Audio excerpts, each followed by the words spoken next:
into cover. He was sent back by his captain. It was a non-existent single, and a lovely bit of feeling there by the wicketkeeper, pulling the ball down and crashing it into the stumps, and he is on his way. So it's 1 wicket down and no run on the board. It's a great way to start off. Yes, and that's a big, big wicket. So Tampa Legends, they were also saying that they're so happy to be involved again, and they thanked CCUSA for giving them the opportunity to play against a foreign team like London United Cricket Club. Yes. Everyone here, I think, has some international flavor in their team. It helps to bring in some international. Eventually, I hope that one day we'll have enough national players Yes. to keep maybe a tournament that's strictly U.S. players only and still have the integrity of a game where the players are of higher stature and not just, dads who play on the weekend. Yes, professional cricketers, that is what we are speaking about. And they're getting everything. They're getting great encouragement. United States are now on the world map in terms of cricket. Just last week, They recently yep. created an emoji on the Wow. iPhone for cricket. Serious, that's big news. I remember back in the day coming to cover the US Open, and you tried to explain to customs officers that you're coming here to cover cricket, and they used to look at you confused. Now when you're coming through the airport, especially in the Fort Lauderdale, and you tell them you're coming to cover cricket, they say US Open, so they know. Yes, well, I mean, I'm sure it's been, what? 10 years. 10 years? Yep. On the 11th one this year, right? Yes. 11 years, I'm sure they've seen it. Oh, Oh, that was magnificent. A direct hit from the outfield. And they're appealing for another run out. I don't think they'll be so lucky.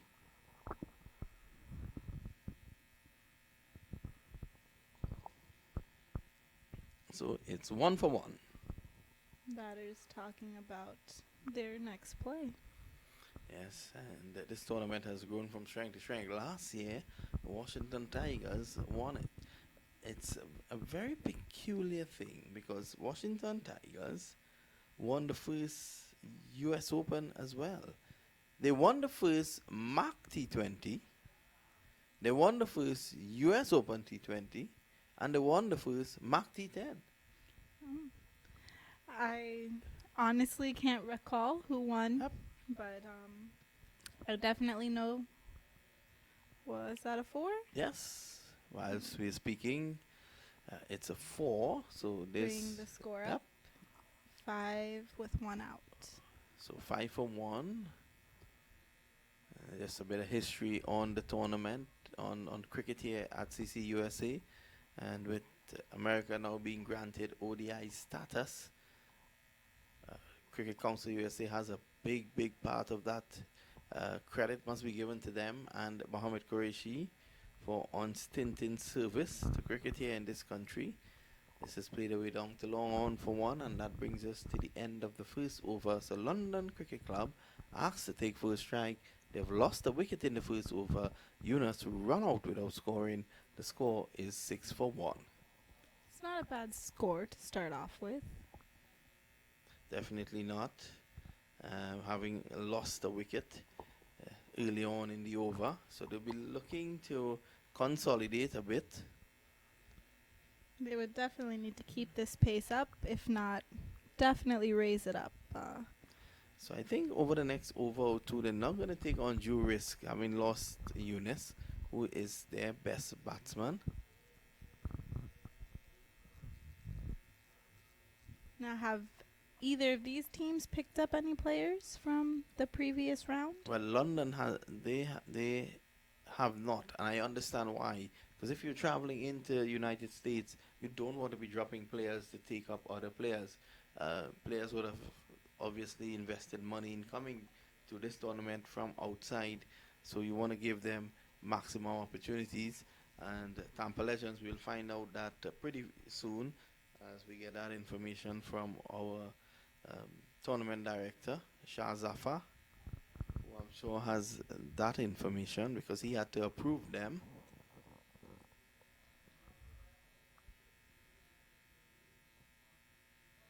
This delivery is on the legs. It's signal wide. They take one and they go back for two. This is good running. Ooh, So that's 3 runs in 3 runs. In 3 total. run. And 0 balls bowled. Yes, because it's a wide, so it's an illegal delivery. Gives them a great benefit when you're able to make those runs on the wide. And he bowls another wide. Not very good for Mr. Hassan. Definitely not.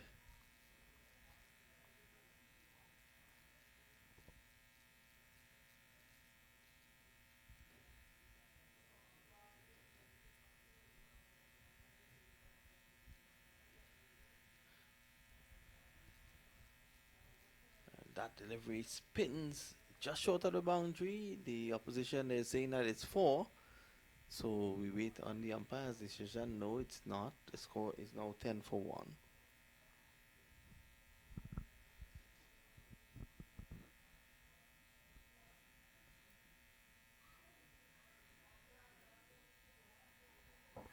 So it's 10-1, 11 now for 1.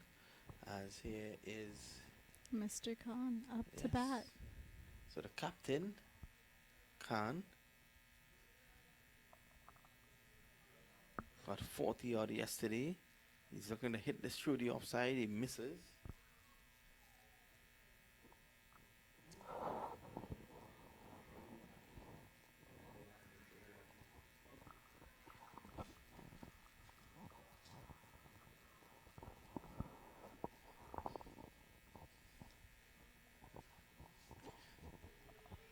And joining me now is Mr. Shaw.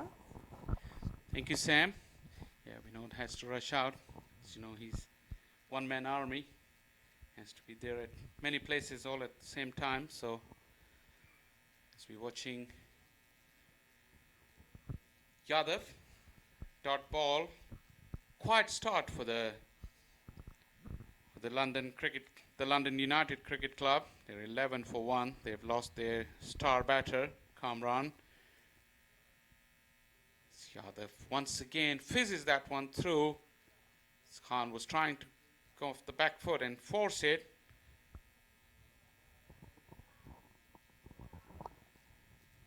Mr. Khan waiting for the ball. He hits it. Over the top, and it bounces into the fence. And that's a 4. Yeah, he breaks the shackles. They needed that. And he opens his account with that boundary. That was a good-looking shot.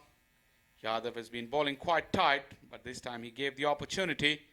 And Khan was good enough to get it up over the fielder's head and help himself to a boundary. Very beautiful shot there. He's going to need to make quite a few more to get the score up. Looking around the offside field again. And the ball is bowled. Yeah, and that is a wide. A delayed signal by the umpire, but it was wide enough. Fair enough call from the umpire.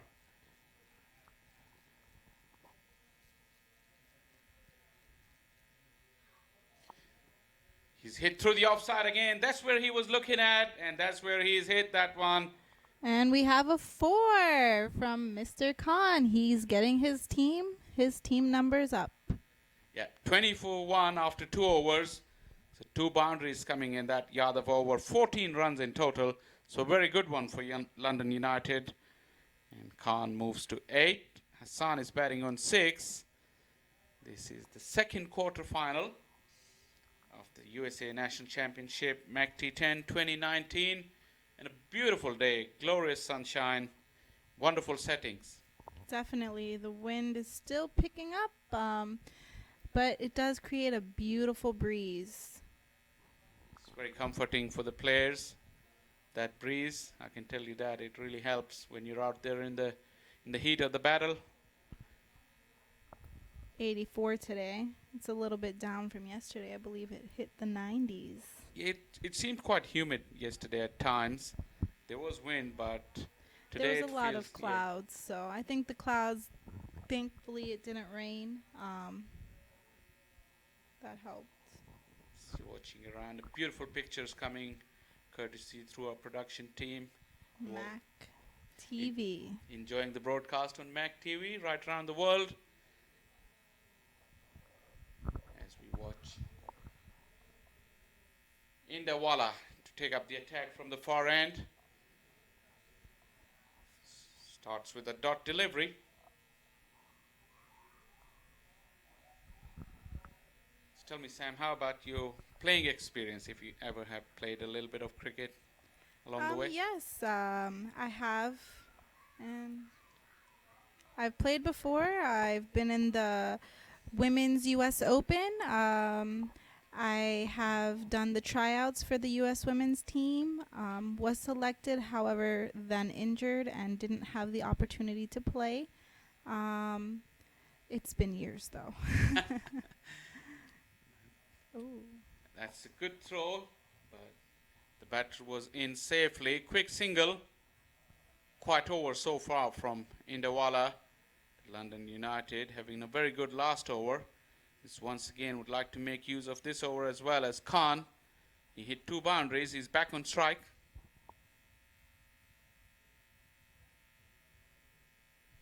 He favors the offside, that's for sure. Once again, blazes this away through the offside field. Another boundary. It's a great 4 from Mr. Khan. He's getting his hits in. Yeah, that's the area he seems to be favoring through the offside. All 3 of his boundaries have come towards that side. First 2 were from the pavilion end when Yadav was bowling, and now against Indawala.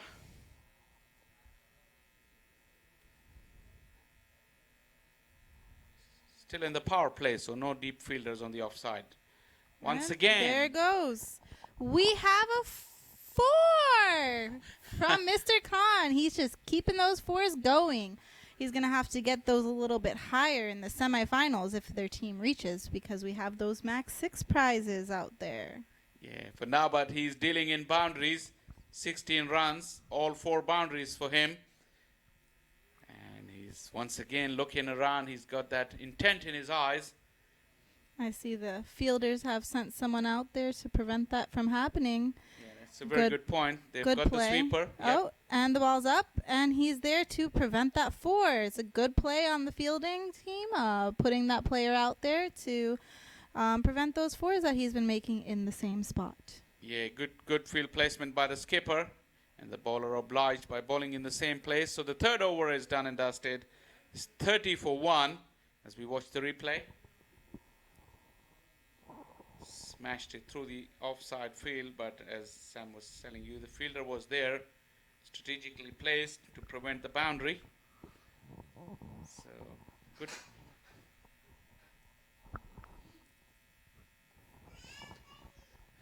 Hassan is batting on 7, but Khan, who took the single on the last ball, is back on strike. It's the best thing for London United.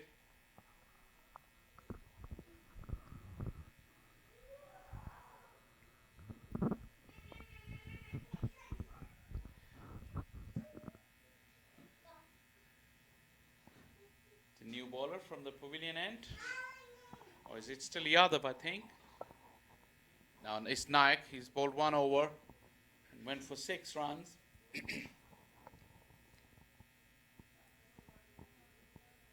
In the air. Fielder's back paddling. Has he got enough? Yes, just enough. Over the fence it goes. So Khan is carrying his merry way, smashing the ball all over the park. This time straight down the ground, over the head of the long off fielder. And that's the 6 that Sam was talking about. He went the aerial route this time. And another one. Another one. Running for the boundary, and they were not able to stop it. That's another 4 for Mr. Khan. A slight mix-up between the 2 fielders. They were waiting for each other to get it, but in the end, it went between them and 4 runs. So 10 of 2 deliveries by Khan. He moves to 27 of just 10 deliveries. And that's a pretty good score there for him. bringing his team along. It was looking kind of questionable a few overs ago. Not that many have passed, but a few balls ago. And at one stage, there was a sequence of dot deliveries and just singles. So Khan has changed that. He's been hitting boundaries at will. This is definitely the power player that they needed to get their score moving, to keep them in the game. He lets it hit his pad. We'll have to wait for the umpire's signal. I think it should be declared as dead ball because he was not attempting to play a stroke. There you go, signal from the umpire. They both would have to go back to their respective ends. And the rule is that every time the ball hits a part of your pad, when you're not trying to play a stroke, and then you're not allowed to run for that, because if you're trying to play a stroke and it hits your pad or body, then you can go for a run and it's called a leg by. But if you're not playing and let it hit you and then run, that's not allowed. So it counts as a no ball and a no run. No, it doesn't count as a no ball. It counts as a dart ball. Okay. So no run, and the batsmen are not allowed. I mean, the players should have known, but sometimes they try to do tricks like this on the umpire to see they can how well they're paying attention. It's up in the air. Do we have another 6? No, it's been taken in the deep, and Mehran Khan, his belligerent knock has come to an end. This time he couldn't get hold of it properly and was caught in the deep. And that's an out for him. Let's hope that they send in another power player and hope they have one on deck. It's only 10 overs aside, so he's done his job, as you rightly said. Now someone else needs to come on and take the mantle from him and hit a few big hits to keep going with the momentum that Khan had provided his team. But now he's departed.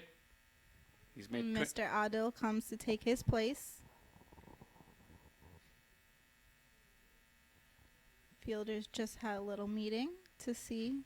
I see they're telling the captain where they feel that they need some help and pointing around. See, that's what does the fall of a wicket do to a team as well. They have a little moment to come together and talk Create about it huddle. and just calm things down. Captain takes the lead, obviously, but anyone who has any ideas, they can chip in and start afresh with the new batter on the crease. So that's a moment for them to take a breather and just reflect on how this innings has gone so far and how to react to the remaining part of it.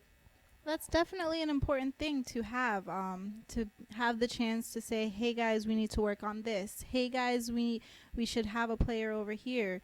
Just like they can go over what they just did, their pros and cons, and prepare for the next batter. And unlike all the other American sports like basketball or football, there's no official timeout in cricket. I mean, there is one in IPL and CPL, the big leagues, but all other tournaments, there is no official timeout. That's a kind of unofficial timeout when a wicket falls. As we watch now the ball go past the outside edge of Adil.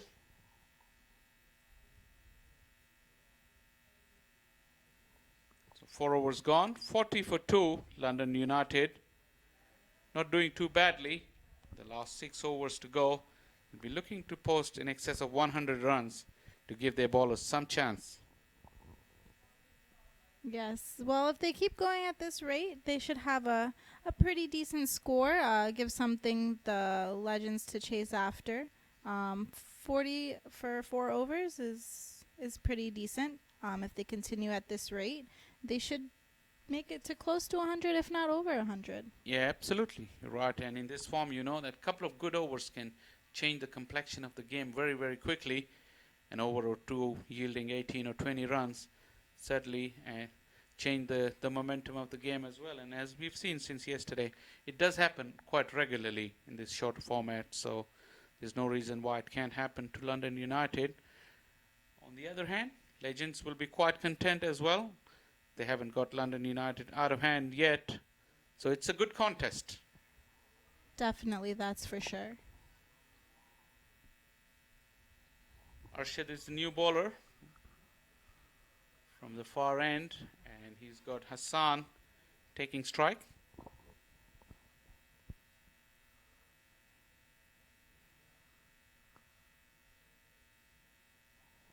And that was a lovely stop in field.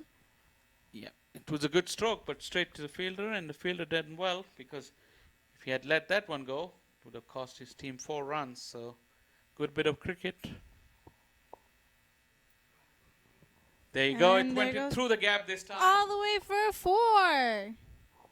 Mr. Hassan leading his team. Yeah, that's the similar looking shot, but this time he delayed his stroke a little bit so he can find the gap. Watch that. Went through, right through the gap. No chance for the fielder this time. Good batting from Hassan.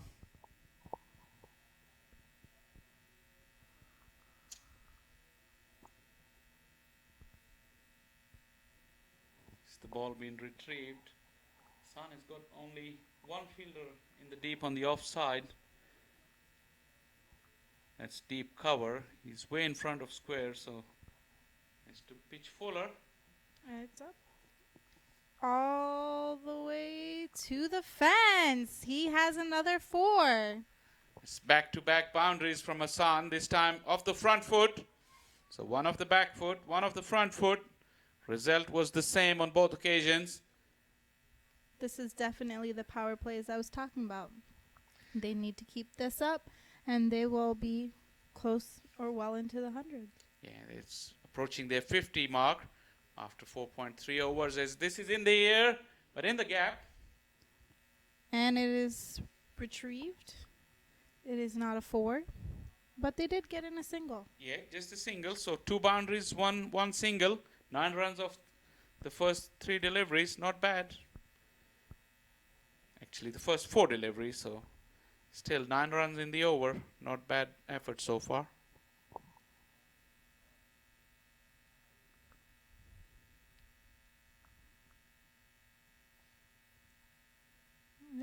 It is Dot short. delivery. Good ball from Arshad. Adil is the new man. Smath up to this ball. You'll see the difference then. Hassan, who's been in for a while, he's seeing the ball a bit better. The longer you stay in the middle, as Adil. There it goes towards the boundary. And it's a 4 once again. So the over ends on a high. Adil finds himself a boundary. 3 boundaries in the over. 13 of the over. So at the halfway mark, the London United are 53 for 2 with 2 batsmen going great guns. We're in for an exciting finish to their innings. And that's a great start for the first half of their innings. 53, as long as they keep this pace up, they will have a very respectable score up on the board. Yes, you're right, Sam.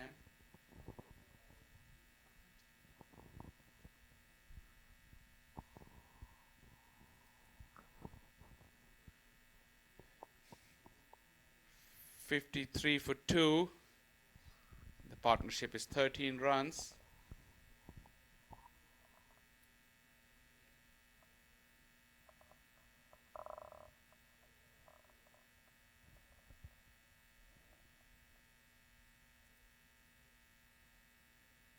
Setting up the field. Players going respectively to their positions. Yes, Sam, and if you look, I think there's a bowling change now. Ali's coming on for the first time, and the left-handed Hassan is on strike, so they got a long off and a deep cover. There's the 2 boundary riders on the offside, and on the onside we got long on, mid-wicket and square leg, all patrolling the boundary. So, Well, that's definitely something for a bowler to figure out. The left hand and the right hand to make sure that they have their players in place for the proper shots that will be taken based on if you're a left-handed or right-handed player. yeah, absolutely. And if you watch closely, Sam, it's a very peculiar action from Ali as we watch him pause, start again, and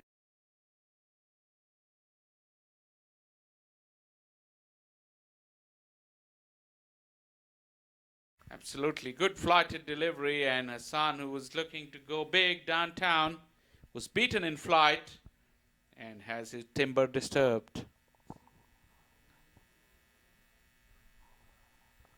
He did play well though, Hassan. He made 16 of just 14 deliveries. So he was trying for his team. Had a good last over, but Ali proved too much for him. Bahrami in now.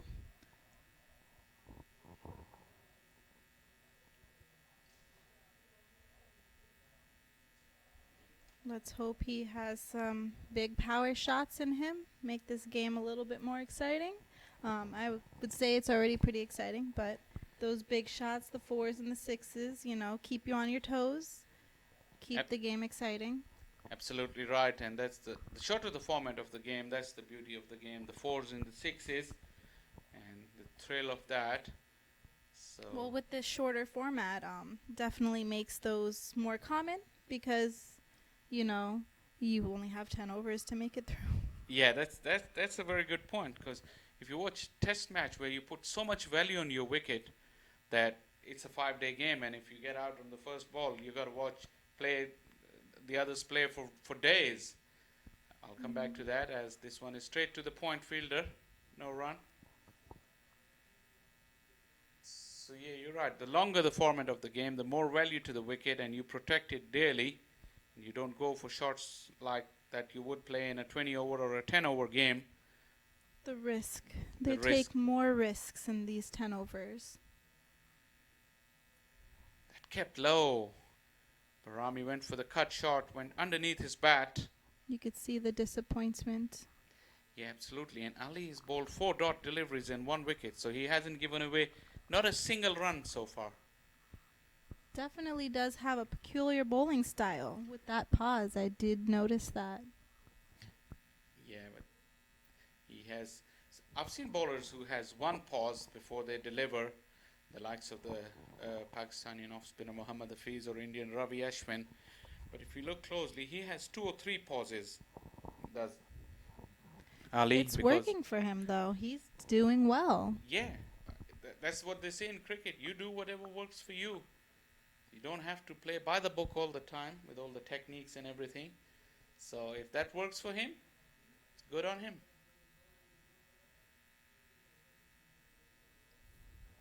This is in the gap in the deep, but just a single. The sweeper was there to make that quick delivery back to the wicketkeeper.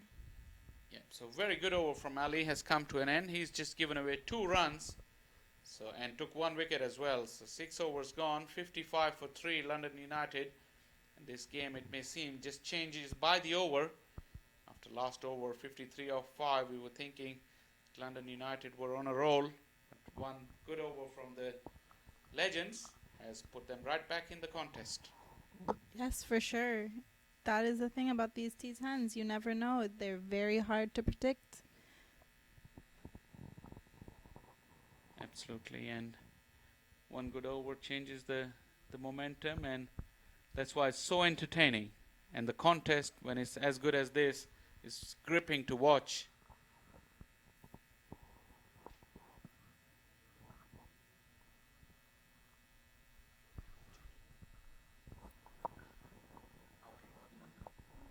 Okay. Yadav is back into the attack. And it's up in the air. It is a 6 runs. Way to start that over. Yeah, there you go. Adil got in on the act. And Yadav, who's been very expensive in his first over, starts off with another 6. And Adil has put the pressure right back on him. Beautiful contact and great execution over the fence. Now, do you believe that these players that bowl with their particular style, does that affect the batters? Is up in the air? Up in the air. Did he catch it? It's a sensational bit of take, and running towards his right, caught it cleanly. It was very, very difficult, swirling in the wind, but he caught it. Very, very important catch, as Adil was looking good, but he's gone thanks to a splendid catch. Beautiful, beautiful. This game is just changing left and right, going from one direction to the other, keeping me and you on our toes.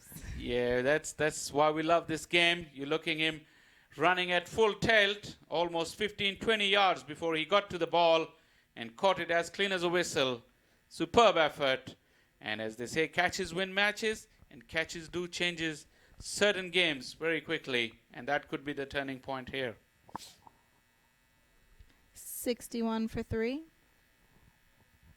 As we watch the new batter come in, to your question, different bowling styles does affect the batters? Yes, it does, because batting is also about rhythm.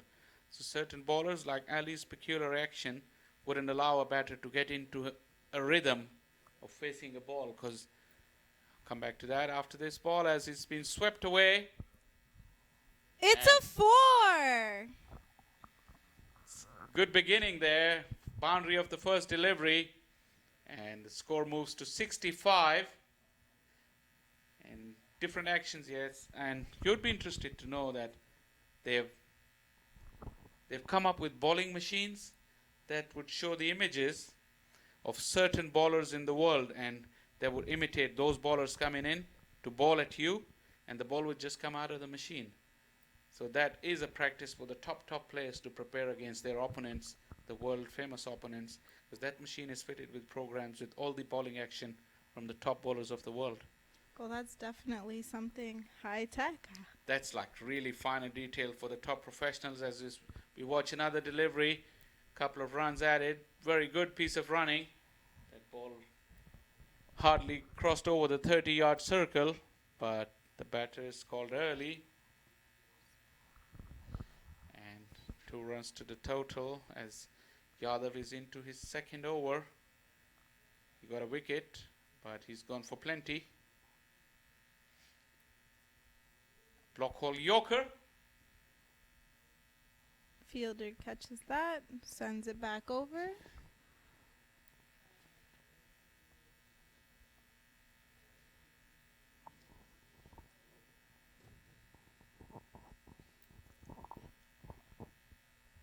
We're into over number 7. This one has been lifted. It's a 6. Great hit once again, and another very expensive over from Yadav. He conceded a 6 on the first delivery and a 6 of the last delivery of the over as well. So that's a very good 7th over. With only 3 overs to go, London United are looking for a good total as Yadav finishes with 1 for 31 of his 2 overs. Yeah, well, like I was saying, Yadav, he had a lot of 6s on his hands. The reason I brought up the bowling style was because the previous bowler, he did not give any, and he had a lot of those balls just not give any runs. So he did very well. Yadav, unfortunately, gave a lot of runs. So that was where my question was formed. Yeah, the thing also is with the bowlers, sometimes when Yadav, he went for plenty in the first over, when he comes back into the attack, he's under pressure. He's feeling that pressure, and sports is all about handling those nerves and pressures and delivering the skill. So he couldn't deliver on the day, which is most important. It happened to the top sportsmen at times, so it's nothing against him. But that's the way it works. Some days you just feel that extra bit of stress, extra pressure, and you can't execute. No fault of lack of trying, but that's the nature. That's how sometimes it works. As is batting, it's all about rhythm sometimes. So you don't find the rhythm on the day, you're not able to perform. And Mr. Ali's back. Oh, he gave a run, but the fielders are on top of it. That will be just a single. Yeah, Bahrami went for the reverse flick, but he put the keeper off though, so got his team a single. Amir is on strike. He's had 6 of just the one ball that he's faced. And that's a quick stop there for no runs. On your point, Ali's today has been very, very difficult to get away for the batters, so he hasn't conceded anything. Just 3 runs so far. And here comes the sweeper. Prevent that 4. Throwing it back to his bowler. See, now here's the difference. When Yadav was bowling, when the batsman charged him, he bowled right into his zone. But when Ali was bowling, he saw the batsman coming, so he threw the ball wide, put the batsman off, so he couldn't get a good connection. This time it is a good connection, though. And it's a 4 runs right over the boundary into the fence. Well, that was a switch hit. And Barami got into position nice and early. Look at that. Switched his hands on the bat and smashed it. Beautiful. It looks like Bahrami has definitely gotten the hang of Ali's peculiar style. Yeah, and he's one of those other of your power hitters, it may seem. He's putting Ali off now. But Ali's clever. He slowed it up, made him really wait for the ball to come. And when it did, he just couldn't play. Good battle. Definitely. Very interesting. It's up. Little of a bounce. Wicket keeper's got it. Just a single there, but it's those singles that help the numbers go up on the scoreboard. They 81 do. for 4. Yeah, they do, and they're still scoring above 10 runs and over. You have to say it was very, very good bowling from Ali. He slowed the pace, trying to second guess the batsman, and he was successful. He went for 9 runs of his 2 overs, and in this format, this is like a sensational piece of bowling. And to go with that, he took 1 wicket as well.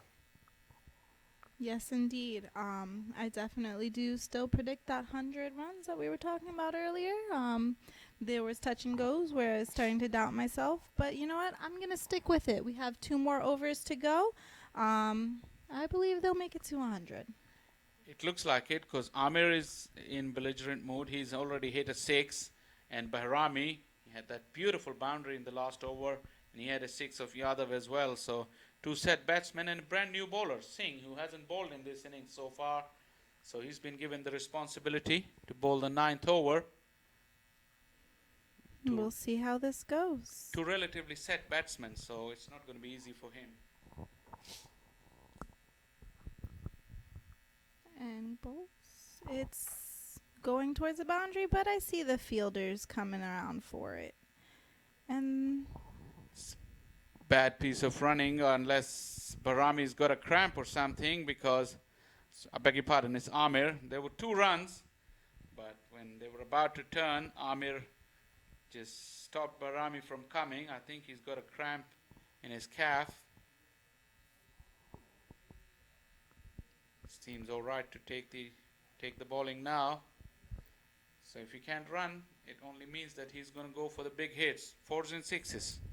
let's see what he's got in him. Sing with the delivery.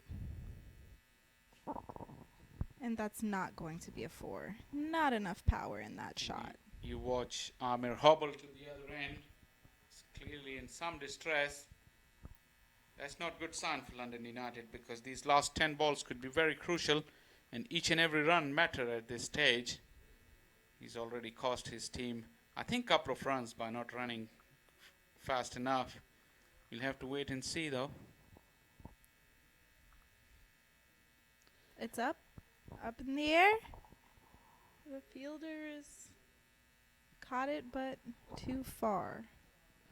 It's a dismissal. Bahrami, who goes for the big one, try to make up for the lost singles and hit a big 6, but that one was held in the wind.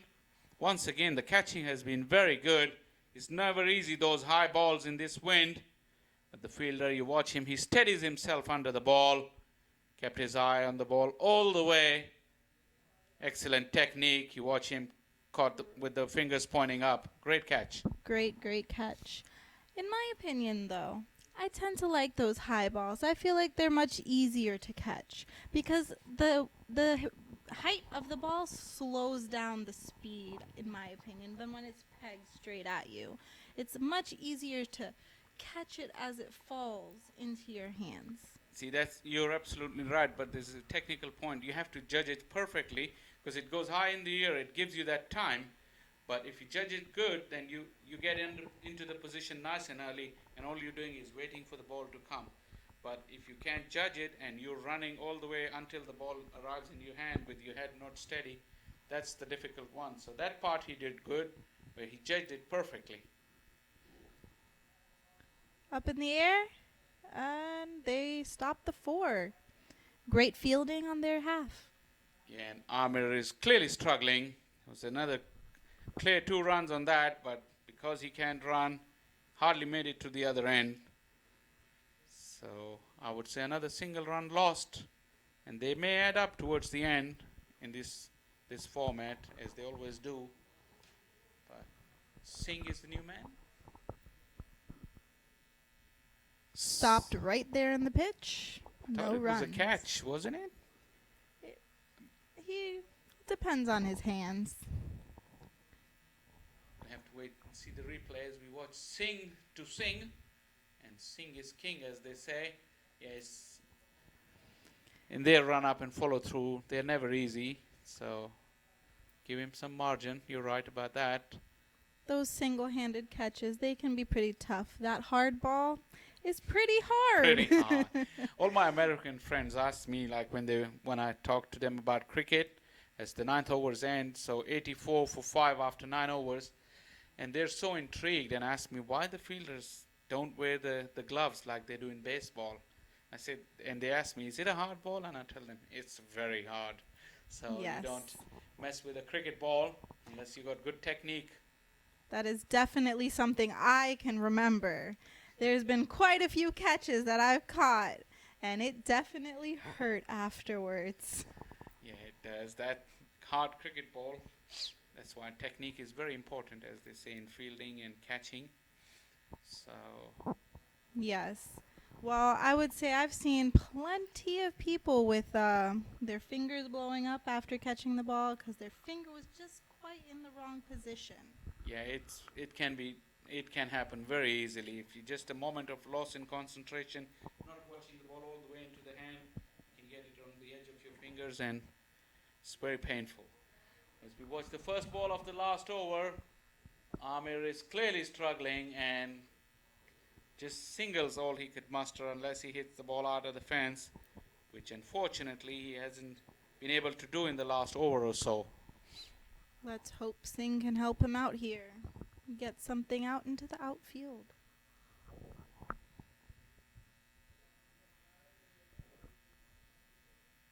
Nice stop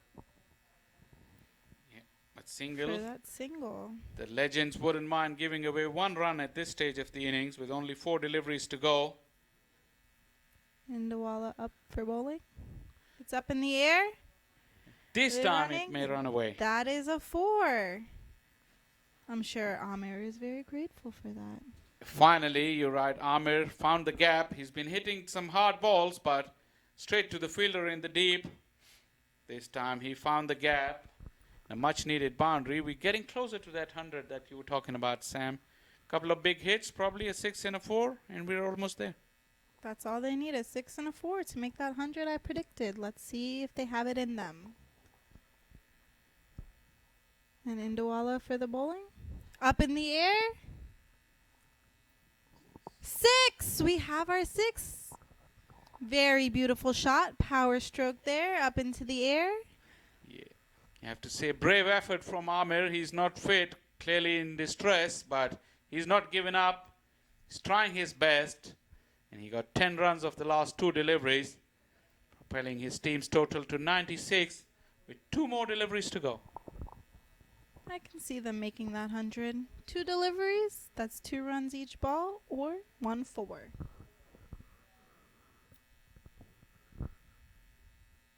And he attempts it, but I see the fielders running for it, and they've prevented it. They got that single, bringing it up to a 97. Yeah. 97 for 5. Sam, Last ball. a fit Amir would have had quite a few 2s in the middle, so they would have crossed 100, but you have to give it to him. He still made 21 runs of just 9 deliveries, which is a very, very good effort. So here we go, last ball of the innings. They go for the single, and that will finish up this half with a 98 for 5. Close enough, 98 runs. That's all London United has made of their 10 overs. 99 would be the winning target for the Legends. A seesaw innings from London United. They got on top at times, but then loss of wickets pegged them back. As we watch the batting card, Mehran scored 27 of just 12 deliveries, and Amir scored 21 of 9. He remained unbeaten towards the end. Little cameos from Bahrami and Adil and Hassan. So 98 with the help of 6 extras was the target for London United. And if we look at the bowling card, everybody did the job. Ali was outstanding. He got the 1 wicket for 9 runs of his 2 overs. Singh also got 1 wicket for 3 runs in his over. Yadav and Naik went for a few, but they get a wicket as well. So all in all, a very satisfactory effort from the legends. Yes, can't wait to see what the next half brings us. We'll see who wins. We'll be back. Thank you.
Right, so we're back, and this is quarterfinal number 2, Legends against London United Cricket Club, and the target is 99. Do you think Legends can get to that, Samantha? It is definitely possible. We have to wait and see if their talent is up to par. Yes, and London will not be giving up without a fight. Arshad up to bat. So Ashad is there, and Baharami is the bowler. He's bowling from the northern end, which is the Boca end. Comes in on bowls. That's a delivery outside the leg stump. He's not going to get leg before for that. And it's pushed away on the offside. So good start by Baharami. Chasing just 99. I think the Legends would fancy their chances of getting to it. Remember, the Legends, they are the runners-up from last year's tournament. They were beaten by the Washington Tigers in the finals.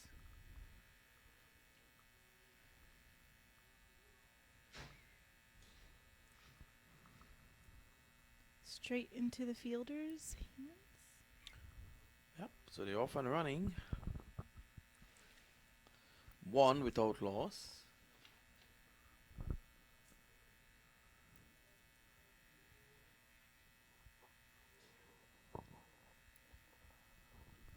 Beautiful field there. I've never seen it on such a wide pan, but Yeah. it's definitely nice. I've seen the aerial view. I've seen this view, but I have not seen that wide pan until today. Yes, it's really magnificent. The only ICC approved venue in North America. And Nathaniel comes across the off stump, plays it back to the bowler. So crowd picking up a bit here, Samantha. In on the stands to our right, you can see some of the fans are there. People coming to the cricket now.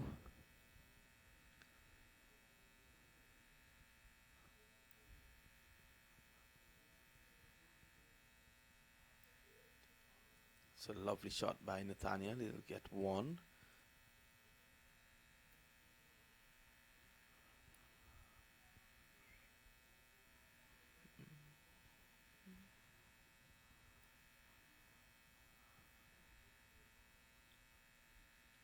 So it's 2 without loss. The weather has been magnificent for cricket. Haven't seen the drone since this morning. Yes, well, there's only one cameraman with the all the way to the fence for that 4. So that's Great batting from Mr. Arshad. We like to see those types of plays. yes, and Here's the replay. yep, outside the off stump, pushed away for 4, and that's the first boundary of the innings. The Legends will be looking to just take their time and get a measured approach to reaching that target. London would need to take early wickets. It's good to see London out here playing cricket. You would know about that, Samantha. They would have registered very early to come into the tournament. Actually, for once this year, I was not involved in the registration. It was a very nice break. Well, my information is that on Monday afternoon there will be a meeting at CCUSA's offices in Margate, looking Yes. back at this tournament and planning ahead for the US Open. So your work restarts on Monday. Yes, well, after every tournament, we do go over. We meet with everyone who was involved with the planning, the umpires. We take back all that feedback, team feedbacks that are given to our CCUSA members. We take all of that into account. We talk about what was successful this tournament, what we need to work on for next tournament, and it definitely helps us improve for upcoming tournaments. So we definitely take into account what the players have to say. And every year at the US Open there is an improvement. The only year that we didn't have an opportunity to see an improvement it was about 3 years ago when the entire thing was washed out.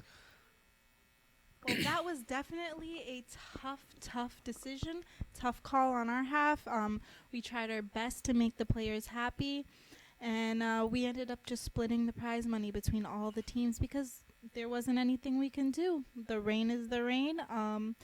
We could have rescheduled the tournament, but many of the teams were unhappy with that because they had just spent a lot of money and they didn't want to do it again. A lot of money coming into the Sunshine State. Oh. So there was an opportunity for a run out, but the fielder was a bit slow in coming in. His deliveries outside the off stump and getting a bit impatient was Arshad on that occasion.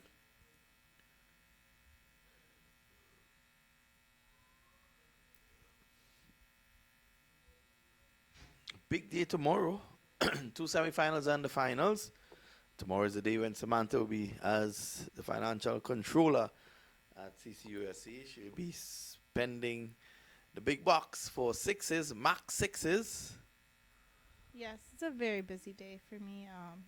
Everyone wants to get paid and they want to get paid right away. The line forms. Yes.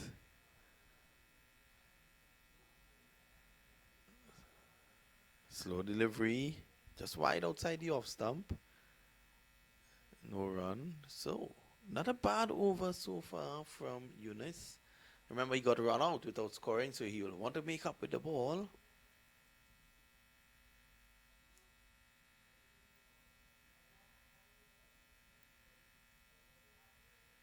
Well, Samantha. All the way to the cameraman, Mr. Rajesh Sharma. I see he is at the camera once again. Yes, and let's have a look at the replay. Look at this. You describe this. Look at this fielder. And See, look at this one. as we were discussing yesterday, oh, wow, what a flip. It's very important to put your whole body in front of that ball rather than to just stick a leg. Well, he was When playing you stick soccer. the leg, He was playing it soccer. goes right past. Quick stop there. They were able to take a single.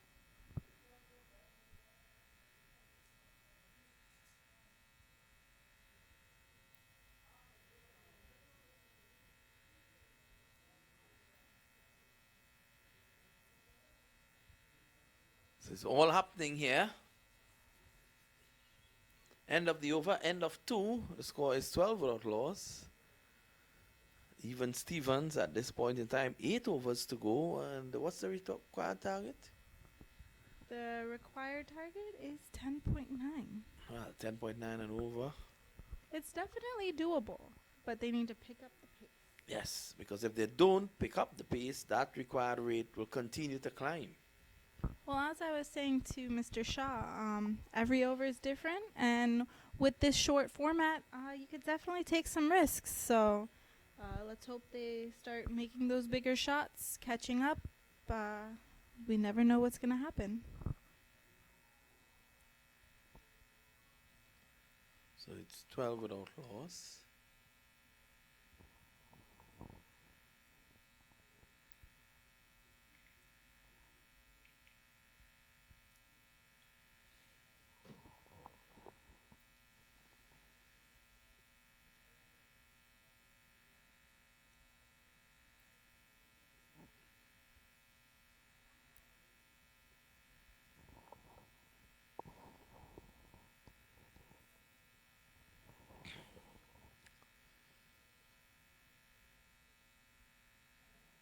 Everyone in anticipation of who will be meeting whom in the semifinals. We have 2 quarterfinals again to go after this one, and we'll put a wrap on today's proceedings. Return tomorrow for 3 matches. What time do we get off in the morning, Samantha? I believe it is 9:30 start. 9:30. So you have to get up early again and drive from your sprawling mansion in Boca.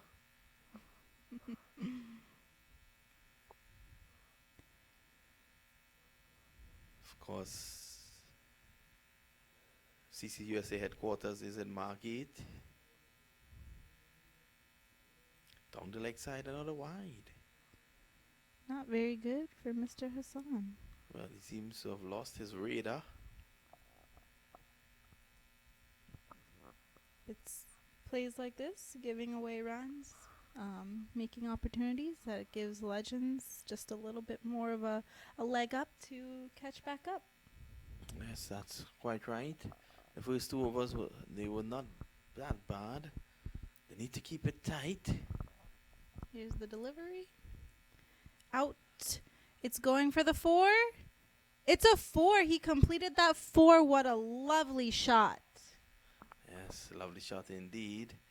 There was Asha just leaning into this and clipping Looked it straight away. for the opening.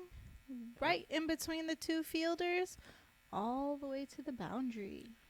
Yes, that was clinical placement. And as Samantha was saying, it was a lovely shot indeed. That will make him feel a lot better. You're feeling that ball onto the bat always gives you the confidence. Running up to the pitch. Delivery is there. And he swung and a miss. Seems to be batting with one of the donuts that you bought earlier on today. As that went right through him. At the moment, to our left, people are also coming in. So it's good to see the T10 format. It's fast-paced, and Americans, they love fast-paced sports. Ooh, right into the hands. And he missed. Yep, in and out. He should have taken that catch, and London the Cricket Club only have themselves to blame. That was right in and out. Look at the replay. There was Ashad going down the track, clipping that straight to backward square, and the fielder, I think that was such an easy catch. Even Eddie Edwards could have taken it, and he dropped it. So, Up in the air. All the way. 4-6 or 4. it's 4 runs. Umpire calls it a 4. that is adding injury to insult because he was dropped the previous delivery, and the bowler then has to witness him charging down the track at him, hitting it over mid-off, down to the boundary for 4, into the MAQ sign. Don't think you can really miss the MAQ sign if you come here. It's at this ground. It's like looking for Ali in Pakistan.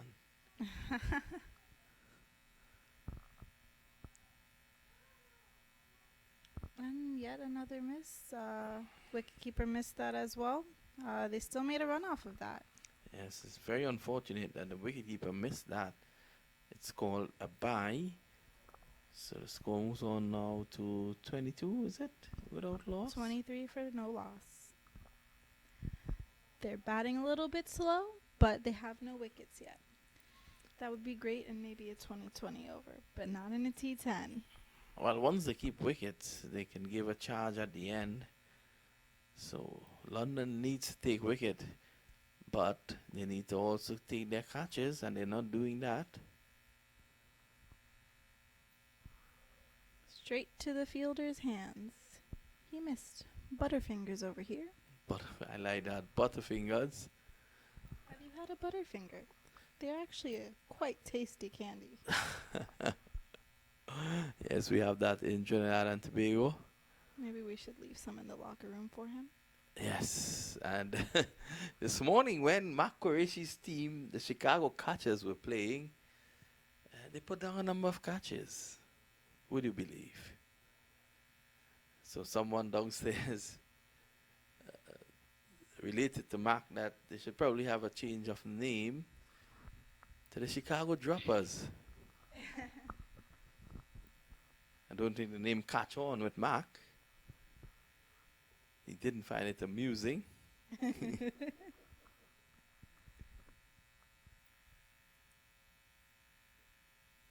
Setting up the field. And you can see the fielders are now spread right on the edge of the boundary, expecting the big hit. And the new bowler is Eunice. Eunice. Up to bowl. So Eunice is going to continue. Let's hope his bowling is a little bit better than his batting this game. He's one of the guys who will be in contention for fitting in the top 10 because of the fact that one of his innings was worth 86 runs. Wide. Not a great way to start.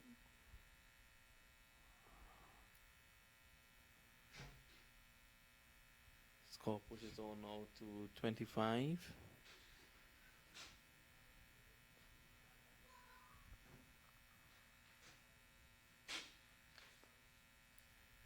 Down the leg side, let's see if he got bat onto that.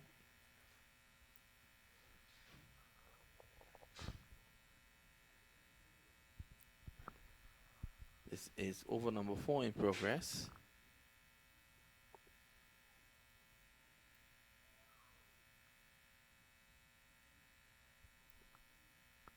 Arshad up to bat. 19 runs for 15 balls. It's a decent, it's an okay run rate there. Yep, run rate of 9. Which tells me if they continue at 9, they'll have 90 runs, and that'll be just short of the target. But I'm sure that with wickets in hand, they're going to excel. So they'll course at this point in time the defending champions.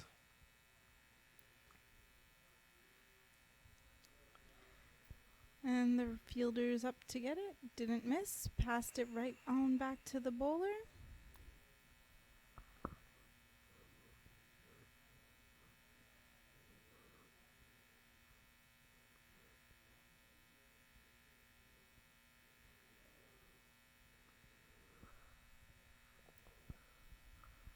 Strikes it right into the fielder's hands. That's a lovely stopping position there. That one knee on the ground, put your whole body in front of it, prevents it from going any further. Yes, that's what's Malik, and they call it a long barrier. Very effective. Oh, Up in the air. Yep. It's a 6 from Mr. Nathaniel. Great hit there. Very exciting, getting those numbers back up. But that was Big Nate hitting that one over long on. The ball was over pitch. It was too close to him. So he had the freedom of playing through the line and into the boundary for 4. For 6, sorry. The delivery. Up in the air again. Up, up, up. All the way to the teammates. It's a 6 once again. So he was out caught with that delivery, but the fortunate thing for him, he was caught outside the boundary by one of his fellow players in the dugout.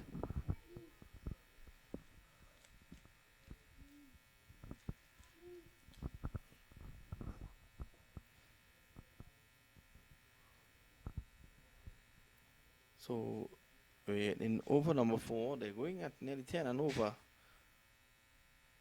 That's exactly what they need.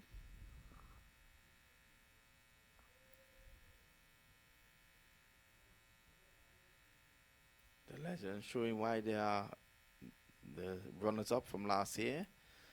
They're hoping to go one better this year and win the title.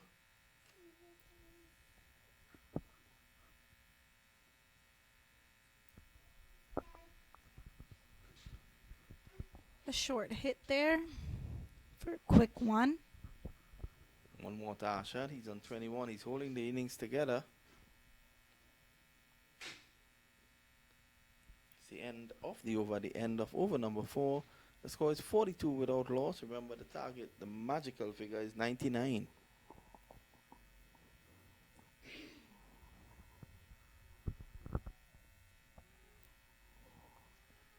Batter's looking for some water here. We have a runner coming with the water. Yes, it's very hot today. Not as humid though as yesterday, but Well, it's yesterday hot. was pretty hot. It made it to the 90s. Today is only in the low 80s, but it's nice and sunny today. Always the case in South Florida. Yesterday was overcast. Those clouds tend to bring the humidity with them. Yes.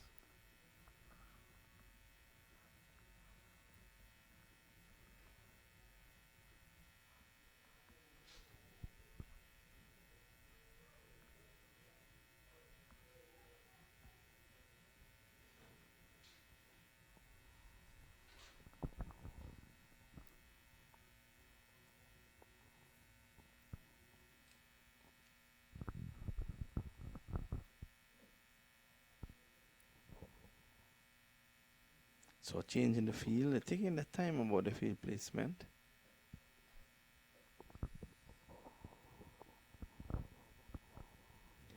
Well, as Mr. Shaw was saying earlier, the time in cricket does not stop. So both the fielders and the batters have their time limits. They have an hour and 35. Yes, but for the sake of the tournament, the umpires must rush through. Don't have periods where the players are just languishing around. The lights at the stadium goes off at 11 p.m.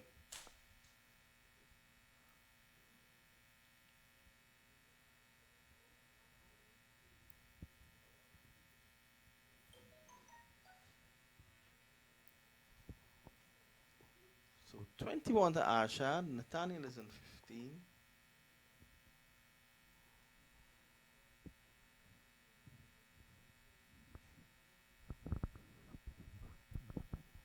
Here comes the delivery. And Big Nate goes straight down the ground for 6. Beautiful, beautiful shot. We're going to need to see a lot more of those Well, in the upcoming games tomorrow in the semifinals for those MAQ 6s. yes.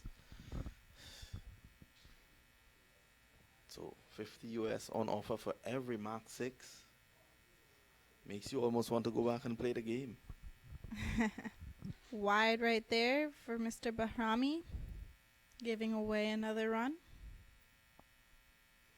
So Nathaniel is on 21. Arshad is on 21. Both doing very well. 57 without loss. Chasing just 99. Nathaniel looking pretty comfortable out there. Let's see how he goes. That's a Yorker length delivery that forces itself away What a beautiful four. for 4. Very easy shot to just go back there. No fielders there. It's a perfect place to direct the ball. And the bowler bowling with pace. He's bowling quickly, so the batsman could use the pace of the ball to get 4, which was the situation there in that last over. Bahrami.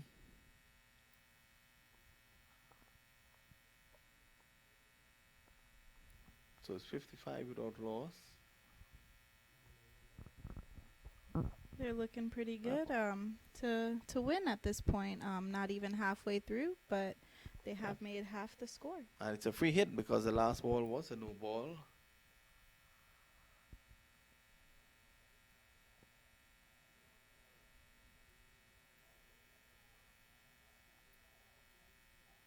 Bahrami with the delivery. Up in the air. Fielders running towards it. And they drops it. missed. Yet another Butterfingers here. I think we're going to have to deliver them some candy bars later on. You can probably leave it in the dressing room for them. They might take offense. Up in the air. Look at that shot. Just not quite there on the... Not enough power from the batter. That's a bad delivery from Bahrami. He got away with it. Nathaniel could have easily played the uppercut or pull it over the wicket like he did in the previous over.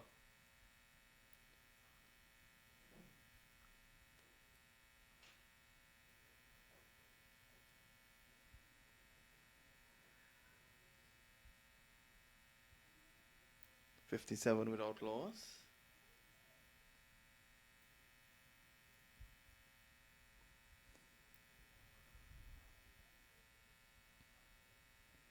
Oh.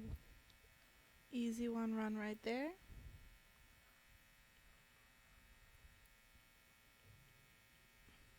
$58, $57 is it? Yes. So they're just, I think inevitably they would lose this game. That's the London team. 58 now without loss. They weren't able to get a breakthrough. Nathaniel is on 23, Arshad 21. Arshad growing a bit impatient. He has been on 21 for quite a while. Last delivery of over number 5.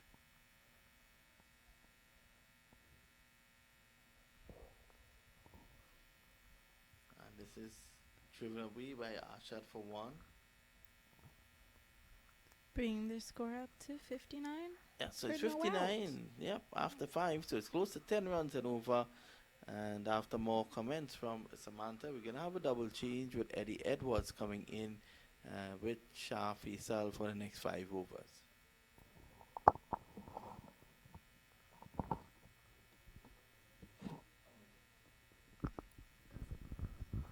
Well, thank you very much, Samantha.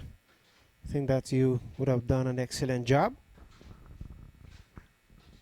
So welcome Shaw back into the commentator's booth.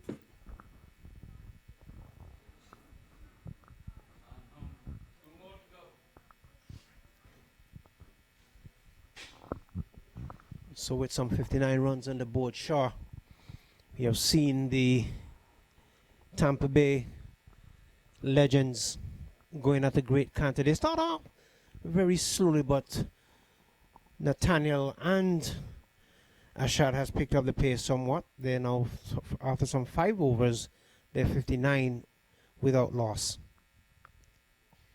Yes, Eddie, with just 40 runs required of the last 5 overs. You're right, their start was circumspect, but last couple of overs has yielded quite a few runs. So 40 needed of 30 balls in this format with all the wickets in hand. And early on I was indicating to Bernard that it was very uncharacteristic of Duned Nathaniel when Ashad was on some 17, 18 runs. Nathaniel was on 1, and he decided to go gung-ho with the last couple of overs there. So he has gone on, he's motoring along. He's on some 23 from some 12 deliveries, and Ashad is on 22 from 19. Yep, Nathaniel, as we all know, is very capable. Couple of big hits. He's caught up very, very nicely. Instead, he's overtaken Arshad. And he's just faced 12 deliveries, which means that Arshad had most of the strike as well. You watch the next one. Flayed through the offside. Another boundary for Arshad to start off the fresh over. That what delivery was pitched up outside the line of the off stump. It was asking to be hit. And Ashad certainly obliged the bowler by hitting him towards the boundary for 4. So all along the ground, it went into the boundary for 4. So 4 more to Ashad. He goes on now to some 26 from some 20 deliveries. Nathaniel still on 23 from 12. 63 it is without loss. This time Arshad slog sweep down on one knee. Wide open empty spaces on the onside and another boundary to him. Back-to-back fours for Arshad. Yes, indeed, and mid-wicket backward square area has become a very busy area for Ashad and Nathaniel so far in this innings. They're chasing 99 for victory and they're 67 without loss. Though it may seem contest within contest is between the batsmen. They're on a race now. Arshad took the opportunity when he's on strike. He was behind from Nathaniel at the beginning of this over. No signs of him letting off as he went for another big one. Couldn't get hold of that one though. Must be saying to himself he wants to get this game over with and go back to the hotel room and get a nice show and get some relaxation for tomorrow. Well, he can do that right away as he's been castled by Mehran Khan. Went for another big heave. This time it was shorter, flatter and quicker and defeated the attacking intents of Arshad. And he lost his timber. He's gone for 30 though. And that's the first breakthrough for London United. So a well-deserved wicket. I'm sure that it is well come by the bowler and the team from London. Certainly the onslaught was on from Ashad and Nathaniel. And now that Ashad has departed, we'll see what happens if Nathaniel decided to take on the bowler by himself, or he will have to have some sort of a company to do it. 30, Ashad departed for Legends, 67 for the loss of 1 wicket. Nathaniel is on 23. You're right, 67 means that there's only another 32 runs needed, and the Legends could comfortably feel that their 1 foot is firmly in that draw for the semi-final, which is going to be played tomorrow. But as we've seen, the US All-Stars are already into the semi-finals, so the Legends are looking to be the second team to qualify for the finals day tomorrow, which promises to be very exciting. And certainly it promises to be exciting, and there should be an early start tomorrow, 9:30. I was told by the organizers 9:30 in the morning, so which means they will have to leave here and go to the hotel room, take a shower, and go to bed and get a good night's rest coming into the final day tomorrow. You're right, Eddie, because games have been coming thick and fast. Every team has played, the semi-finalist would have played at least 4 or 5 games by then in 2 days, which is quite a lot, considering most of them are weekend cricketers. As we've seen earlier, first innings, Amir had a cramp as well, so you're right, they have to go and take a good shower, good night's sleep, and back for the finale tomorrow. Not to mention something to eat as well. Being a cricketer, I know, Eddie, you've been around cricketers. They can't do without food, so probably that's the first on their list. So Merchant is the new batsman. 26 balls, 32 to win. Khan has gone over the wicket for the right-hander as Merchant has got him away for a single. So right away he's off the mark. He opening his tally with a single. Brings the hard-hitting man out of Antigua, Nathaniel, into strike.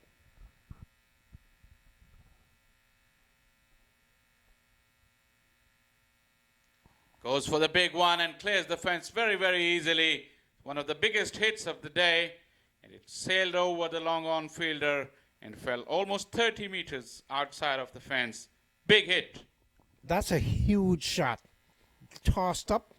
Nathaniel just put his left foot forward and hard and high out towards long on and over the fence for 6. Not a half volley by any means, but on the up. Nathaniel is a big, strong fellow, and he put every ounce of his muscle into that blow. It almost fell near to the fence, the railing where the stands begin. So, as you rightly said, it was a massive hit. He moves to 29 of just 13 deliveries, 74 for 1 after 6, with only 25 needed of 24. That's a meager total. That's remaining, and certainly with Nathaniel out there, anything can happen as we watch the field being changed around from time to time. So the skipper now giving the final instructions as to the position that he wanted fielders to go to. So batsman, of course, Merchant goes into his stance now, settles. Well, pulled out of it, have the final look around the ground, settles now as he awaits the bowler from the northern end. Hassan is the bowler as keeper has fumbled that. Bringing his hands, probably got stuck on the finger. Pacey delivery from Hassan. And if you look closely at the pitch, there's been a late no ball call from the umpire.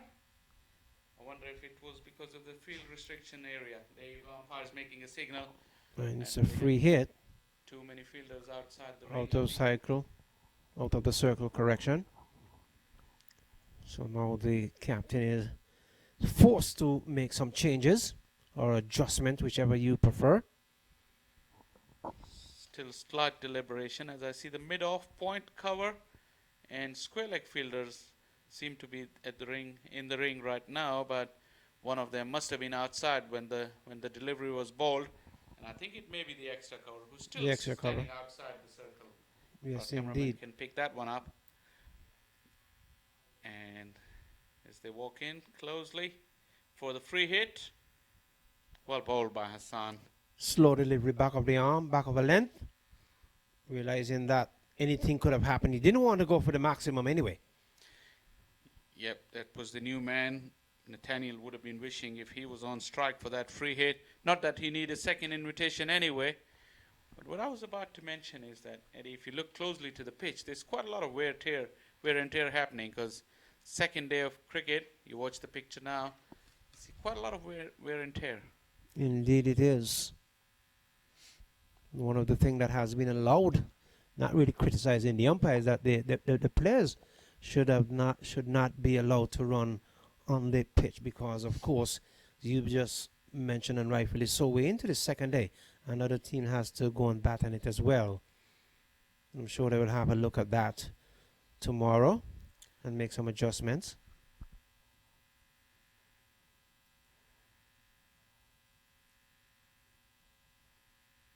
Suleiman picks that one up. So just a single. The reason I'm saying, because we got 2 more quarterfinals lined up for tonight. And Tampa Tigers are already in there. And they're going to be up against the UCT International for the 3rd quarterfinal. For the berth in semi-final for tomorrow's big finale. It's going to be interesting. That's a wide delivery down the leg side. It is signaled and called wide by the umpire. So one more to the legend. Takes the total now to some 78 for 1. Nathaniel remains on 30. Merchant is on 3 from some 4 deliveries. And they're chasing 99 for victory.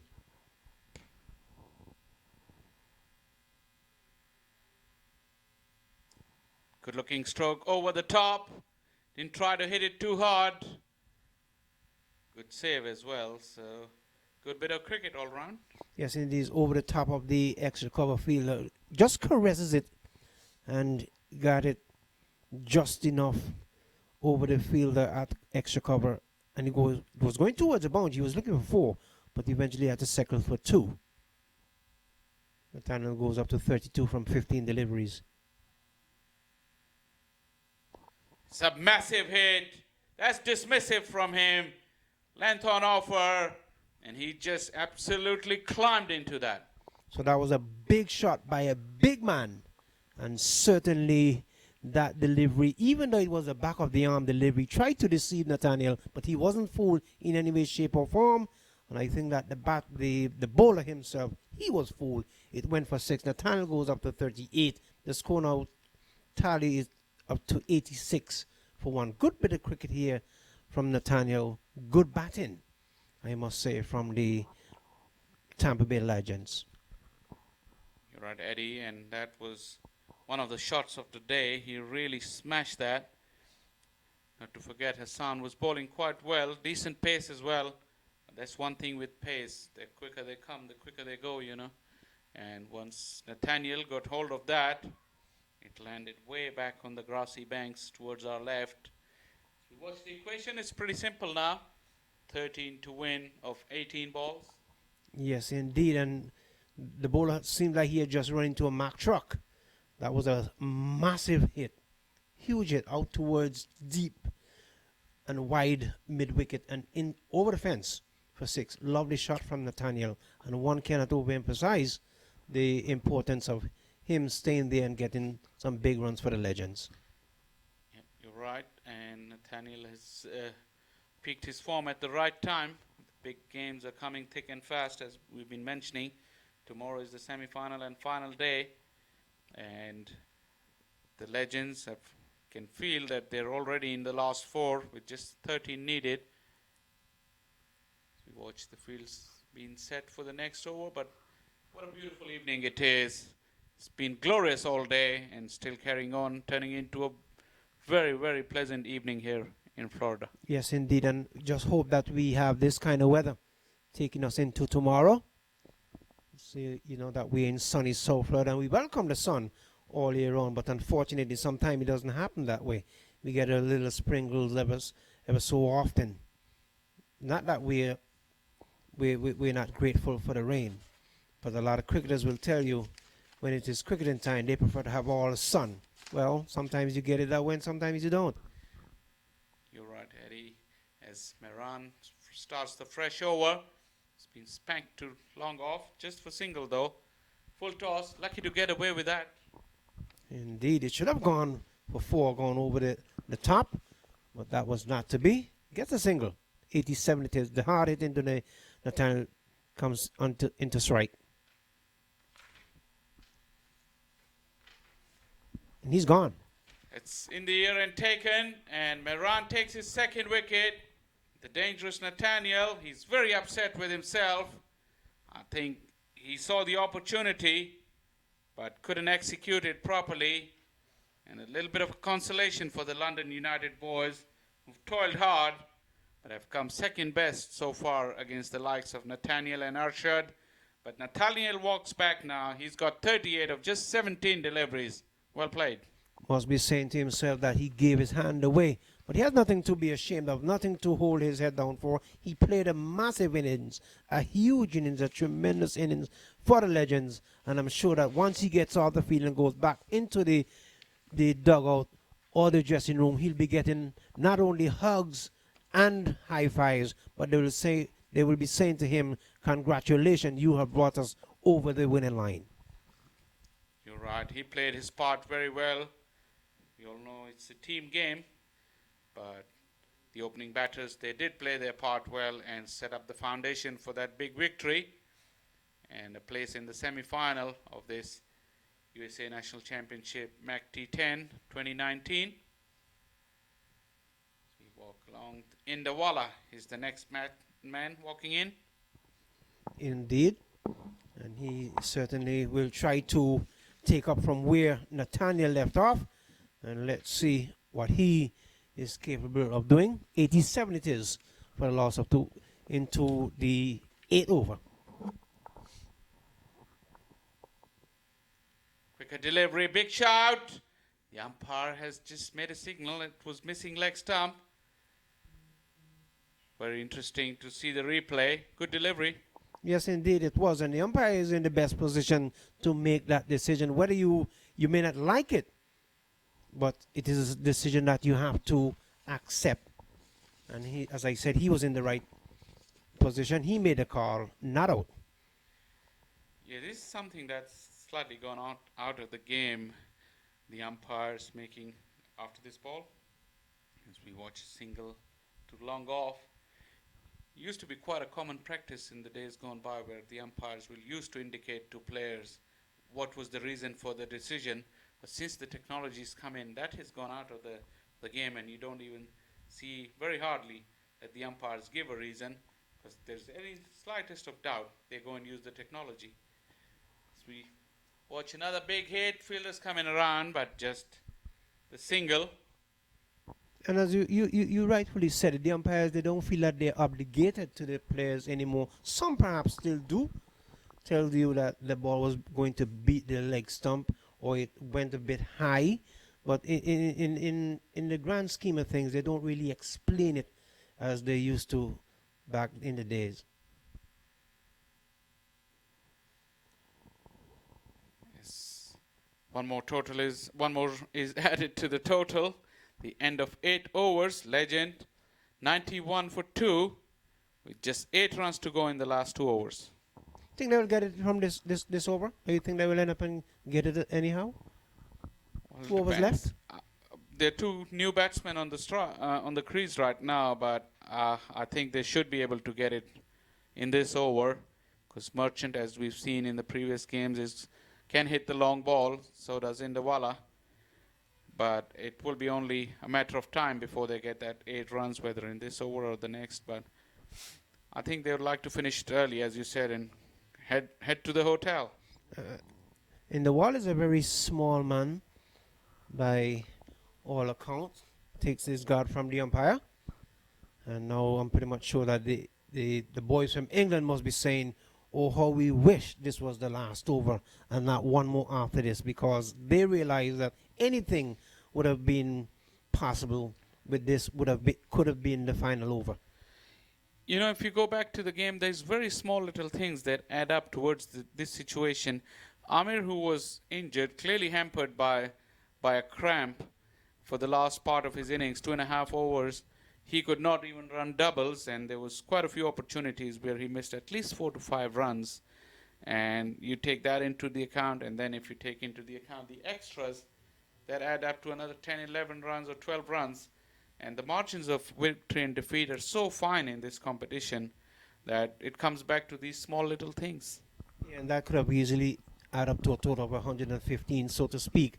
But the if factor does not play a role, so to speak, after the fact. So here we are in this situation, in this dilemma, for lack of a better term, and the boys from England are going to try their best. Starts off with a wide. Ahmed Khan. It just popped around to the score monitor on our back. It says the extras conceded by the London United are 16. Make it 17 with that wide. But that's a lot of runs in a short format. Indeed it is, and it probably will come back to bite them in the tail. Right, it's been whipped through the onside. You can see the intensity levels have slightly dropped even from the batting side. They kind of figure out that the game is in the bag. So they just jogged along for the single. Takes the score to 93 with only 6 needed. Realizing that they have wickets in hand, and with 1 point, 2 overs to go? 1.5. As running a quick single, we'd have to wait for the umpire's signal. Comes across on signal leg by, so one more to the extras. Yeah, just 1 hit away, the Legends. 5 needed to win. Stifled appeal, and the wicketkeeper, very easily recognizable. Can't miss him. Yep. That's the man. He's now come up to the stumps. Brave of him. Very brave. Is that hit that is required? Now it finds the fielder in the deep. So just another run. Getting closer and closer. But we'll have to wait and see if they can do it in this over, as we were talking earlier, Eddie. I would love to see the final over. Make it more interesting. At least it'll give the guys from England something to really hold on to.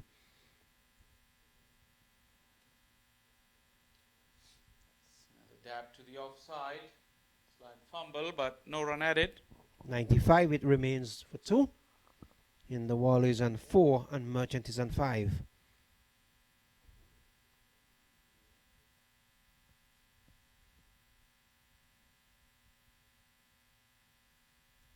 Big hit, and that will be the winning runs. So the Legends have qualified for the semi-finals. A comprehensive win with 8 wickets and 8 balls in the bank. So that is a very, very good win, as we watch Merchant gets hold of one and smacks it over the square leg fence. That's victory for Legends, and a very good one at that. And you know what the words going to be in the dressing room for the boys of England? Had we not given away so many extras, we were right there, and those extras came back to bite us in the butt. They came back and hurt us real badly. So with the Legends winning now, says 99. So we have a big score from Assad. He came in with 30. Nathaniel got 38, and that's where the tick of the runs came from, between Assad and Nathaniel. Nothing to write home about for the London United bowling card. Only Mehran got 2 wickets. He went for 19, and that's all they could manage. But they played their part in the entertainment of this tournament, and they'll bow out tonight. But the Legends will march on to the semi-finals. And as we were just saying, the cricket keeps coming up. So Tampa Tigers and UCT International are the next for the next quarterfinal. That will be the 3rd quarterfinal. And at that note, we'll take a short break, and we'll come back with the 3rd quarterfinal. So keep watching MAQ TV and enjoy. Don't blink. You'll miss the action.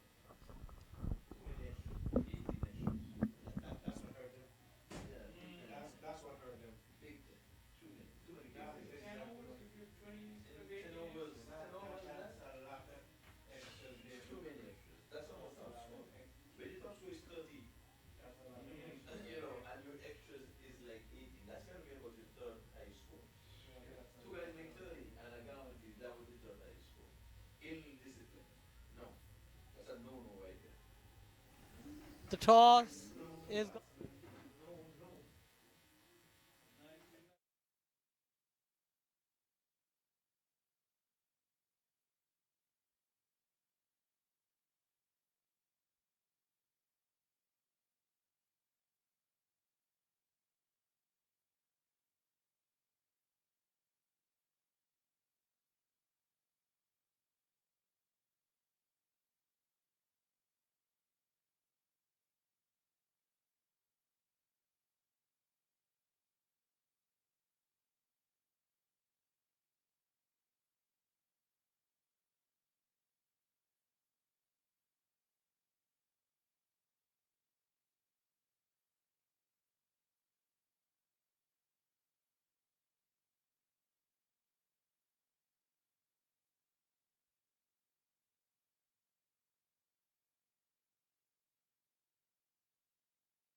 Well, welcome to the toss. This is quarterfinal number 3.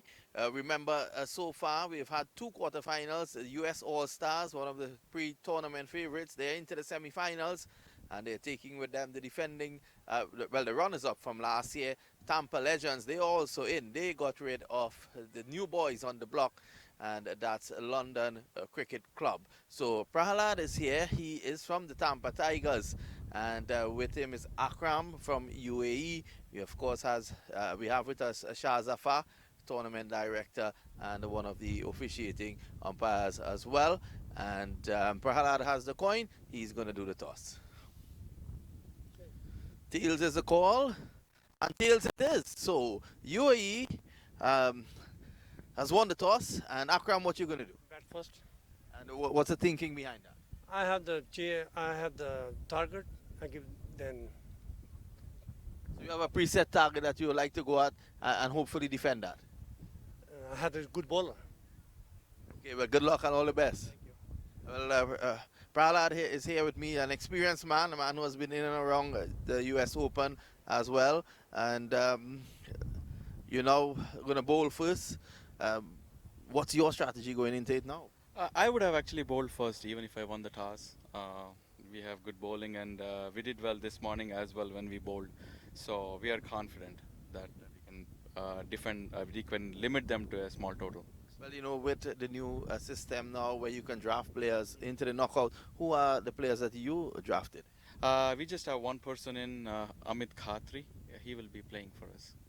And of course, Akram, who you drafted? Ken Singh. So those are the 2 players, Amit and Ken Singh. So the news down here from Pittside is that the UAE, they have won the toss and they have decided to bat first. So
Hello and a very warm welcome back to the Broward County Stadium for the third quarterfinal USA National Championship MaqT10 2019. And this one is coming your way between International UCT and the Tigers, the Tampa Tigers. And the news is that UCT has won the toss. And as we watch the pictures, these beautiful pictures coming through to you, courtesy of MAQ TV online through YouTube channel of MAQ TV as well. As the lights have been switched on, beautiful picture, and we're in for a quality game of cricket here. As I welcome along Zafar Shah in the comm box. Yeah, thank you, Shah, my buddy for today. Yeah, this is the third quarterfinal of the day, and it is between the UCT International and Tampa Tigers. Tampa Tigers in the round robin stage finished third, and the UCT finished sixth. So this is their matchup. Both teams are strong. Both teams have some strong points from the batting and bowling perspective. Now is the time that we'll see real showtime for because we are playing in a knockout stage, and there's about to be first ball bowl. Tanveer and Khurshid are the two opening batters for the UCT. I think Tanveer is taking strike. Watch the first ball, big shout. They're running a leg by as the umpire turns away. Watch for the umpire signals, leg by to get the innings rolling. UCT 1 for no wicket. Yeah, this was very risky, or I would say the very good ball from the Pija. And I think the first ball, Tanveer was not able to judge it, and it probably hit him on a patch, but ball probably pitched outside the leg stump, and he got saved. Once again, beautiful pictures coming through to you as you see the lights have been turned on. We're in the evening session. One more quarterfinal to go tonight. Beautiful, pleasant evening, nice breeze as well. Almost cloudless sky now. Wonderful settings. Yorker, beautifully bowled, swinging in. Peja has got that right up. Qureshi did well to dig it out. Yeah, it was a dangerous ball, and I think he wanted to play to the square leg or the fine leg, but it was better for him to just defend it. And this one, the keepers missed it as well. Once again, we got to watch the umpire signal. It's been given as wide, so 2 runs to the total. Little bit of indiscipline from Peja.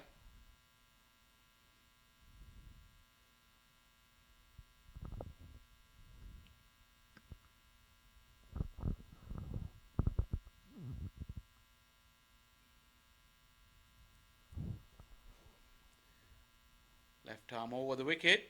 Wicket to wicket delivery. Good bowling.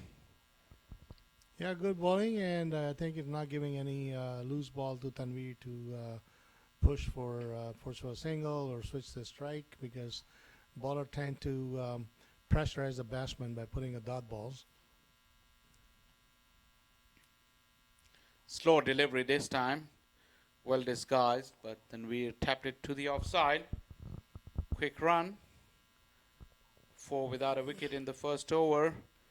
Both the openers are still having a look in. They're trying to just settle down.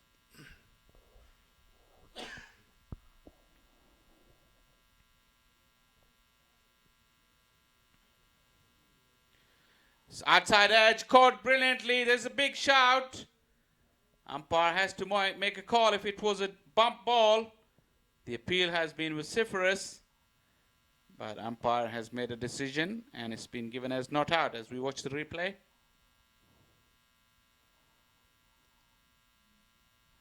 Good take by the keeper. But I think you were right on your first call. Good observation on that, because I think the ball has touched the bats and hit the ground and then got up. So it was a full toss, cutting the edge on the outside edge of the bat. Pager once again straying down the leg side. Concedes another wide. Yeah, good decision from the umpire on the previous one. It was a full pitch delivery. The bottom half of the bat and bounced before it got to the keeper. All happened very quickly. Very quickly, very hard to judge. You have to say it was But, good umpiring. yeah, good umpiring, that's for sure.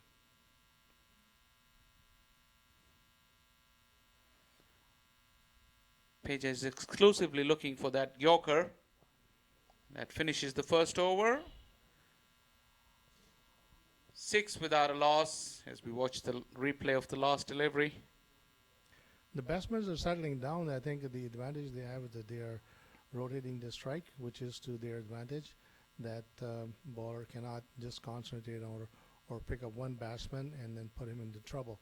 So by switching the strike, it gives them a little bit of a comfort zone for both batsmen to settle. Now we'll see in the next couple of overs, because they're power play overs, how they pan out after this. Yeah, even if it's 10 overs, they still have that little bit of time to have a look in, get their feet moving, the blood pumping, couple of runs up and down the pitch. And now, whilst they've used up that time, they're in a better position to go big in this over. We'll have to wait and see, but I have to say the bowling was good as well from Peja in the first over. Oh, definitely. The 3-over power play, and if you bowl first over with only 6 runs, that's a bonus, because usually batsmen usually take advantage of the very good ball, and I think he just wanted to swing it up but missed it, and it was lucky that didn't get a nick, because that ball was really nice delivery from Dishwa. Desai is the bowler. Desai.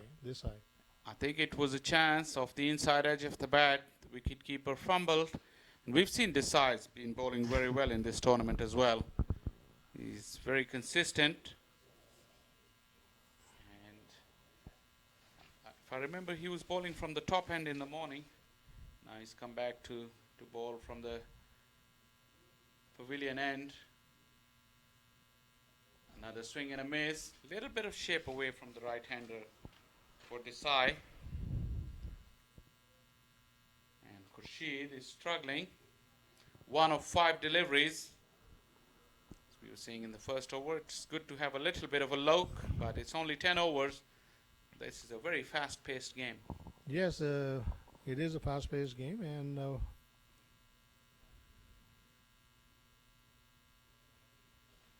Wrapped on the pads again, struggling Khurshid.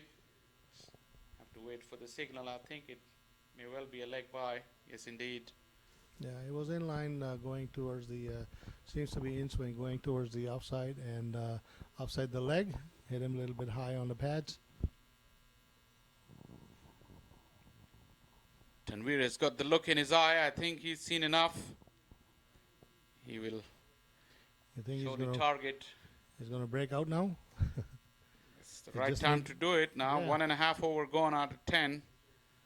Yeah, Not many on the board. It only needs one boundary to open up.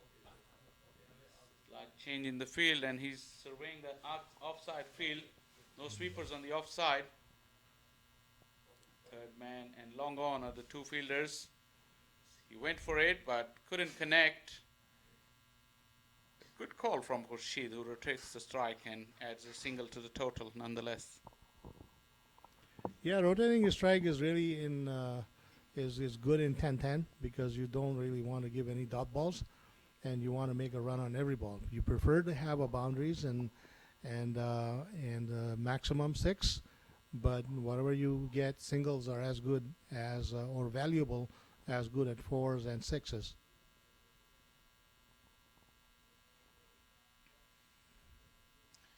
Khurshid swings inside edge onto the stumps. He paid the price. He was struggling to get the ball away off the square, and he's perished now. He's made only one of 6 deliveries, but Desai has deserved that wicket. He's bowled well, got a little bit lucky on that occasion, but a wicket against his name as Khurshid walks back. Yeah, Khurshid tried to pull it up to the onside or mid-onside type of side, but he's got the inside edge, and ball got hit the wickets. But it would have been better shot if we would have played on the offside, either to the cover or extra cover or gully. But see, it was way outside the off stump. He just pulled, and the way he walked off the middle, it shows that he's saying that he's done his best, but he couldn't do any more, so it's better to walk out and give someone else the chance. That's club cricket, that's fun cricket, so it happens. It wasn't his day today. it's fun cricket for sure, but it's very competitive. It is. Very competitive. I think a lot of people will be surprised how serious these guys take to come and play the cricket. Everybody steps in, wants to score runs, and wants to do well. There's absolutely no doubt about it. That's the competitive nature in the first place. That's in the first place that they bring him into these grounds and to enter into these competitions. As I say, fun cricket, but there is absolutely the fun is added by the competition and the competitive nature of the players. Yeah, I think as an organization, we also CCUSA look for a talent hunt. And this tournament is like an amateur tournament to identify the talent. Whatever the people we get here, we look at them. They participate in the U.S. Open as a highly competitive tournament. Good shot in the air, just over the head of the mid-off fielder, and a much-needed boundary. And Singh has came out with intent, smashing his first ball to the boundary. Singh is all business, it seems like it, and the mid-off the fielder just missed just the ball. If it would have been a few steps back, he probably would have caught it. 2 overs gone, 12 for 1, the UCT. Quite a lot of people are watching this broadcast, and a big shout out to our friend Lenny Archibar from New York. He's tuned in and he's watching. He's usually part of the setup here, but I'm pretty sure that come US Open, you will hear his comments. He's a great commentator and a very, very good friend. I hope you're enjoying, Lenny. It's nice and sunny here. I think it's cold and windy in New York. So have fun.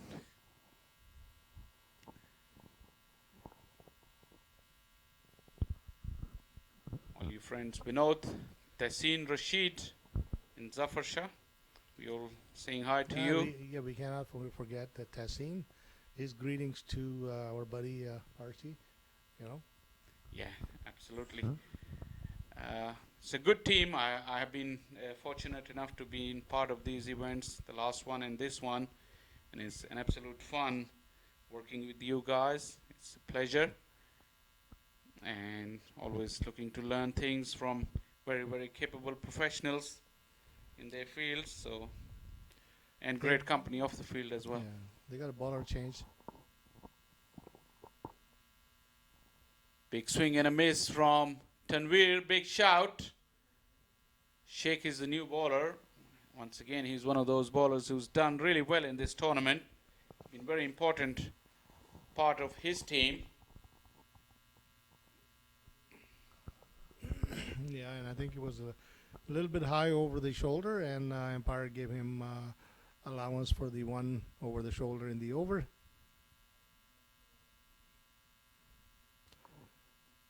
And this time he put him on the offside, and Tanveer just pulled it to the mid wicket, and he was just lucky that the fielder was inside the 30-yard line, and he goes. There was one short run is also called. Oh, they didn't need that. They're already struggling for runs. The umpire is making the signal for the short run. And sometimes this does happen without any intention. good straight hit over the top, but not good enough to clear the mid-off fielder. Remember, we're still in the power play. Only 2 fielders are allowed outside the ring. Sheikh has only gone for 2 runs of his 3 deliveries. Big impetus is needed for the UCT innings. They're trying.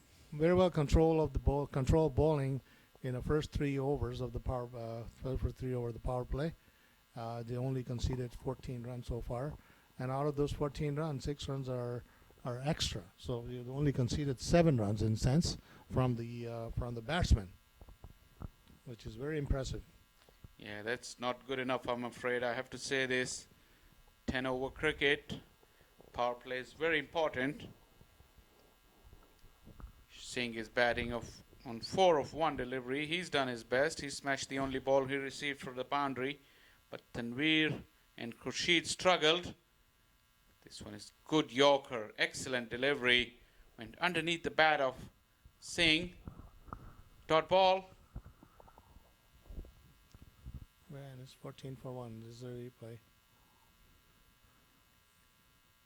Oh, he's got very lucky because he played the ball from the outside, and inside edge could have been, there was a possibility of that inside edge. Slow delivery this time. Another dot ball. Should have been looking for a run there, but Tanveer was interested. Singh called loud and clear. He didn't want any of that. You imagine in a T10 cricket, we are in the power play, 3rd over of the power play, and Sheikh still got 1 slip, which is very unusual to see. No, I think they have very defensive fielding. You know, they have basically everybody in the circle, right? And they are deep circles. You know, they are very deep circles. So what they are doing is that because the ground is fast, and they're covering the areas where ball possibly could go. You know? And also that means that last over of the power play, the fielders within the ring are deep, so it means that they're willing to give away the 1 run and try and prevent the boundary. As this one has been down the leg side once again, but I think it clipped something along the way, probably pad, that's why it's been called as over. So 3 overs gone, power play done and dusted, 17 for 1 UCT. Very impressive bowling. Although there are some extra that counted into the runs, but overall, their strategy has paid off. Their fielding has been very strategically placed, and now the fielding can be open and going outside. But the way they are bowling, I don't think they need anybody to be strategically placed on the boundary lines, unless they have different strategies now. Different bowlers will demand the different fielding, the placement. You make a good point, Zafar, because if the batsmen are struggling to get away, why give them gaps to get 1s and 2s? And you know how it works. When it starts happening, then they're able to connect the big hits as well. But they've already pushed 4 fielders, at least 4 or 5 fielders are on the ring, so they've gone on from the attacking intent all of a sudden to a very, very defensive field with the same batsman on strike. As you see, that's an easy single given away. If the field was up. I think his strategy is not to give any boundaries and give a single. I think that what they have done is that the inside inside fielding, they are box out, right? Box out mean they have it from the crease to crease, four corners, and they have the fielders around there. Now they just move one to the gully on this one, but do that. And outside boundaries, they have covered from the two on the fine line.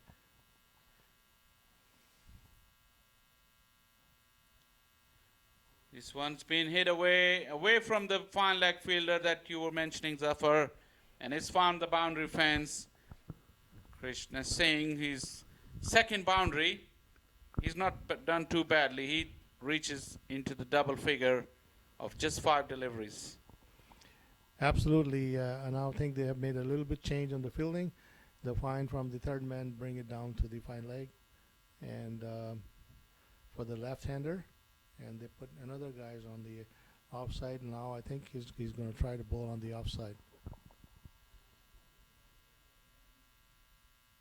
Another swing. This time the fine leg was up in the ring, but the square leg is back there. The deep square leg, in fact. So just a single. Total moves to 24, I think. 24 for 1? 23 for 1.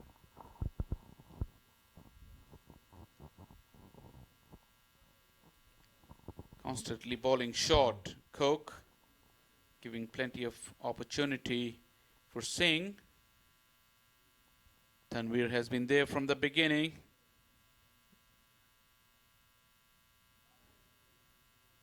In the air, but the field is back. Falls in between the two fielders. Tanvir was looking for the second, but the fielding was good. Yeah, Tanvir is trying to go maximum, but I think he's just having a little miss hits on the opportunities or the balls that he picked to go for backs. But Singh does have a capability of hitting it.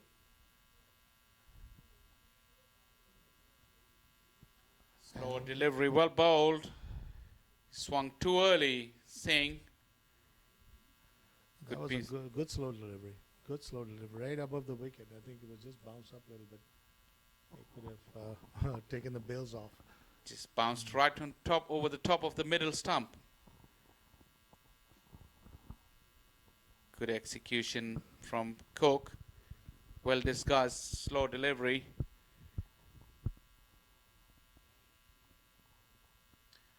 Once again, slow delivery as Singh was backing away this time, but Cook followed him. I think it will be a leg bye. Yes, it is. So 4 overs are gone.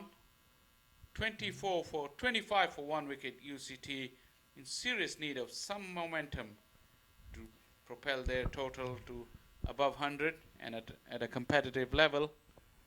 Yeah, as we saw in the first game, only 1 over that changed the whole game. Like they were in the first game, they played.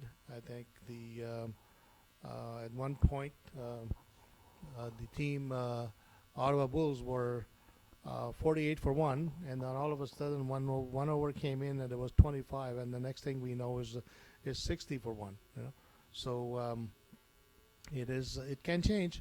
It's just a matter of one single over that batsman can capitalize, and I think Singh will probably hit the boundaries more than the Tanvir. Tanvir is just kind of miss-hit, some of the effort that he made or tried to strokes out for the boundaries, but unfortunately he has a little bit of a miss-hit.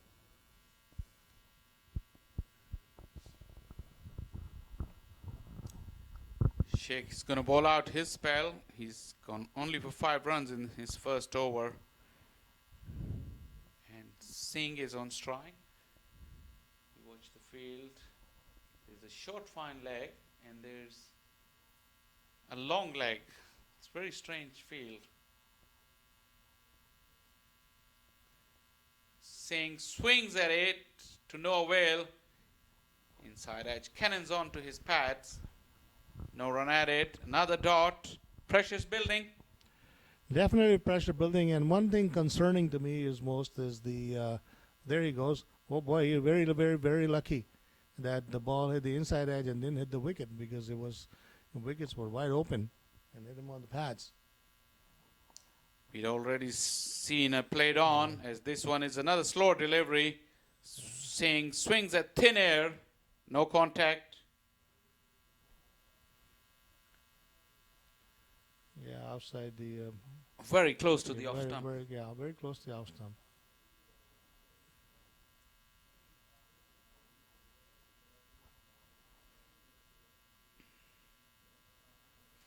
This one he's connected one finally, but just lands in front of the long off fielder. Only a single is the result. It's the first run in this over. 2 dots followed by a single. Not good enough. It's backing away and trying to get it over the fence, but not a solid connection at all. No, I think it was the outside bit of an edge in the sense that it got it over. It didn't, it's good that it didn't go into the slip, that it could be an out, because a deep slip there, or the third man, basically, short third man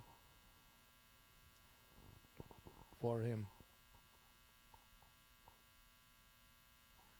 This one is in the air. There's no fielder back there.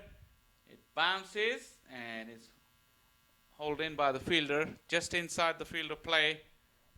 Umpire will have to have a look, but I think it was a clean save. So 2 runs for Tanvir. He's moved to 7 of 10 deliveries, 28 for 1. Yeah, Tanvir is trying to open up a little bit.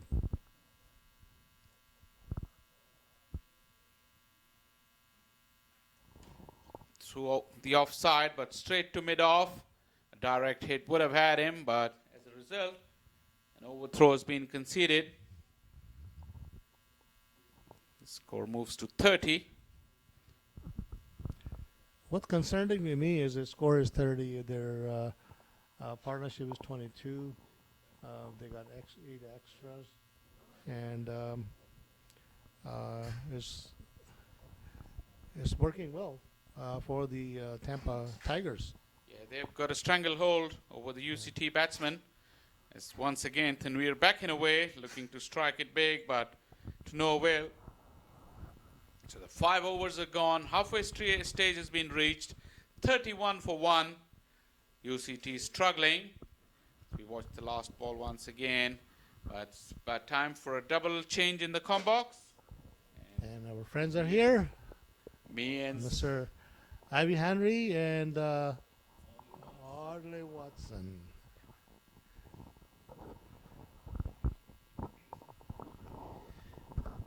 Well, gentlemen, good to see you, and job very well done.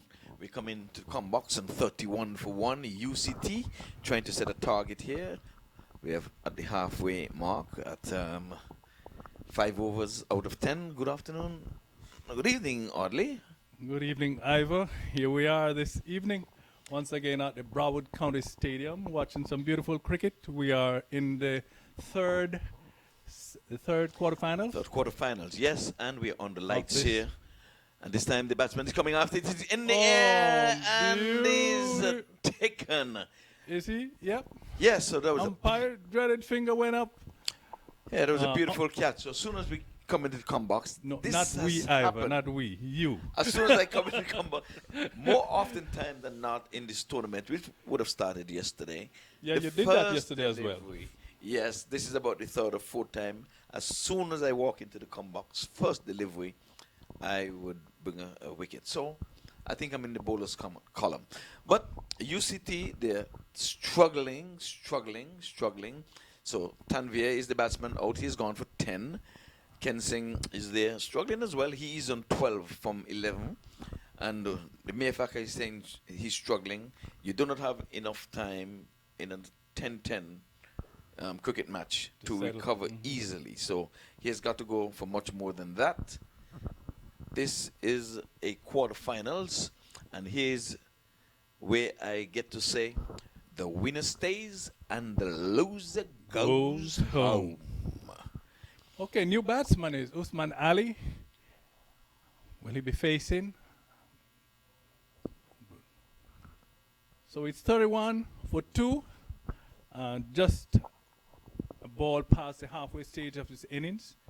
And the They need to push on in order to have a defendable total. So Kensing is swinging the willow, and they're just trotting for a single as that one goes down to the deep backward square leg for a single. And that brings the new batsman on strike, Usman Ali. As a matter of fact, Ali is... Ali wasn't strike. He just got off the mark. 1 from 1. Or is it? So Kensing was the one who just hit that single.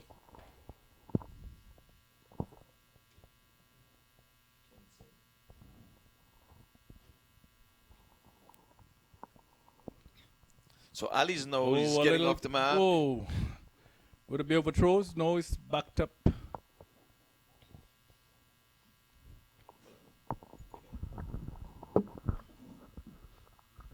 So it's 33 for 2.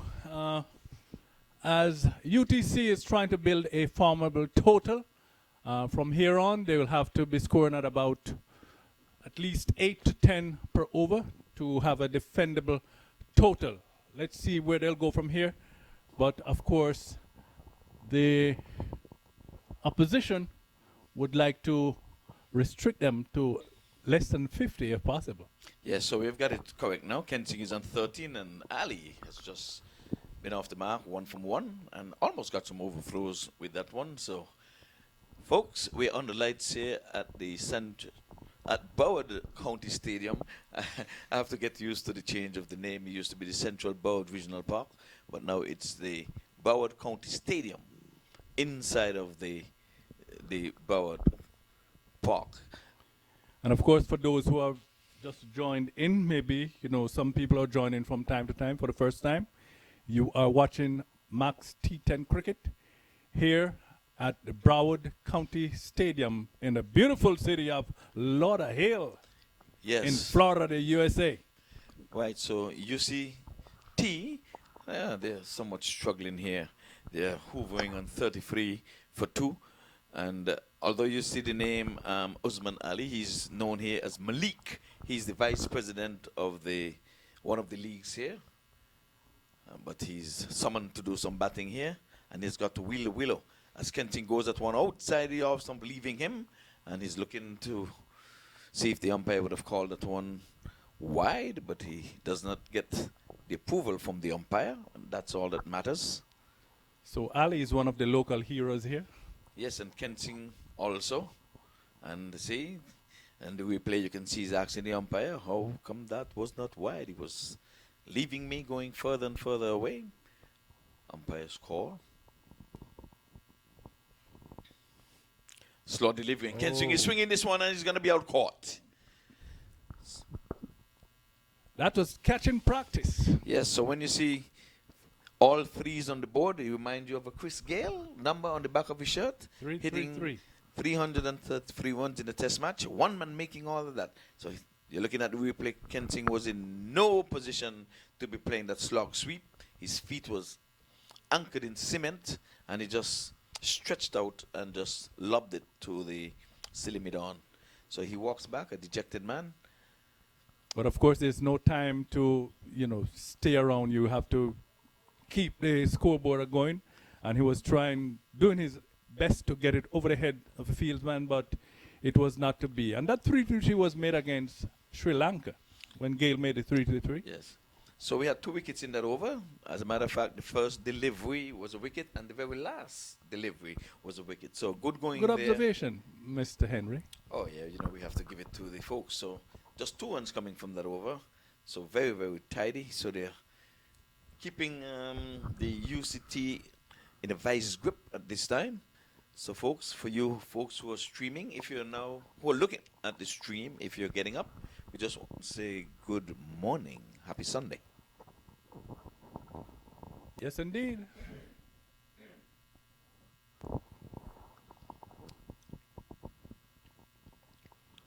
Beaten outside the off stump.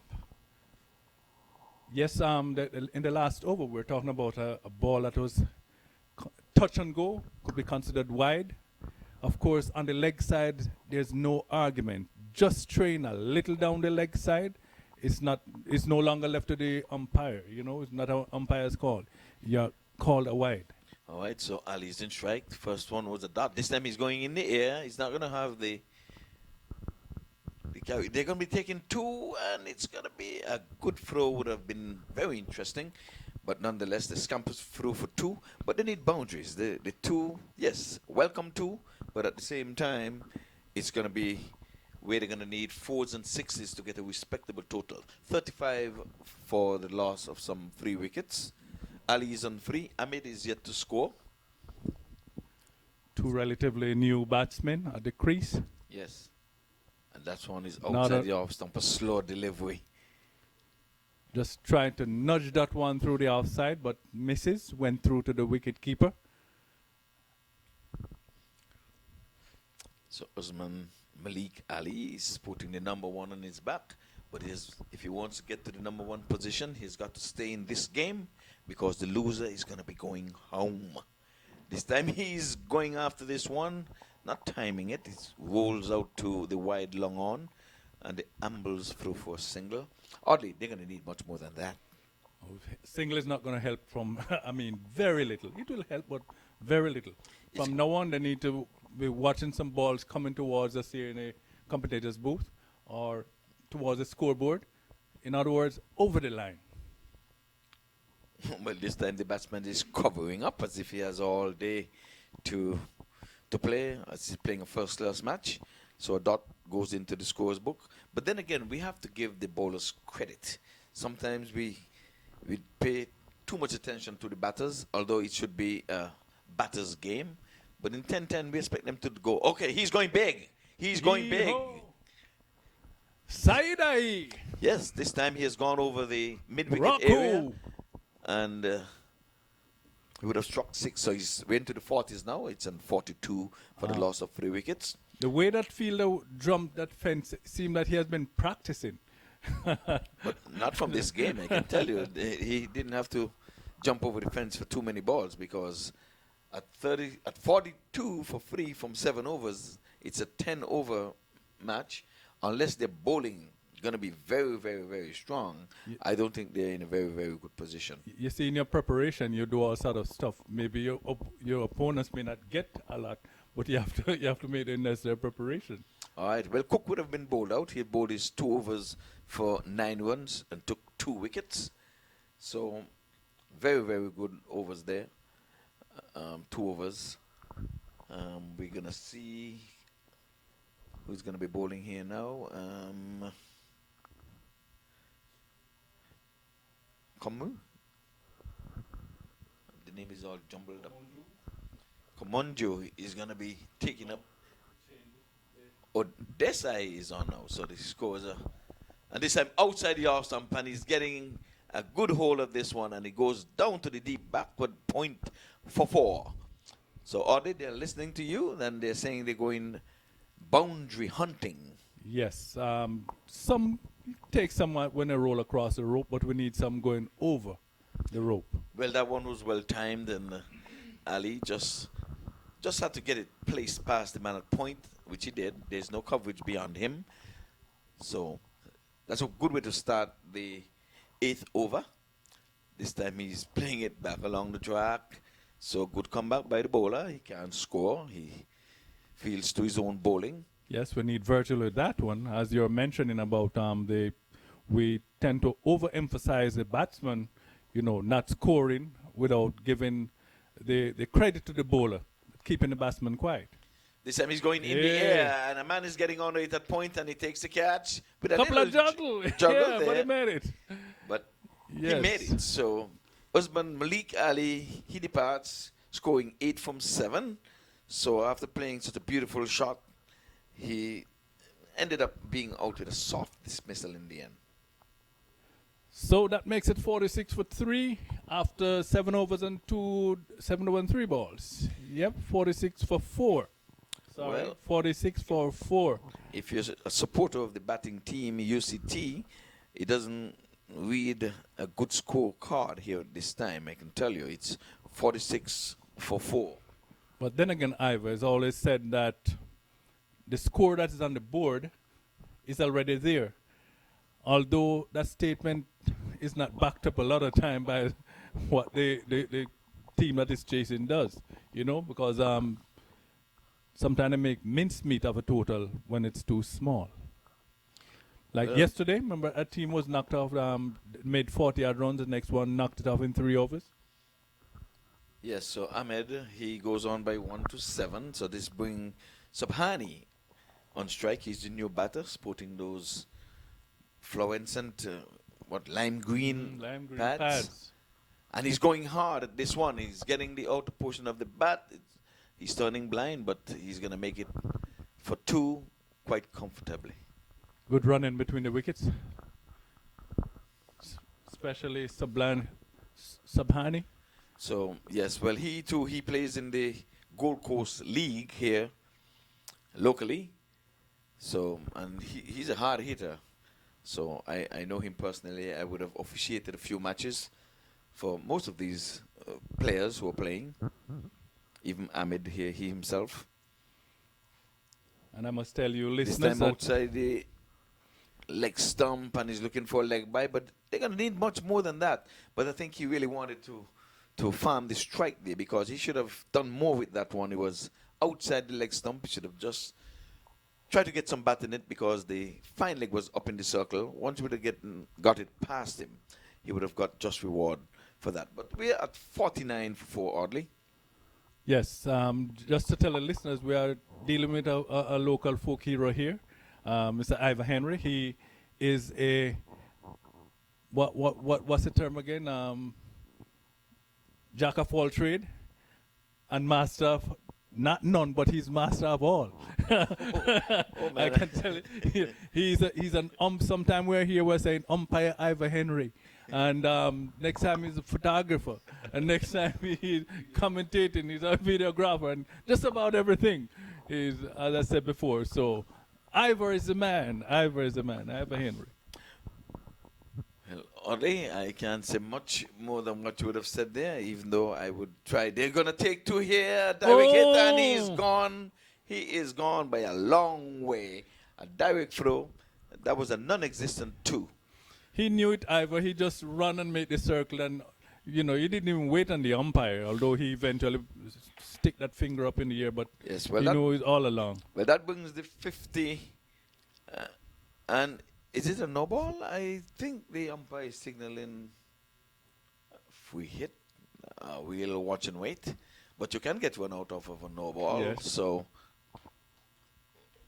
we will see. But it's 50 for 5 nonetheless. So in the wicket column, we know for sure that the batter was well short of his ground. We could have seen it here from the com box.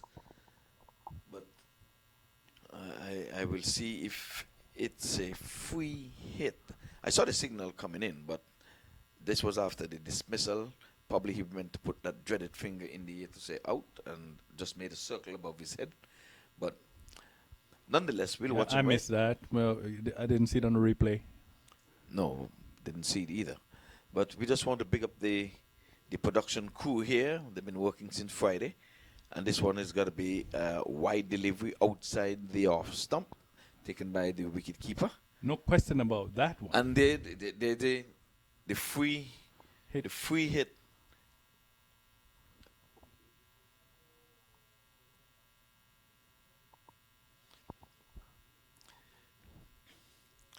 So he playing down a free hit, and he would have played it down, and that's not good. That's not good. Not good thinking. You've got to try your best to get the ball over the park. You can't be bold. I mean, you can't be caught. So you just have to go and give. Well, let's put it correctly. You cannot be out anywhere where the bowler would get credit. Right. Because in that no ball, one guy got one out. That one was wide of the off stump, and he's getting his batter onto it, and he runs out to the wide, long on, and this time he missed, and there's overthrows, and they're not running. Bad running between the wickets there. They made a good 2. Well, let us see if he was out, because the ball cannoned into the stump. So, for all you know, he's out. He's walking back to the pavilion. Let's look at the replay. We get a chance. He gets it, hits it up into the offside. Fielder is after it. We're looking at the replay, folks.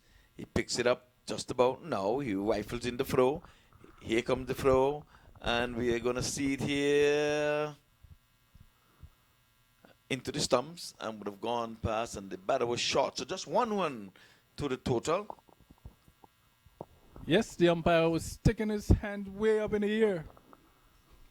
So he got one out on the second attempt, trying for the second one. So 6 wickets would have fallen now. Only 9 legal deliveries to go. 9 legal deliveries. So, like I said, they did not do much with the free hit. That's the problem. You got a free hit and you just pushed it off into the offside rather than try to play an aggressive shot. And you're forcing for double when you should be looking for 4s and 6s, because 555 remind me of a cigarette back in the day. But anyway, 6 wickets are down now. That's a lovely shot outside the off stump, but they're going to only get 1. I don't think they're going to dare look for 2 because they've been out twice trying to attempt doubles. Yes. So Khan is the new batsman. He's taking guard, and Yeah, just back to that free hit, Ivor. This is the time when you swing the bat, you could get an edge. It could go off, you could peel off a 6, 4, or whatever. You know, you don't play a defend wide called by the umpire, not a wide. Add into the extras. it was poor cricket on the batter's part, to be honest with you. But it was good thinking on the fielders' part. They were attempting 2, and they were strolling at the non-striker's end when they should be. This one is in the air. There's a man getting under it. He takes a catch. Easy peasy. Easy peasy. As it comes. Easy. And it look at this. We would have had some real remarkable good matches early on. Now we're into the quarterfinals, and it seems as if we have some tired legs, tired shoulders. This time again, he rolled his finger over this one, and the batsman's feet anchored in cement, didn't get across, and just catching practice, as if when just before a match, you practice your feelers to just, okay, take this catch. We're practicing catches. He didn't even try to hit an aggressive shot. He just lobbed it up in the air. Well, as I've said before, they have played a lot of matches, so it could have been just they're getting weary, getting tired, little fatigue coming in. No, not when you know that the winner stays and the loser go goes home. You've got to play for tomorrow. Tomorrow is the grand finale. We're going to be having 2 semifinals and the final. The grand and finale. Then the trophies, and as of tomorrow, every 6 is $50 to the individual that hit a 6.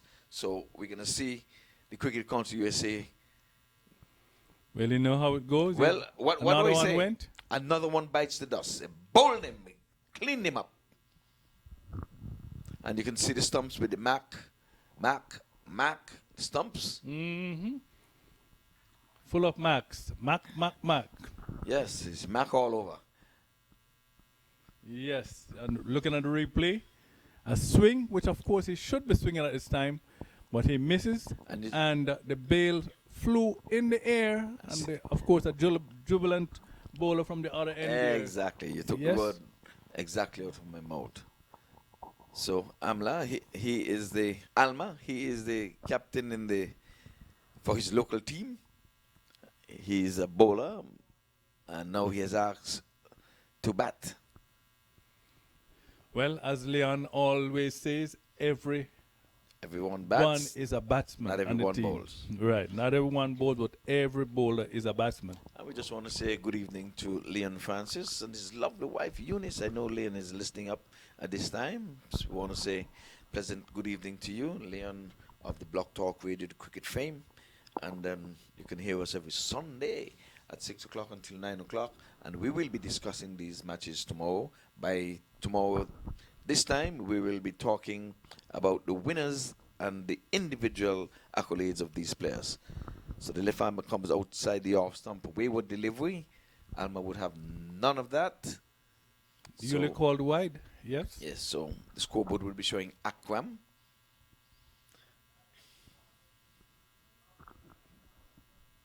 He reminds us of the great Wasim Akram. This time he's playing a cover drive, a good-looking shot. He gave it. He threw the kitchen sink at that one, but he can only get one for his effort as it went out to cover sweeper. In the final over, very final over of this innings, of course, we'll have a reply after this. Well, the extras would have helped. Some 11 of them. This time outside the off stump, he's getting an outside edge and he's going down to third man, once to his left, and preventing the batsman from even thinking about two. And at this stage, I don't think they'll be thinking two when two batters would have been run out attempting two earlier in this innings. They want to make full use of the final 3 balls that is left in this innings. And he's going after, and he's bowled him. Hee-ho. Hee-ho. And he's gone. Yes, and as usual, you know what the bowler says? You miss, And I I hit. hit. Clean them up. 60 for 9. So- Will there be the first team to be all Bowled out? out, bowl all out in 10 overs? They've got 2 deliveries to survive. Well, we had that yesterday where team had 9 down. Yes, But- it was at the end of 8. It was an 8 over affair, and they, Yes, they 8 were overs and they were 9 9 overs. now. Yeah. But now we're at 60 for 9, and the last batter is making its way to the middle. Again, we just want to say good evening to all you viewers out there who are looking at Audley doing yeoman service. He's tried to give me all of the accolades for the photography, but this is my able assistant. Without him, I don't know. I don't think I'll get through the day. Emphasize assistant. Yes, well, just want to say hello, St. Kitts and Nevis. I know they're listening over there. I give you a little joke. During the break, I spoke to my wife. I said, "Look, baby, I'm here with Ivor myself doing some pictures." And I say, "Of course, he's doing the pictures. I'm doing his assistant." She said, "You don't have to clarify that. I know." Yeah, well, thanks for your help, Audley, and everything, man. Once you're on, I know I have a helping hand or helping hands. So, No problem. yes, well, we have 2 legal delivery left in this innings, and the last man standing.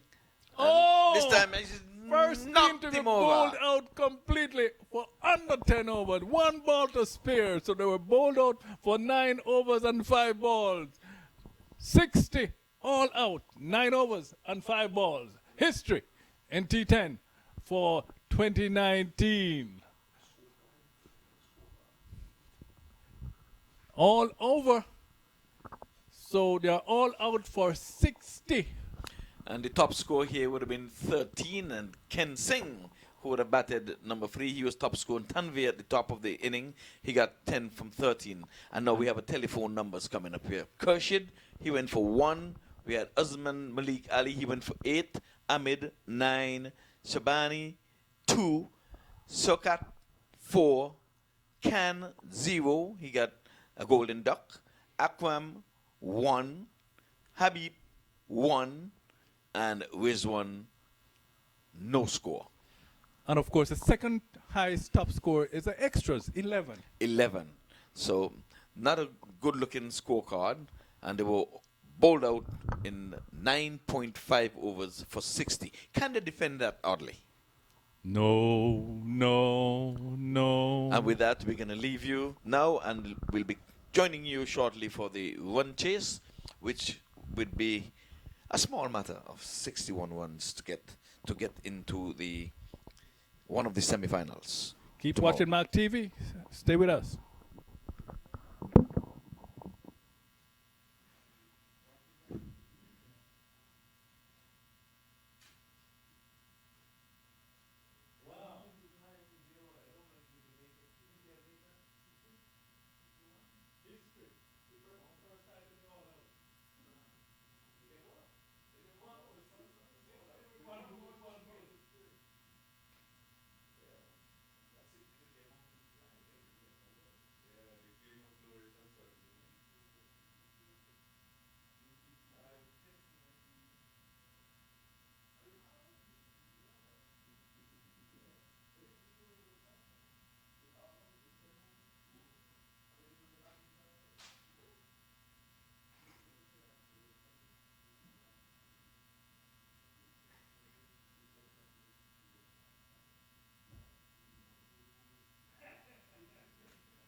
names coming on for the first time, you know, so mostly that's why I say I kind of listen more to you before I say something, because it's new, it's a new venture, so it's a learning phase. Any feedback? Anything we should be doing better? No, you guys are doing pretty good. You know, I'm learning. Listening in, so what I'm gonna do is like go back through those little lives and Yeah. You know the game. That's. I mean, when you play the game, you actually know, but just say the right thing. That's the key about coming here. yes, Say the right things on the spot. Because it may come to mind 5, 10 seconds later, but then that moment is gone. Something else is being recreated. Because every ball is invented, so to speak. yeah, you know, shot line, right? Do you watch a lot of cricket on TV? I'm used to, but then lately since I got into the nursing role, and that's yeah, Crazy I hours. work as a nurse, 12 hours, 13 hours. When you get off, you're burnt. So I work at night, so I end up sleeping in the day. Oh man, I done night shifts, but I've never been a fan of it. Where I live, I see people who've been in the corporate times. They've been working for 20 odd years. They go to the third shift, the third shift. I can't do it. So I'm a day person. I need to sleep at night. Was a day person, but then I came here, my wife, she does night shift, and it's like, we're going to work, I'm going in the day, she's coming in, it's like we're just passing each other, like, Yeah, that's not ideal either. So yeah, so I just had to adjust, because since she was here first, like, you know, it's working. yeah. So, this is where it is, but now she's home with a little baby. I'm okay.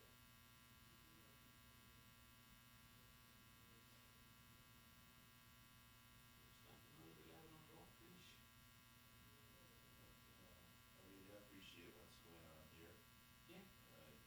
The cricket, it's growing, probably not at the pace we want it to grow, but gradually, you know, sometimes I wish there would be more support from at least the communities, you know. Yeah. I don't know how they can build it, but I think somehow introduced it in school, especially in this area when you know there's going to be a lot of international cricket here. That's really probably So that's the base.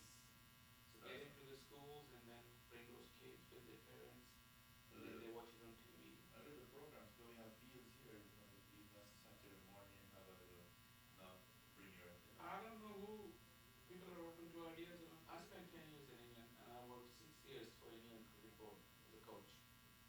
But working on grassroots levels, school coaching, club coaching, under 9s to under 16s.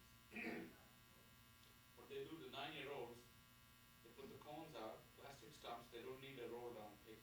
Sometimes the groundman will just cut the grass a little bit to make a visible strip, Yeah. but not the roll down pitch. So you'll have a festival of cricket where there'll be 6 games going on, 6 boundaries, 6 like small fields, and the kids will be playing under 9 with a softball.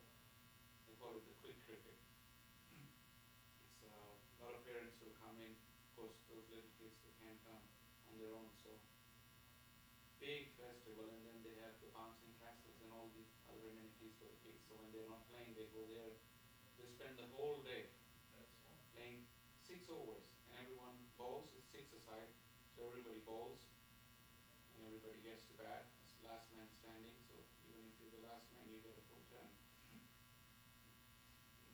We need to start some grassroots stuff here. 8 ball overs, no balls, no wide balls. I mean, wide ball for a run, but they will still be counted. But otherwise, you know, they can't bowl straight, so you'll be there all day.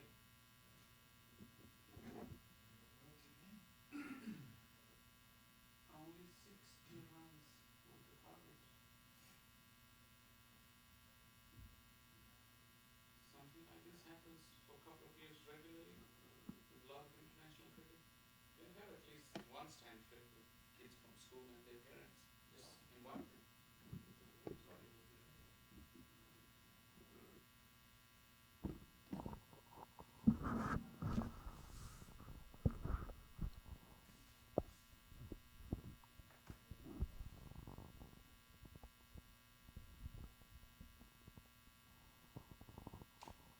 Very warm welcome once again to the Broward County Stadium.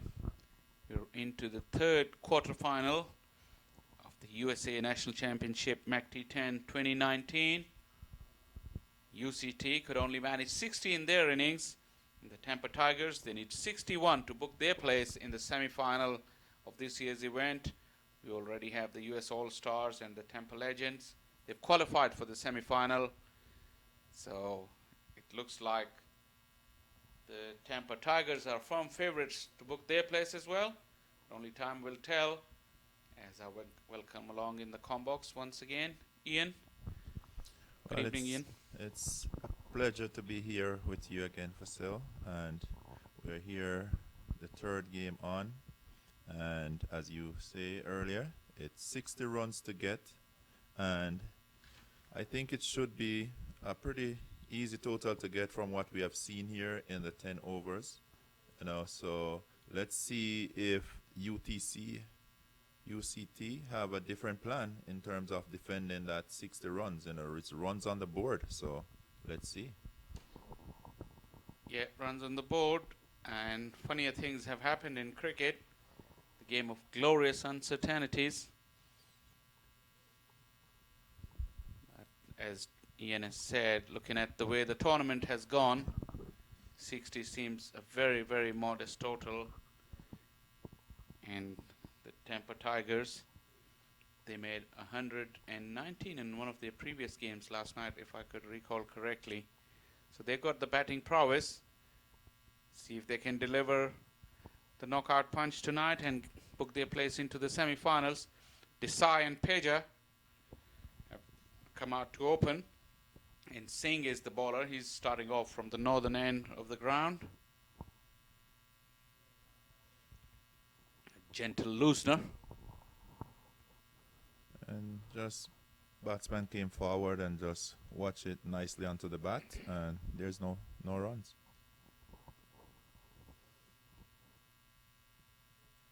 Decides on strike. That one swung in, big appeal. The umpire has made a call straight away that it was high. So you can see this side here trying to just work the ball on the leg side, but didn't make connection. Instead, got hit on the pad, but a little bit high up the roll, not outside the umpire. Gentle full toss. Straight to the fielder on mid-off. Desai should be disappointed. Didn't make use of that loose delivery. So the Tampa Tigers seem like they're pretty much comfortable and seeing into bowl. And it's gently played again in the offside. Just a gentle push. And still none for none. And we're 3 balls into the first over. Pretty circumspect, the opening batsman, Desai. Giving all the respect to Singh, as this one has been fumbled by the fielder. Singh not happy, concedes a run, and Tigers are off the mark. And Desai off the mark, so it's 1 for none in the first over. 5 balls being bowled.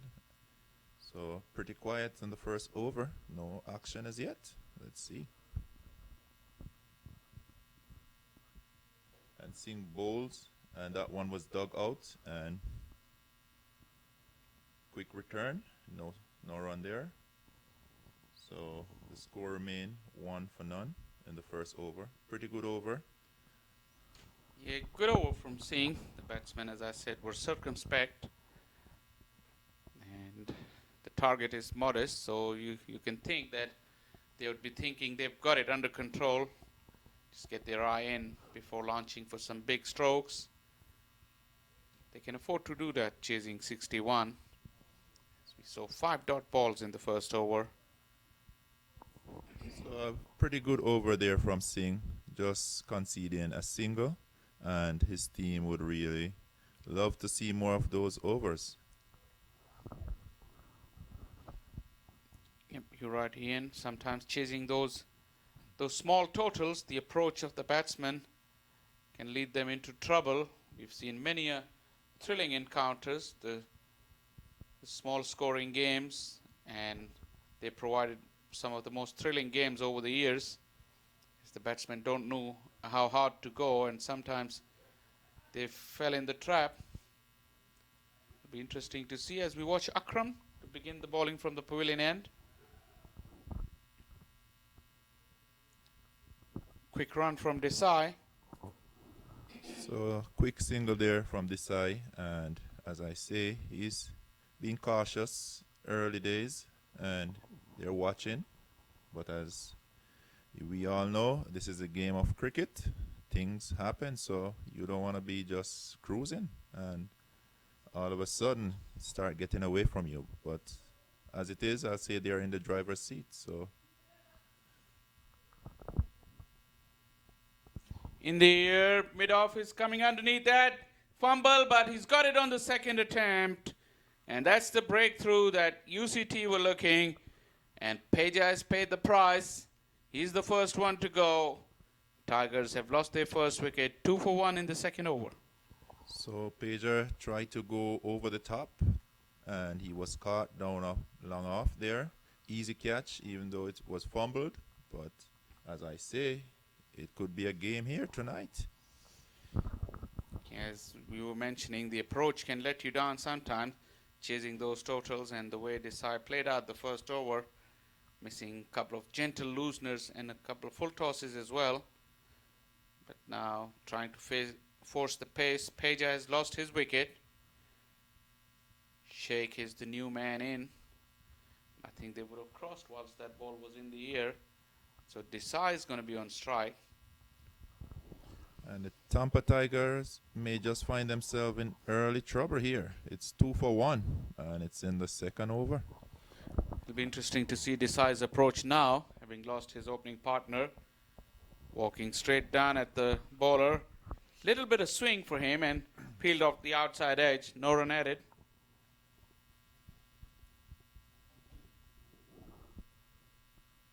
So it's looking pretty even at the moment out there. Desai's shown the intent, but will he be able to change gears from his earlier start, as this one is swings and misses.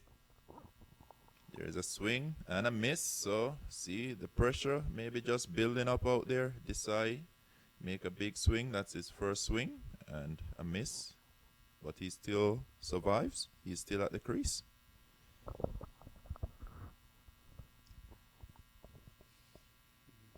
Be interesting to see what's going through his head, Desai.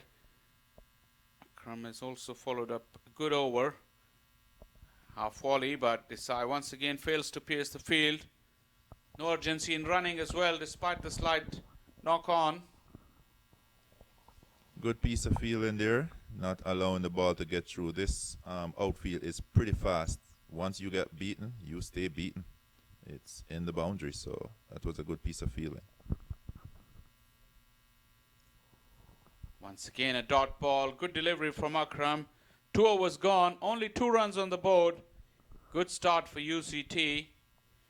Yes, this is the way the UTC would have wanted to start. They have basically been spot on with the bowling. The bowlers have produced 2 excellent overs with a wicket down, only 2 runs on the board. This is looking pretty interesting. Yeah, wicket to 2 here will really set the cat amongst the pigeons, as Singh has took his cap off for his second over. This time he will have newcomer Sheikh in his sights. So the target of 61 is looking like it could become a mountain here this afternoon. Maybe a bit too early to say, but Ian, if you got a couple of more overs like the ones we had, then you could really say that UCT would be firmly back in the game. Well, we have a game on. Yep, another dot ball. It's dot ball after dot ball.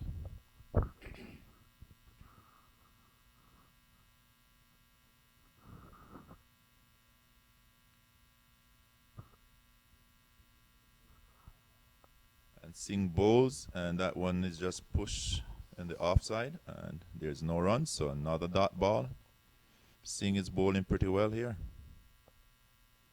He's getting the ball to spin, and the batsman is just playing cautiously. Pushed it straight down the ground. There's two fielders back there with just a single. So the total goes up to 3 for 1. And we're in the third over with a total of 61 on the board. Decides 2 of 10 deliveries. One of the slowest knocks of this tournament that we've been seeing since yesterday. He's looking to go big. Big shout. Too much swing, but the umpire has informed the bowler that in his opinion that was going down the leg side. So, Be interesting to see the replay. So as you can see, Singh is not too happy with that decision there. He thought he had a wicket, but umpire said not out, and the umpire rules the game. That's right. It's once again Singh to Desai. Desai has given him the charge this time. That's the boundary. The first big shot from Desai earns him a boundary. So Desai there, he gracefully pierced the field, and that ball went into the boundary like a rocket. So that's his first boundary of the inning, and he goes up to 6 from 12. But still a pretty good over from Singh.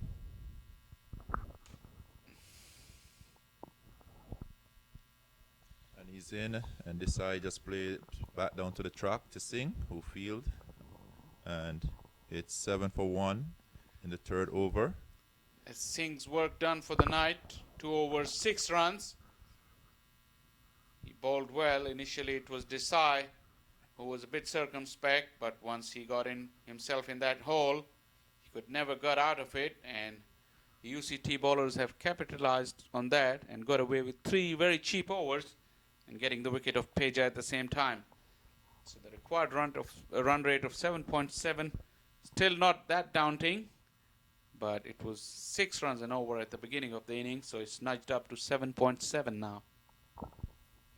So I still would say the game is evenly poised at this moment for 7 for 1 in the third over. So the field is now gonna be spread, and that's it.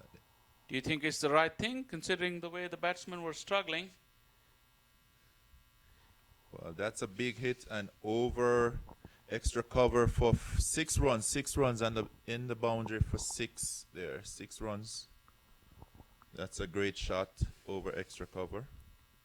Akram was getting a little bit of shape away from the right-hander, and Sheikh got to the pitch of it, played it over extra cover. Didn't try to hit it too hard, but timed it magnificently and flew over the extra cover boundary and over the fence for 6. Bit of impetus into the Tigers innings. And Akram is moving his field around a little as he come in to bowl to Sheikh, who waits. And he drives that straight to cover there, and no run, but that was a good hit from him. A big 6 over extra cover.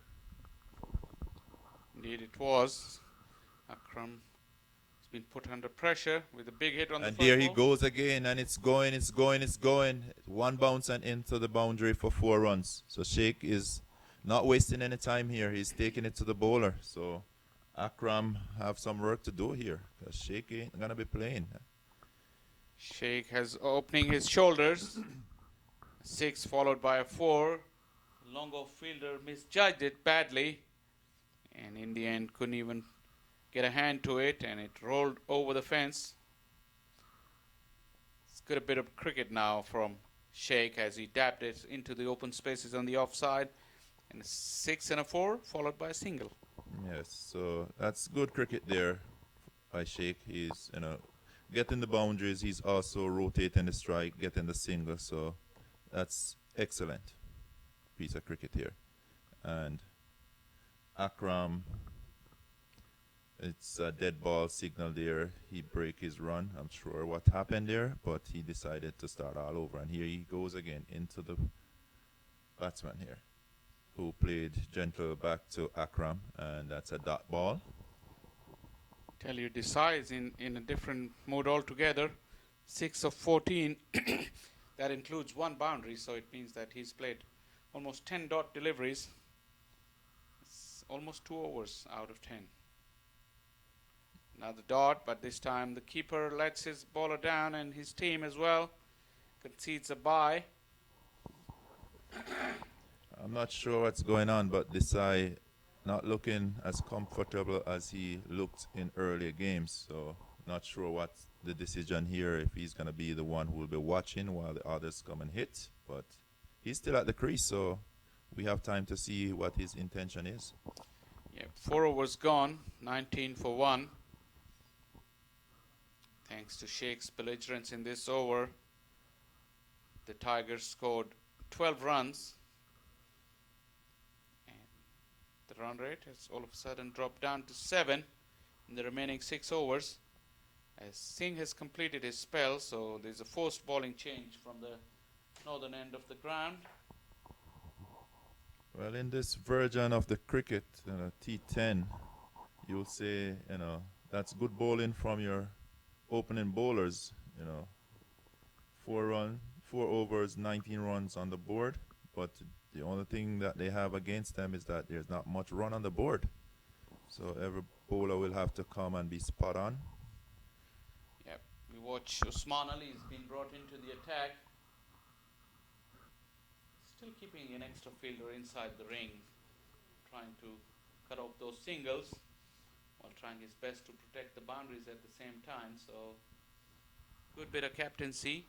Usman Ali in, and that's down the leg side, and the batsman managed to tickle that around. So I'll say fine leg right there, short. Leg bye was the signal from the umpire, so no bat on that one. No bat on that one. Another extra. And Desai has got off strike without adding to the total, so he still remains on 6 of 16 deliveries.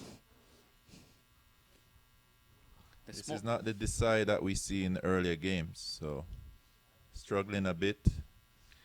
With all due respect, Ian, these club cricketers, they're good cricketers in their own right, but changing gears is something that is a step above, I think. When they start in one mode, they can carry in that mode. Definitely, I know these batsmen here, they're capable of changing gear at any minute. And that's the thing about cricket. Every batsman have their own style, their own way of taking it to the bowler. They have time when they'll watch a particular bowler just get through his over, and then they'll take on one particular bowler. So let's see what's going to happen this afternoon. Usman in and bowl, and that's a drive, a miss. Desai was late on that one, Ian. That went through him as we watch the replay again. He's trying to back drive, and he waits again for Usman, who is into bowl. Pretty good ball there, and a shout for LBW, and umpire said it's going down the leg, but a very good ball there. Full and swinging, probably swinging too much. It went against him. As wicketkeeper, you could clearly see was moving down the leg side. It's a big appeal, but there's one more thing under lights here. If you get it right, you can get the ball to swing around. And that's a wide ball there, so Usman pitching that way down the leg side, and well taken by the keeper. So a wide ball, but it could be worse. Keeper did collect, so that's a good thing here. Wow, and that's gracefully played through the offside, and it's only a single, but that's a class of a shot there. Yeah, the timing was there. Glorious stroke, but straight to the fielder in the deep. Desai moves to 7. It's 23 for 1 as we watch the last ball of the 5th over. Well bowled by Usman. Follows Sheikh, was looking to give himself some room, but excellent delivery. And that means that we've reached the halfway stage of this innings. It's 24 for 1 after 5 overs and 61 to get.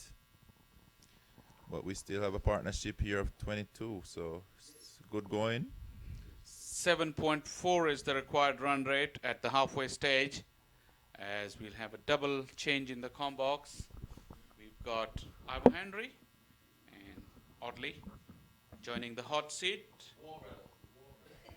called as the War Brothers by Vinod Mamchan. So there you go, boys. Well, the one chase is on, and oddly, sometimes the little ones are the ones that give the most trouble. Trying to get to 61. We're coming into 24 for 1 after 5 overs. Desai, he's on 7. He has sucked up some 19 deliveries. And Sheikh, he's on 13 from 9. So he's going at a better clip. But I will say advantage Tigers. The fact that they've got 9 wickets in that, I think they still have time to make a recovery and win this match. But it's cricket. Cricket is a funny old game. It's never over until we say it's over. So again, to all the streamers, we want to say a good evening, if it's evening time or night time in your neck of the woods. And here it is. They don't have to go for the big swing because they're just needing some 7.4 ones and over. So 5 deliveries, they can hit singles and get a double from the 6, and they will be getting their 7 ones and over. But along the way, trust me, they'll want to make it a little easier to get a boundary here and there to ease the pressure. Yes, just to mention, after this delivery. Yeah, just to mention, down to the vacant slip. 4 runs. Yes, and out the edge there. So it doesn't matter how they come, especially at this stage. It was a genuine edge. There's no slips in place, and there was no third man on the boundary. So once you get outside the inner ring, here it is, right off the outer edge. You can see the replay, and he got just And of reward. course, with no slip in place, you can play that intentionally, and exactly what he did. Yeah, you mentioned about good morning, or we're in the neck of the woods. MAQ TV is 24/7, as we are, 24/7. So these matches are being rebroadcast from time to time. So indeed, it could be morning, evening, or whenever they're watching. Okay, so with that boundary, this eye goes up to 11 from 20. Again, folks, they're chasing 61 to stay alive to be in tomorrow. He's playing an aggressive shot here. He goes out to the mid-wicket. He comes off the boundary and rifles the throw into the wicket keeper. 1 added to the total. That's all they will be. And I think the captain will be very happy, because if he can keep it to just 1, 1, 1, there's no double. They'll definitely, the captain for the bowling side I'm talking, they'll definitely win the match if they can only come up with 1 each time. And that's a golden, it's a wide. Yeah, I was going to say it's a golden ball, it's a dot one, but no, the umpire is saying too wide. Yes, well, extras has gone on to 5 now. We're into the 6th over. And like I said, we'd have thought that they would have tried to really get this over with, done with, but that's not the case by any stretch of the imagination. They've made to toil and toil and toil. And he's coming after him. He hits this one in the air. There's a man getting onto it. Will he take the catch? Yes, he does. Yes, indeed. And that was ill-advised. He was no way getting to the pitch of that one, and just with the swing of the bat, just scooped it in the air as if to say, here it is, catch in practice, take me, and he poached it. I think what was happening in his mind there, he was saying, look, we need to get something over the boundary. So, look, ease the pressure. So in trying to do that, he came down the pitch, but somehow got a bit choked up, and the ball went in the air and was easily gobbled up. Catch in practice. Yes, well, it seemed as if the bowler there took pace off of that one, and he was too early in the shot and just too much bottom hand, and he just scooped it up in the air for a simple catch. Exactly. If you telegraph your punch too early, they can take action. Yes, but there was no need for that. You require just 7 runs, and right now it's under 7. It's 6.9. You already got a fortuitous 4 from an outside edge, and there was no need to go for another boundary. You could just milk that, get another 1 or 2, But then maybe he has made way for one of the harder hitters to just come on in, get it over with, and head on out for good Florida, South Florida, Saturday night, evening. That's one way to look at it, Ivor. Yep. Well, we'll see. This time the batsman is playing out an elegant shot off the back foot, goes out to the square leg, but he can only get one for that. He trusted the pitch on that occasion, as that one was just around about leg stump, and he got up on one leg and worked it around the onside for a single. Total is on to 32 for 2, and that brings Cook on strike. From here, it seems as if he's asking for middle guard. Yet to face the ball. I haven't seen none of the batters take the bails off to do the Shanda Paul like where they tap the bail in the ground. In the ground. So they use their boot to make their mark. But it settles in now as Hershey bowls to him, and this time he's cutting him in half. As he goes to him, a quicker delivery just wrapped him high on the thigh pad. And they're walking around with hands on the mouth. Wow, what was the that? Screen here now, and there it is. Like I said, wicketkeeper. The bowler thought he would have got a nick onto that one, but clearly it went straight off the right thigh pad. So he would have been interested. Signaled by the umpire, yeah. You're just showing him where the ball hit. Yeah, it's high, so there was no need for the LBW, and he was outside the leg stump, as a matter of fact. But he had no idea. As we watch it here once again on the replay. Yes, he cut him in half there. So, with the required run rate has gone back up now to over 7.3. 32 for 2. Desai is on 13, lucky 13. Cook yet to score. He has faced just the one delivery, which has been shown on the replay screen some 3-4 times to show what a good delivery that. So, Usman Malik Ali comes in with his final over. And this one down the leg side, wayward delivery. Oh. And that's a cardinal sin. That's a 5. No, One wide? No. And did he? No, I think he got a nick onto it. He got a nick. Okay, sorry. I'm sorry. Yeah, I thought it was wide enough to be one wide. And yeah, but it was always headed, it was always headed down the leg side. Yeah. You don't have a fine leg, neither up in the circle nor beyond the circle. You have a deep, long leg. So that one was cutting from off the leg, and he started. The line was bad from the onset. This time he goes in and he's playing it out to extra cover, and they're going for the run out. No overthrows this time, no run out. No, it was nicely backed up. So they've got to target the bowler to make it a little easier. At least they don't have to take any chances because they're well within striking distance. But the overs are running out, Ivor. The balls are coming down. You Yes. never know. 2 or 3 quick wickets, and they may find themselves in trouble. Well, one of these bowlers have got to bowl an over for no more than maybe 2 or 3 runs. Ken Singh has bowled out, and he seems to be very tidy. But his spell is long gone. This time he's getting a hold of this one, but there's coverage out in the long off area. They can only get 1. So Cook gets off the mark, finally. Cook gets cooking. Yes. Cook starts his cooking with a single. Yes. Down to long off. Well, Ali down the leg side again, and like I said, ill-advised there by Ali. You can't afford the extras. They're mounting now, and they've gone on to 6. And that was the third top score in the inning. He tried to roll that one from the back of the hand, a slow delivery. The idea was right. The direction was way off target. Oh. This time he's pulling, and he's going to get 1. They're looking for 2. No. The non-striker is not interested. Desai was not interested in that one. In a double.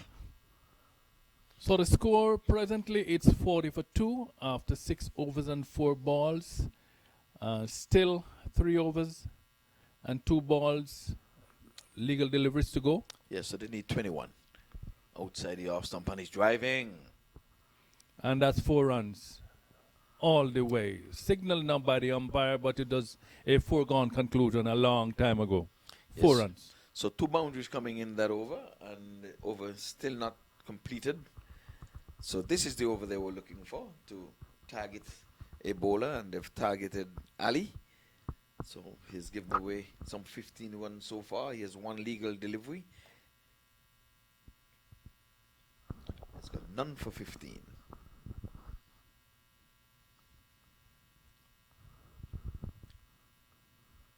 So he's looking for a wicket. Let's see the comeback delivery.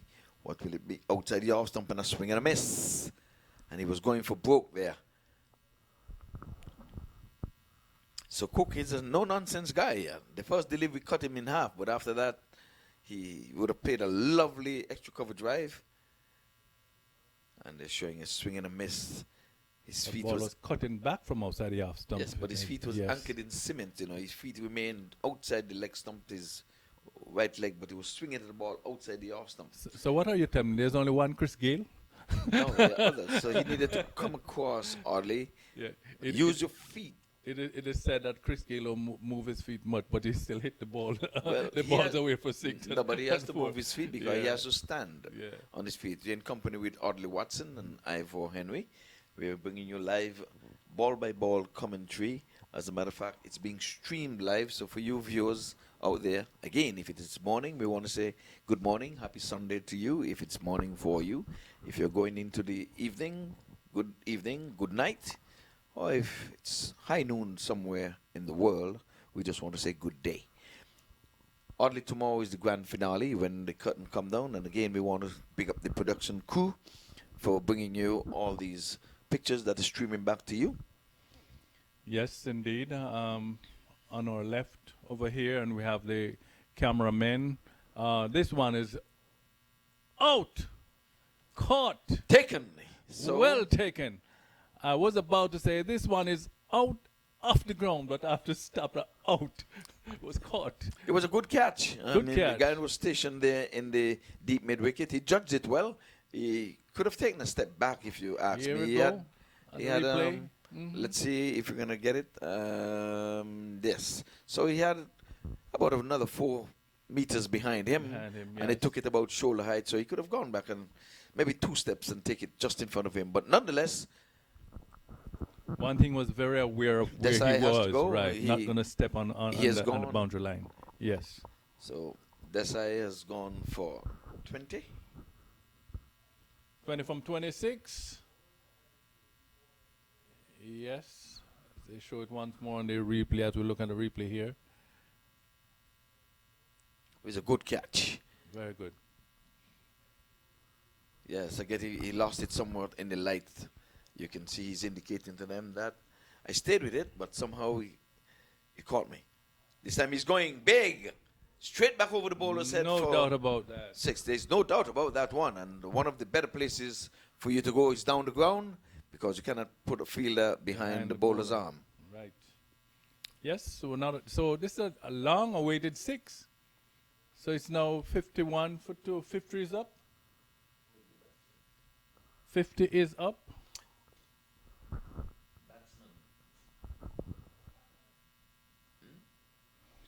This one played down.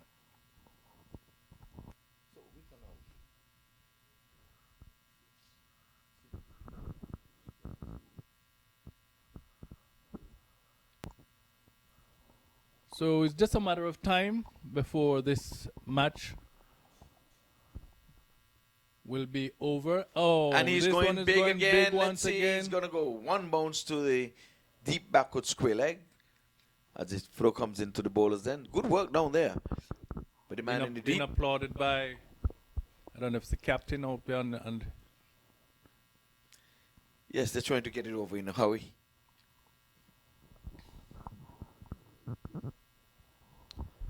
This time he's playing with soft hands as if to say, I've had enough of this, and I think we have just 1 more delivery left in this over. oh, it's completed 8 overs. So 1 more legal Okay, delivery. sorry.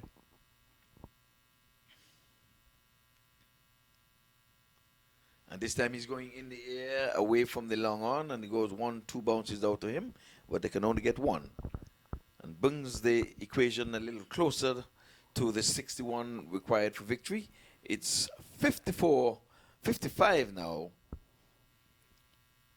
So 6 needed.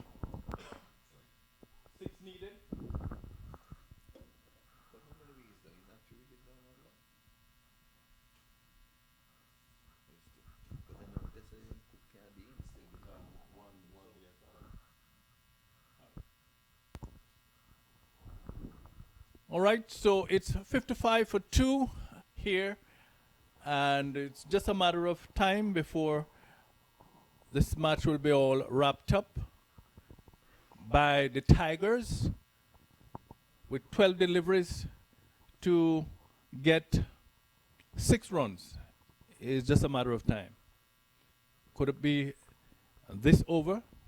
They've got 12 deliveries to do it. Well, the required run rate has gone out to 3, so they can just milk it away and punish the UCT. So the Tigers are rowing, and they're going to be staying, and UCT is going to be going home. But the beauty about this is that tomorrow's game, you can induct 4 players into your team if needs be. Competition rules. This time he wrapped him on the pad, and I think that was going down the leg side. I think the umpire is indicating it might have been a bit high as well, but the signal comes in now. Leg by. Leg bys. I think he's saying was going up over the stump. So, nonetheless, we're looking at the replay here. Yes. Yep. He was jumping, hit him, and the ball was going up and down the leg side as well from our advantage point here. So, good call there by the umpire. The umpire would have asked the bowler, if you were batting, how would you feel if I had to give you out on that appeal? This time he's playing this one down the onside of the wicket for a single. He showed some signs of aggression there. Yeah, that one was hit very hard. So we're now counting down now. It's 57. Would they take it into the last over? Because they got bowled out with 1 delivery left, and outside the off stump going straight to the wicket keeper. Precious dot ball. Precious dot ball. It's like gold dust. The bowler is trying all his work to say, if I can bowl the other dots or even get 1 or 2 wickets, we can make it interesting in the last over. Let's say another 2 or 3 wickets should go down before they reach the target. It would be pretty interesting. Very interesting. Yes. So it make outside the off stump, and oddly your call, you didn't get the wicket, but you got a dot. Not a dot. A wicket, in effect, will be a dot unless it's a run out and they're going for 2. So the batters are conferring. What could they be saying? Just get a touch on it, or just don't out? What do you think they would have said there, oddly? This is it. Go for this broke? Is it. Go for glowy? Okay, let's see. Oh, well, I guess the advice was good. It said, listen, just get some bat in it and get it past the infield and get that 4 that is required. So that's it. 61 for 2. The end of the Tigers winning by 8 wickets. So we'll be getting this scorecard here for you. And here it is. We have Desai. He's not out on 25. PJ, he went for Duck. Sheik, 14. Cook not out on 15. So in the end, easy work with 7 deliveries left in the inning. Let's be reminded that when UCT batted, they were all out with 1 delivery left. So, folks, handshakes are going up all around, as you can see on your screen. So the game has been played in good spirits. We have 1 more game left for this evening. And I can just imagine the feeling of the losing team right now, knowing that they have played well, they have done their best, and now they are going home, because in order to go on in the competition, then they would have to Have to have one. have one this one. to go on. But as I was pointed out many times, some of these players, individual players, could still be seen on showcase, could still be showcasing their talent because they can be drafted, just like the NBA and the NFL. Right, football. You just bring a team, a couple players over to strengthen your teams. Yes, indeed. Well, folks, we have one more game to go. So with that, we are going to be leaving you until the next game begin, which should begin shortly. We'll be back.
as a viewer, you will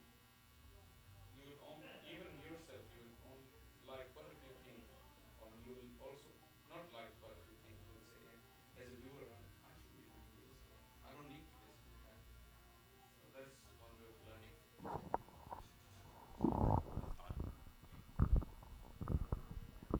Very warm welcome once again to the Broward County Stadium. We're in for the final encounter of Day 2 of USA National Championship MaqT10 2019. And we got the Myrtle Grove there against the Atlantic Cricket Club, and the Myrtle boys are in the bright orange color. They're taking the field. They've decided to bat first. Everything is in readiness. Umpires are there. The Atlantic bowlers are.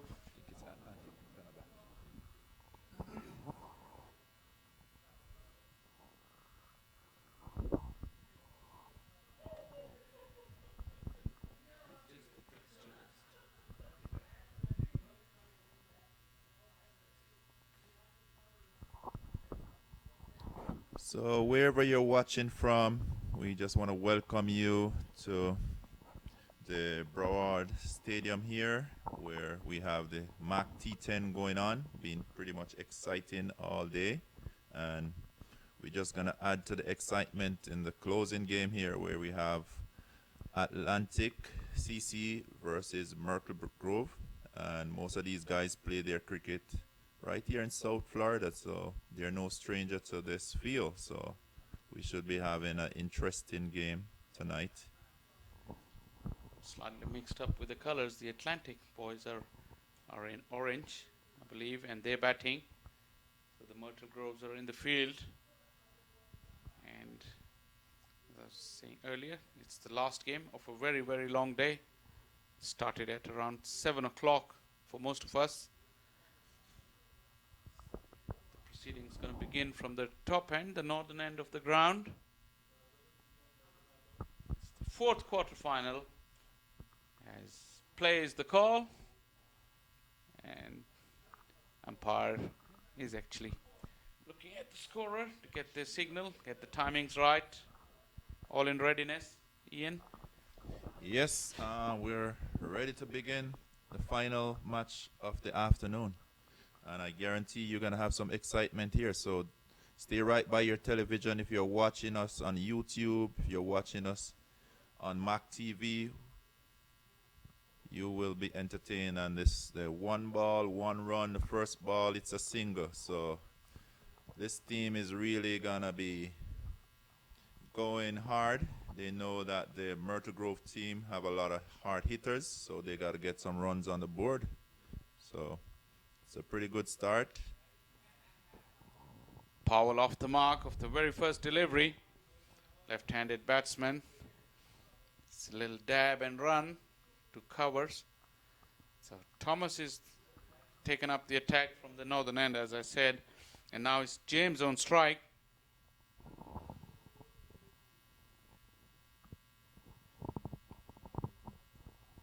So the right-handed batsman waits up for Thomas, and he works that on the leg side, and no runs there. The fielder was quick off the mark and restricted them. So there's no run there, and the score remained 1-0 in the first over. Beautiful evening. It's been glorious all day. Now that the sun has gone down, it's very pleasant as we watch that incoming delivery from Thomas. And that's a shot that is fired through the offside. It's James at it again. You know, that was a big shot there. 4 runs written all over it. James was improvising, walking down the wicket before Thomas has delivered that delivery. And he just swung the bat at that. Went pretty fast through to cover boundary. So James is off the mark with a boundary. 5 for no wicket. We're in the power play, so the sweeper is the third man. And a long on. James waits up for Thomas, and he's in and bowl. He walks across, and he's bowled all over. Bowled all over. He walked across looking to hike that ball over the mid-wicket area. He got his stump uprooted. So well bowled there by Thomas. Yeah. Too many movements from James. He walked back and across and then in front of his stumps. But Thomas kept his wits about. Didn't get perturbed by the movements. It's the old cliche of bowling straight. You miss, I hit. Hefty little send-off for James as well. Thomas is all fired up. Excellent delivery and a good breakthrough. Yes, you can see it right there in Thomas. He's fired up. He's not gonna have James striking him through the cover like that, you know. So he came back pretty well, uproot the stump, and he's like, get off here. But you know, it's a game of cricket. A lot of excitement to be expected this afternoon. It is a lot at stake. A place in the semi-final, the least of it. And as you've been mentioning, quite a few players play their cricket in this area. So it's a good contest, and it's always good to see the show of aggression from a fast bowler. It means that as a batting side, you're in a contest, and Thomas has shown that nice and early as we watch Rohan Ebanks take to the crease, the number 3 for Atlantic CC. Yes, so Ron Ebanks is at the crease, and he's a well-known player here in South Florida. He played most of his cricket here, learned his cricket here in the U.S., and he is a capable batsman. So I'll see what he'll do this afternoon here. That one kept a little bit low. Thomas is tall, strapping lad, but that one went under the bat of Ebanks. We watch again. So as you can see here, Thomas, he's coming in with some beautiful stride up to the batsman, and he delivers from pretty high. So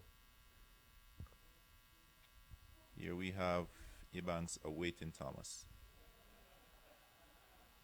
And he's playing the cut shot, but miss again, and that's another dot ball, and the score remained on 5 for 1 at the end of the first over. Yep, this one went over the bat, so a bit of variable bounce. Probably an effort delivery from Thomas this time. And that was the end of a very, very successful over, and a very good one as well. Only 5 runs yielded in the first over of this 4th quarterfinal.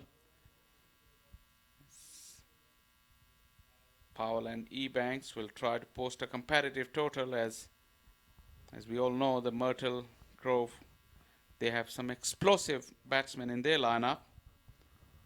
So the Atlantic CC, their job is cut out.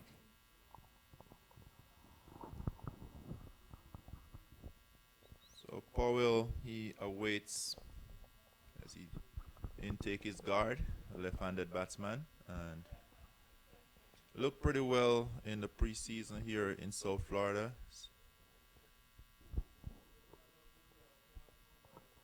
And White will be the bowler.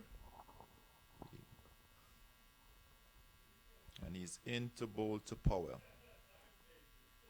And that's like a full toss, stroke again down the field, and they'll go through for a quick single. The score goes up to 6. So pretty good stroke there from Powell. Yep, White started off with the low full toss. Powell only could manage a single, which now puts Ebanks on strike. And he awaits White.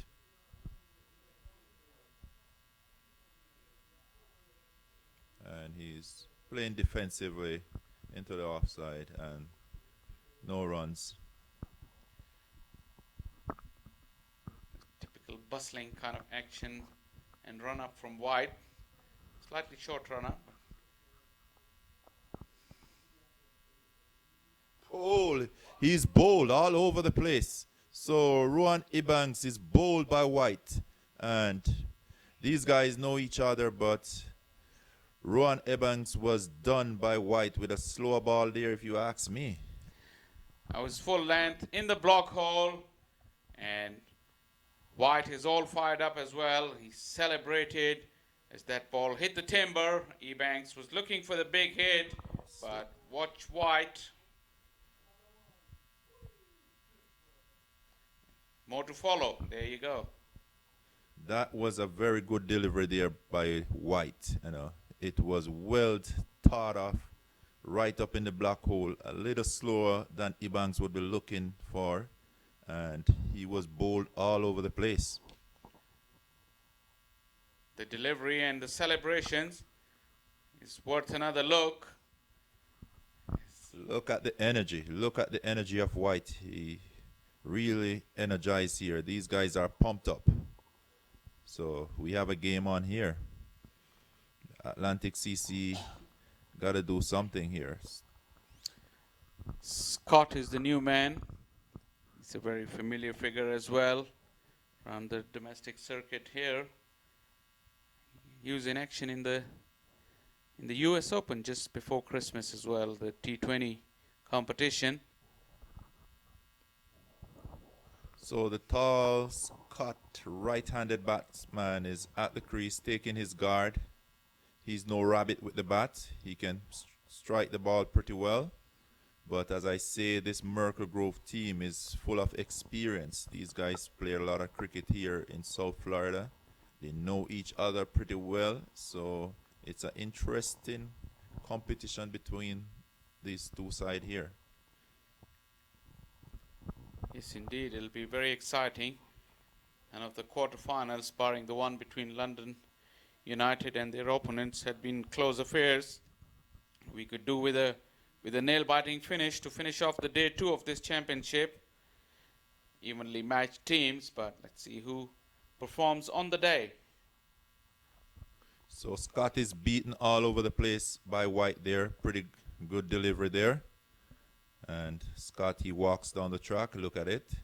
See what's going on. But White, well done there. Pretty good ball. 3 balls into his over. And he's in, turn, into bowl to Scott, who awaits him. And that's well flicked by Scott into the boundary. It's an on-drive into the boundary. Wonderful shot from Scott there. Leg stump half volley, but elegantly put away by Scott. Tall man, this was beautifully timed. Just a flick of the wrist at the very last minute. And it came right off the meat of the bat. Fairly raced across. And Scott is on the way. 2 ball, 4 runs. White into bowl to Scott. And he comes forward. Run that down into the slips area there. And no run. That was a good delivery from Scott. Square from White. Squared Scott up off the outside half of the bat. Good heat on that one. As we watch this once again. Excellent delivery to finish off. 10 for 2 after 2. Atlantic CC. Powell and Scott are the men in charge. 1 over to go for the power play. Well, 10 for 2 and second over. I will be looking for a bigger total at this time, given the team and the batsman at the crease. But it's a game of cricket, and I think they're watching, and Myrtle Grove really doing a good job containing them so far, and also getting some wickets. Watch Thomas again. Nicely played, but straight to the fielder. Yes, well played by Powell, but straight to the fielder, so no run there, another dot ball. But he's looking good. He's really middling the ball, and that's important. So it's Thomas turns into bowl to Powell.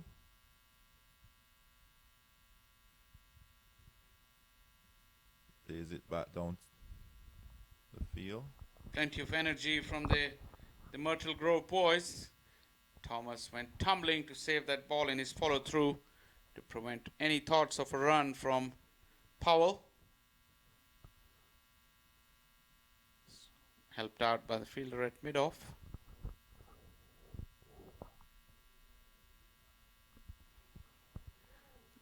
Excellent fielding. Once again, Powell fails to pierce the gap. Beautifully timed stroke, but the fielding was excellent. Good cricket all round. So they managed to go through for a single there, which will put Scott on strike. So well played by Powell, but not able to beat the inner circle. But he still managed to get a single there. So every run count here.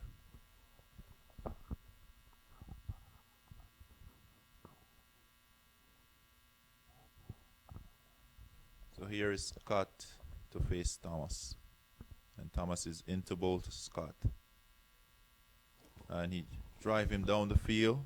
And two fielder coming across. And they'll only get a single there. So pretty good stroke, but just a single. The strategy is good from the Myrtle Grove because they're looking to ball full and they've got two fielders protecting those boundaries. So they've well thought out plan. Long on and long off are back, but for Powell, third man is back. Mid-off has come back in the circle. Long on is still back. Another excellent stop in the ring. Great fielding. Well played, well fielded. The game is on. These guys are giving it their all. Powell must be getting frustrated. He's played quite a few good strokes right off the middle of the bat. Not to show anything for that. This time he misses out on a short delivery onto his body. Leg by. And score is just mostly in singles. We watch the end of the third over, I think, and 13 for 2 after 3 overs would represent a very, very slow start. Very slow start. So the power play is over. It's only 13 runs coming in that power play. 2 wickets down.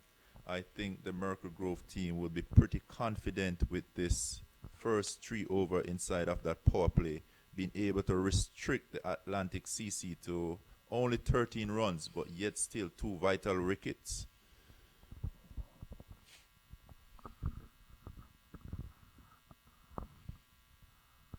So it seems like they're going to be bringing on the spinner early in the game. Williams, by the looks of it, I think, and once again on strike is Powell. As we've been saying, he's played quite a few good strokes. He's got only 3 runs to show for that of his 7 balls. See what his plan will be against the spin now that the power play is over and the field is spread out. Very good ball there, and a swing and a miss by Powell. So a good start to his over, Williams. In the air and drop by Williams. Powell couldn't get hold of it. It was shorter, but Williams can get hold of it, and it went into his hands and straight out. Williams into bowl to Powell, who is going for the cut shot, and another miss. So Powell is bowling pretty well right now, and Williams is bowling pretty well.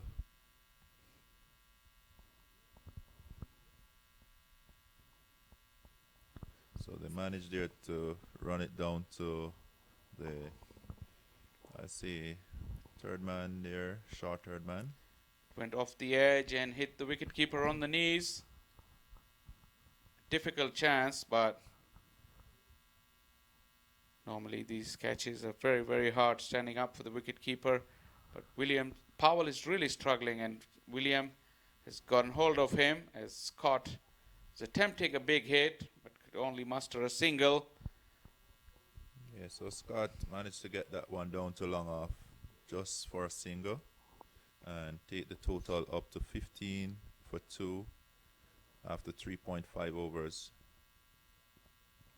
Finally, Powell has got hold of one, but once again he couldn't find the gap. And another over is gone by. Just the 15 runs on the board after 4 overs. Yes, Powell seemed to be getting the ball out of the middle of the bat, but he's unable to pierce the field. So I'll give a big heads up to the Myrtle Grove team in terms of their field placement. They seem to be placing the fielder in the right position, and Powell is unable to pierce that field, which is maybe getting him a little frustrated at this time and not being able to get the ball through. Yes, they say always the placement is also a gift that the best batsmen are blessed with. Every time they hit the ball in the middle of the bat, they always find the gap as well. But in the case of Powell, he's middled quite a few balls. Only 4 runs to show for that. With 12 balls, that means he's played 2 overs out just for 4 runs. And his team would need a little bit more from him. So we watch McFarlane to take up the attack. And Scott pull away. Seems like he was not ready as McFarlane was running in. He pulled away. So McFarlane is back to his marker. Into bowl to Scott. And Scott is... Oh, what happened there? That was a wide Wide but ball. terrific piece of wicket keeping. He moved like a flash and whipped the bails off as well. Great footwork and great hands. Got to see who's the wicket keeper, but that was terrific work. Watch again down the leg side. It must have been blinded for a sight. He moved very, very quickly and ripped the bails off in a flash. Terrific piece of wicket keeping. Great wicket keeping right there. That's something that you want to take another look at. It was pretty quick. You're right. It's worth another look. Fantastic work from the wicketkeeper. Once again, tidy with the glove work. And Scott been beaten again, this time outside the off stump. And he's going for it. It's a big heave, and it's all the fielders going for it, and it fell between the fielders, and they'll turn for a second. So lucky for Scott that time. Didn't find any of those fielders, but another spectacular effort. 3 fielders were converging on that, including the wicketkeeper. And the fielder from short fine leg, he almost got there, and as he stuck his hand out, he just misjudged it at the last minute. He never looked like getting it, but he got pretty close. He had to cover a lot of ground to do that. But another chance. You can say half a chance when a begging. quick single there from Powell. And there's a little overthrow. So they managed to come back for a second. So Powell, no doubt he's getting the ball on the bat, but just not being able to beat the fielders. So I think the Atlantic team will be looking for him to get this going in terms of getting some boundaries. As we're approaching the halfway stage, the Atlantic CC is getting, they've got up to 20 now. 20 for 2. Scott is batting on 7 of 8 deliveries, but Powell has made 7 of 14 deliveries. So McFarlane into bowl to Scott, tall batsman who run this one down to third man, short third man, and they managed to go through for a quick single. That's out though, because Wow. Powell was struggling, and as we know, the wicketkeeper, he's too quick. The throw was right on top of the stumps, and before Powell could put his bat down, the bails were off. Powell's misery has come to an end, and Atlantic CC have lost another wicket. Little dab with the soft hands. Powell was still on the heels when Scott called him, and you can watch clearly from here before the bat came down, the bails were off. Powell was struggling all the way. Scott thought he had an easy single there, but it was struggling for Powell to get to the keeper's end, and this keeper is pretty sharp. He's good with the glove, have good glove work there. You think it's a blessing in disguise for the Atlantic CC because Powell was struggling, and sometimes it's not the worst thing in the world to get some fresh legs in the middle with a clear mind. with only 5 and a bit overs to go to give this innings the much needed push.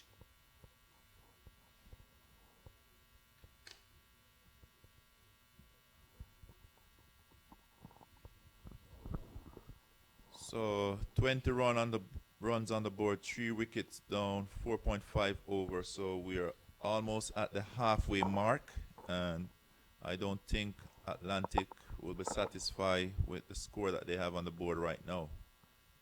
It seems like we have the hard-hitting Lee St. Blake at the wicket. He's a big man, big fella, and strong arms. So it's McFarlane into bowl to Lee St. Blake. And he goes after this one, down, over, long on, and only a single.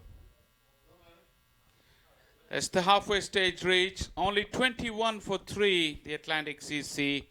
And at this stage, we will have a double change in the com box. Audley is here with Zafar, taking us through to the end of the first innings. Go well, gentlemen.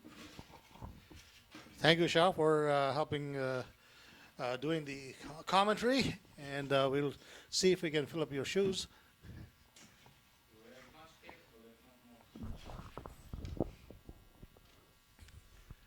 Yes, so we are back. Working We're together. back, are we? Working together for the first time. Is it in this First time? tournament? Yes. This year. Yes. Okay. Yes, I'm always handing over the War brothers. War brothers always handing over to the Shaw, the Shaw brothers. But this time we are together. Okay, so it's 21 for 3 after 5 overs. There need to be some urgency on the part of the batting team because or they'll really have a subpar total to defend. Yes, I think 62 or 69 is the last, the lowest total so far in the tournament, and 60. 60. Yeah, Yeah, 60 is the Our lowest in the team tournament. was bowled out for 60, as a matter of fact, with 1 ball to spare. Yes, so this is getting a little bit closer to that target, and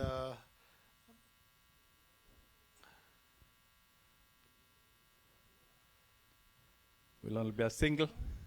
yeah, single for Blake, and it is an interesting game. I think the pitch is maybe behaving a little bit good for spinners. Sound like it because all the spinners seems to be working very well. As we were talking, Ivor and myself was saying a lot of times we tend not to give the bowlers the respect they deserve. When the batters end up not making a large score, we blame the pitch sometimes, but indeed sometimes it's the bowlers who are really finding the right spots, placing And ball this there. is the T10 tournament, so T10 game, 1 over can change the whole thing. The last few games over, I saw that the team had 48 for 4. That's a nice cut. Yep. To the point. Nicely fielded Yeah. out there as well And on they did point. the single for 28 for 3. So what I was saying is that the 48 for 4 in about 6 overs, and then the next over the guy came in and they hit him for 25. So all of a sudden the change. This one is big. This is huge. This is out of here into the stands. That's a big one. That's a long ball. They call in North American style of baseball. Long Yes, ball. Gone, yes. gone, and gone. This would have been 6 in Melbourne Cricket Ground. That's what a big Yes. one. Yes. And the umpire with arms stretched heavenwards as we look at the Yes. replay. Very quickly, it is now 35 for 3 after 6 overs. And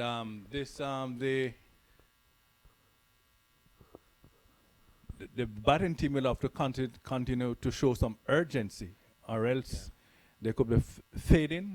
They need to have at least 85, 90 on the board, I think, to have a chance. And they're at the stage where if you lose, you're going home. Yes. And betting team does have a capability of scoring a big run. They are the higher seed team. They finished number 4 in the round robin game, and the team that is fielding, Martin Grove, finishes number 5. So they're pretty evenly matched. Indeed, indeed. Yeah, and then single again for Scott, and he's 14 balls for 14 runs, and Blake in our strike. Blake has 8 runs off all 4 balls. Right, and I'm making an observation here that this one is out of here once again. Signal umpire, 6 runs, or saidai, which is maximum in Japanese. Yeah. Or you want to call 6 raku, R-O-K-U, raku. But it's on, 6 runs. 6 runs, yeah. Indeed, Blake and Scott, they are now both on 14, and they start to add the little impetus what is needed to the innings. As we say, 1 over will change the game. Yes. And, Yeah. and Blake is taking full advantage of that, of McFarling bowling. There he goes again. And there's a long one. Straight into the sideboard. He has something against MAQ. He hit the ball straight into the MAQ sign. 6 runs straight into the sign. Yeah, that's a MAQ 6. Yes, that's a MAQ 6. That's a MAQ. Good one. That's a MAQ 6. That's a MAQ 6. Yes. And here he goes and does it very, he picked up a ball very clean. And I must say they have raced on to 48. They were crawling, but they have raced in this overway. And this one is high in the air, and it could have been out, could be out. And, oh, he dropped a sitter. That may be costly. Could be very costly. But as we have discussed here, sometimes it's difficult with the ball coming out of the dark and re-entering to the light. But other people have been taking catches, so I'm not going to give an excuse there. Scott is just rotating this strike and putting Blake on the strike, which is a good strategy because Blake is seeing the ball like a football. Right. And he only plays 7 balls and at 21 runs, so 21 and 7 balls is pretty darn good strike rate. Yeah, I must say the score is looking much more respectable. After 7 overs, it's 50 for 3. Remembering after 5, they were in the 20s. Yes, In the that's why I 20s. said 1 Yes. over, and then the T10 changes the game. Whole complexion of the game. Yes, and both teams are very balanced. Both teams are very evenly matched, and this game is anybody's game, regardless of what the score of the total they put up. It was chaseable and it could be defendable. Yes. This one will be a spectator's cat. Beautifully taken, but over the rope, of course. He's It's asking 6 for runs. out. He's asking for out. Yes, jokingly asking for an out there. But now we can see the serious intent of the batsman. They're really going at the ball now. This one mishit and gone down to the mid on for single.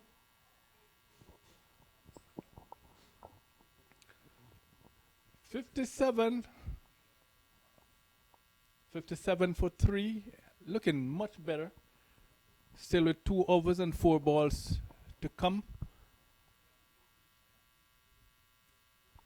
Should they continue on this rate, it could well be close to 100. And Blake made 2. 1 for the throw and 1 for the shot. That's a pretty decent running. Yes, and Blake has moved on to 23 in just 8 deliveries. So he's batting almost at 300. No, almost at 300 strike rate.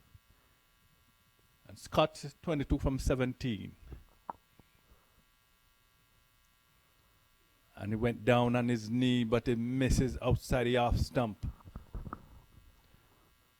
But you can see his serious intention, and as a matter of fact, they have been showing it to us. Because I think he has only one thing in mind: hit the ball out of the ground. Oh There he yes, goes, and that should be like a this one. no ball. Like this one. This is big. It is big. It's side-eye. 6 runs maximum. 6 run, maximum down Or to a the half mid a- wicket. Or a and half a dozen. half a dozen, yes. And it was a no ball because the ball was pitched above the waist. Oh, and so it's no going to ball be a was free called. hit. So it's going to be a free hit for Blake to capitalize on it and perhaps go for another long ball. Blake is on fire. 29 from 10.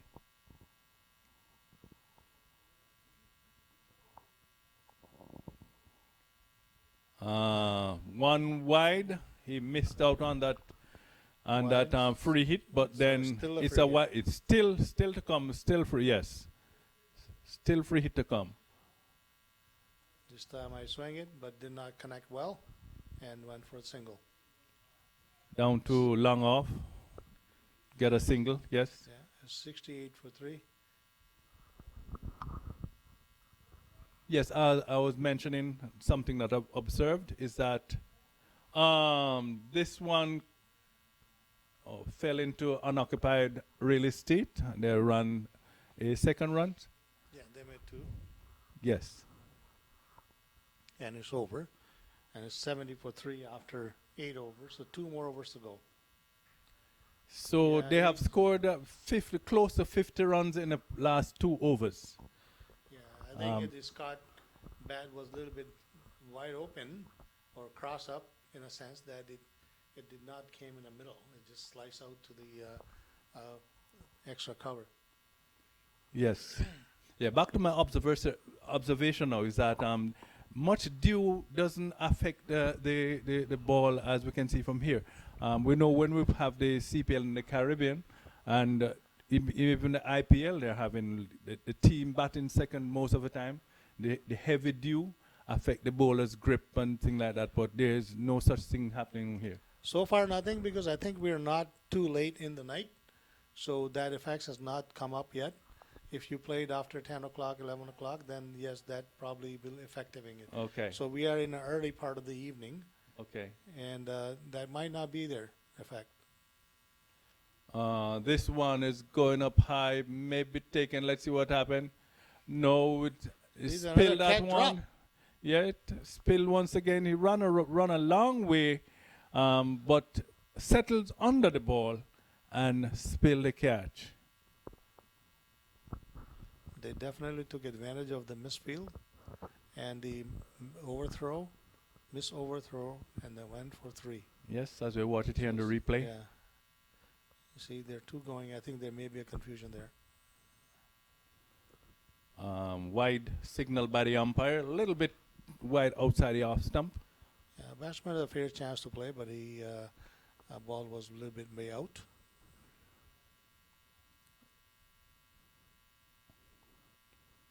Extras has moved on to 6. Single. Single for Scott is 75 for 3. That's the decent score. Now there's some respectability on the score, and the last 3 overs has been real productive for the batting side. Down to long off, just a single. The Blake seems to be slowing down, and the Scott is seems to be picking up. Yes, and that's what's needed. At least one need to be going, you know, making the big shots. And here's another. Will he be in the air. taken now? Will it be a run out? Oh no, the wicketkeeper fumbles. But good running between the wickets and taking advantage of every opportunity to score runs. You're so right. And this is a time when they ought to be hustling, and they are hustling. Only 8 legal deliveries left in this match, in their innings. Down to mid wicket for single.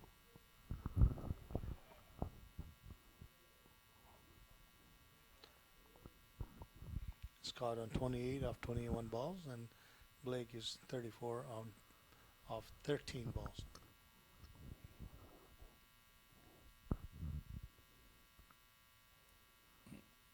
That one Gone. down through extra cover. Just a single. Cover. And they have come from, they have so far, they have a 60-run partnership, which has really helped Atlantic Cricket Club to reestablish their position. Indeed, they were all but dead. when these two came together. And they really turned things around. I'm not saying they're completely out of the wood, but because of where they were and where they are now, it's such a different picture. I think they picked it up after sixth over. Yes. You know, up to sixth over, they were kind of really dead. As I say, they were in a 25 and 1 over changed the game, and now they have really picked it up. So now the final over of this innings, 6 legal deliveries to go, and English is going to be picking it up. He is a very energetic and animated kind of guy. Just watch if he should get a wicket or you should misfeel or something. He's one of those guys who puts 100% in what he does. Energy guy, we call him. Real energetic, yeah.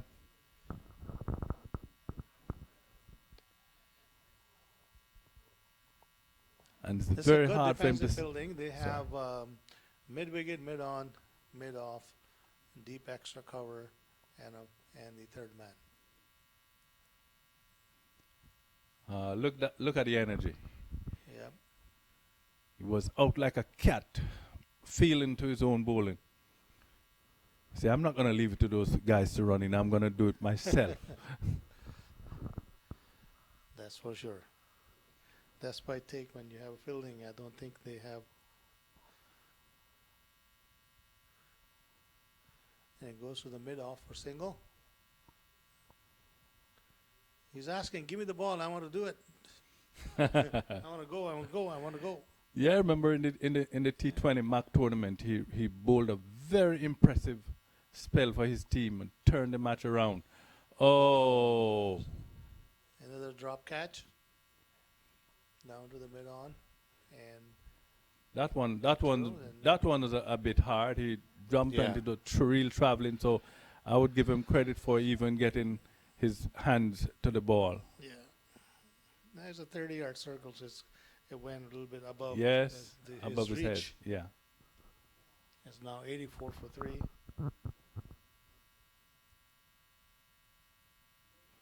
No doubt about that one. As we watch the umpire with his hands stretched towards the heavens. And of course, English is very mad with himself. That was a long 6. He really, really connected with this. And when I say English, that's his nickname. Is of course, his name is White, but we know him around here as English. Oh, okay. And oh, this could be a run again. out. Oh, save. And there's an extra. Good cricket. Good running by the runners. English just thought that the White just thought that he had the stump and he had the batsman, but I think he was kind of a little bit of a hesitation, and Blake put his bat down and make the ground. Yep. You see? Too nonchalant. Yeah, went about in such a nonchalant way that he thought it was a. He was a little run late. Out, and disappointing that the good. Oh, bowl him! Finally, and here he goes. Bowl him, yes. Here's what I'm talking about. And he grabbed his cap and claps. That is the White we are talking about. Very animated, very energetic. And, oh yes, come on, give us a pump of the fist, man. No, this time he hit his chest. So that was the last ball wicket, and the total score at the end of the first inning, or the Atlantic Cricket Club inning, is 94 for 4 off 10 overs. And we must say, is that it's a far cry from where they were at the end of the 5th over. Absolutely. When joining, it was 25 runs on the board with 5 overs gone, and now you see the 94, 92 for 4 and 10. So they really have picked it up in last, the 5 overs. Scott is 29 off 22 balls, and the scoreboard is up here. So removed, right? Here you go. Powell, ACC inning is Powell, run out by William for 7 out of 14 balls. James bowled by Thomas, 4 runs off 3 balls. E-Bank is bowled by White for Duck, and Scott not out 29 off 22, and Blake bowled by White 44 off 19 balls. On the bowling side of MCG, 2 overs, 1 wicket for 7 runs. White 2 overs, 15 runs, 2 wickets. Williams 2 overs, 15 runs, no wicket.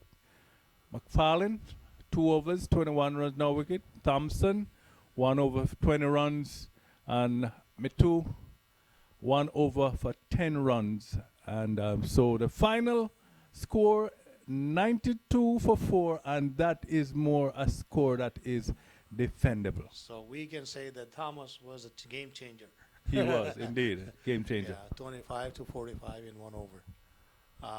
So there's an inning break. Their team is getting set to prepare to bat, and we are going to take a 5 minutes break and be back again to give you the colorful commentary with our other colleagues going to participate. So me and Audrey, I would say the good night because we may come back, but We for may, now we may just not. like to take a little break.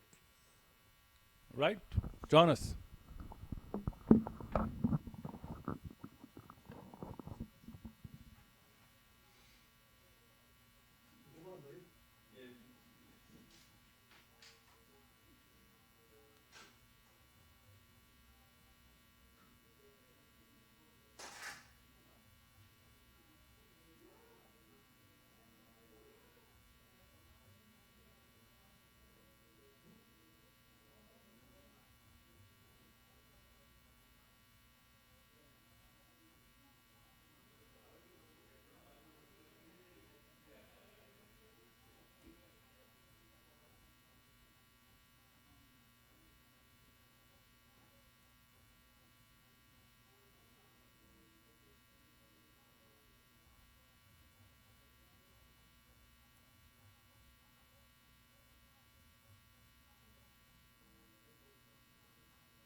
The next flight, batter up, first swing, 3 wickets, no strike. So I gotta win. All on the line, I gotta bid. They say hard work pay off, or something gotta give. Well, I know what I gotta give. My best, because this time I gotta win. Time for the US Open, US Open, US Open, US Open, US Open, US ready for the US Open, US Open, US.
Welcome back to Broward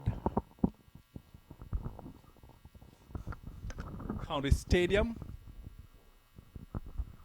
right here at MAQ TV, as we will be bringing you the reply by Myrtle Grove. They'll be chasing, they'll be trying to get 93 runs in 10 overs. Jefferson and Glenn, Harrison and Glenn are the 2 opening batsmen. And Douglas will be bowling, and he'll be bowling from the southern end, commentator's end. With me here is Ivor Henry. We'll be with you for the next 5 overs. And let's see if they can knock it off within 5 overs, Ivor. Well, Ollie, good evening, and it's good to be back with you again. We are starting the proceedings here in the one chase, and that will be commencing shortly. Like you said, Harrison and Glenn, they're asked to set the pace to overhaul 92. You just have to win by 1, so the umpire is in the ready position. He's asking his partner if he's ready, and the play is the call. The batsman say, wait a minute, wait a minute. Hold up, wait a minute. Let's see how he will negotiate Douglas this time. Okay, Prianta, who is the captain of the team, this time he's down the leg side, so he starts with a wayward delivery down the leg side. So they've opened their account in the extras column, and extras has been very helpful here to a whole lot of these teams. As a matter of fact, at one stage, extras was third on the list.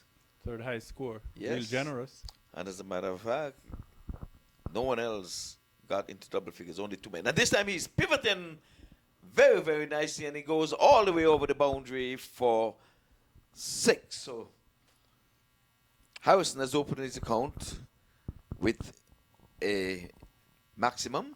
It was a slow one where he just rolled his finger over the ball and he pivoted and got all of it and got his desired result. So they are off 7 for no loss, oddly. 7 of 1 legal delivery. Yes, because the first one was naughty. It was ill-directed down the leg side. And that's the way how Myrtle Grove opened their account. He's going after him outside the off stump, swinging a miss. Yes, Douglas is saying, look, if you're going to hit me for 6, you'll have to reach to get this one. And of course, it was not wide enough to be called wide by the umpire. So, legitimate delivery. Let's see how Douglas responds with his third legal delivery. And as Harris is tapping away, waiting on Douglas.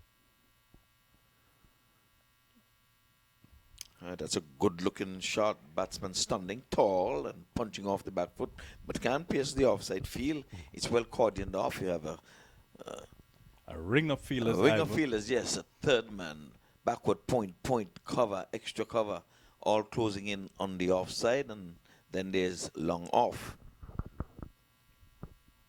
Outside the off stump and a swing and a miss. So having given up that boundary and an extra, he has kept things tight. So yeah, start to peg things back. But it's over.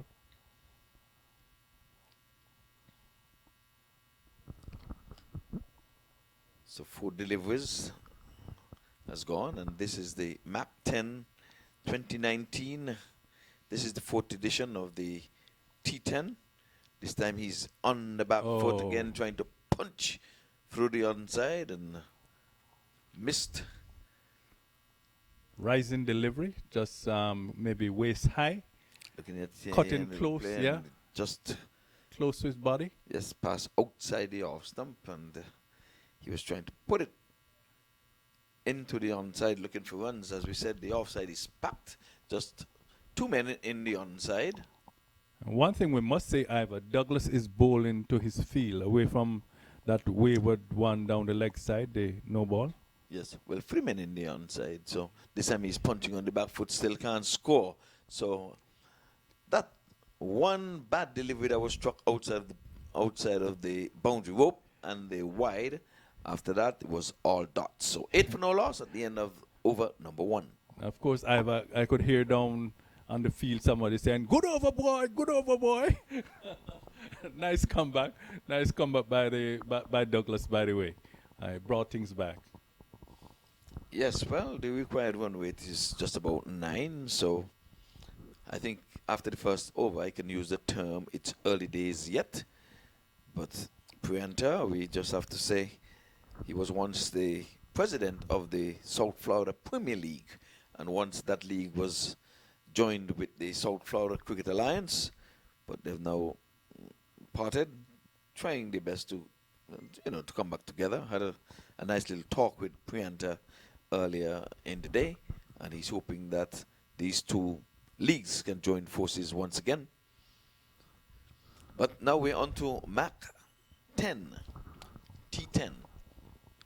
We're into the second of 3 days, oddly. So tomorrow is the grand finale. Tomorrow, the 2 semifinals and the grand final. And was made to understand that the first match begins at 10 o'clock tomorrow morning, Eastern Standard Time. And from there on, second semifinals. And then the grand finale, the winners, and then the presentations. So it's all set for tomorrow, big grand final day. Yes, so Housley is in 6 from 6. Outside the off stump, he's punching. And a beautiful stop there, but he's getting 1 for it. Yes, good cricket all around. It was a good delivery on the off stump to the southpaw, Glenn. He's left-handed, so he got off the mark right away. As Harrison would have taken all of the 6 deliveries from the first over. But Glenn, not to be selfish, he said, "I'm going to take the first one and let you have a go, Mr. Harrison." I think he liked what he saw when that ball went over the boundary. So he said, "Come, try do it again." I'll stay at the non-striker's end. So Harrison is the right-hander. He's going to be facing up against Blake. Blake had a good knock.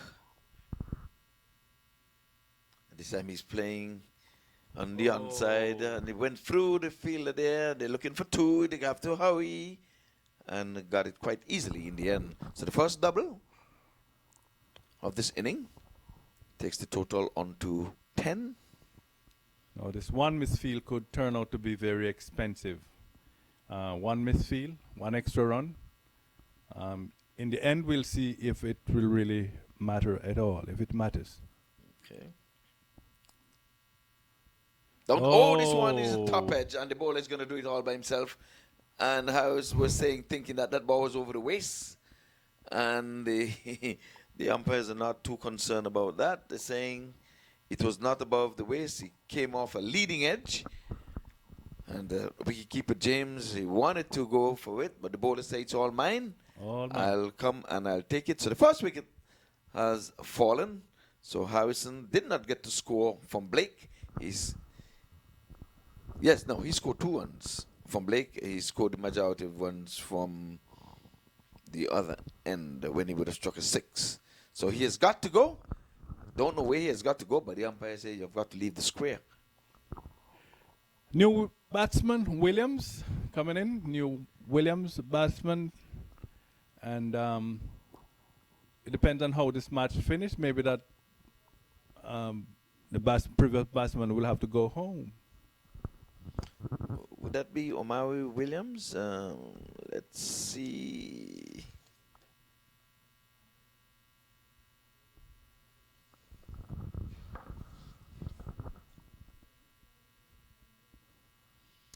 So Blake tossing the ball from hand to hand as he waits the signal of the umpire to go ahead.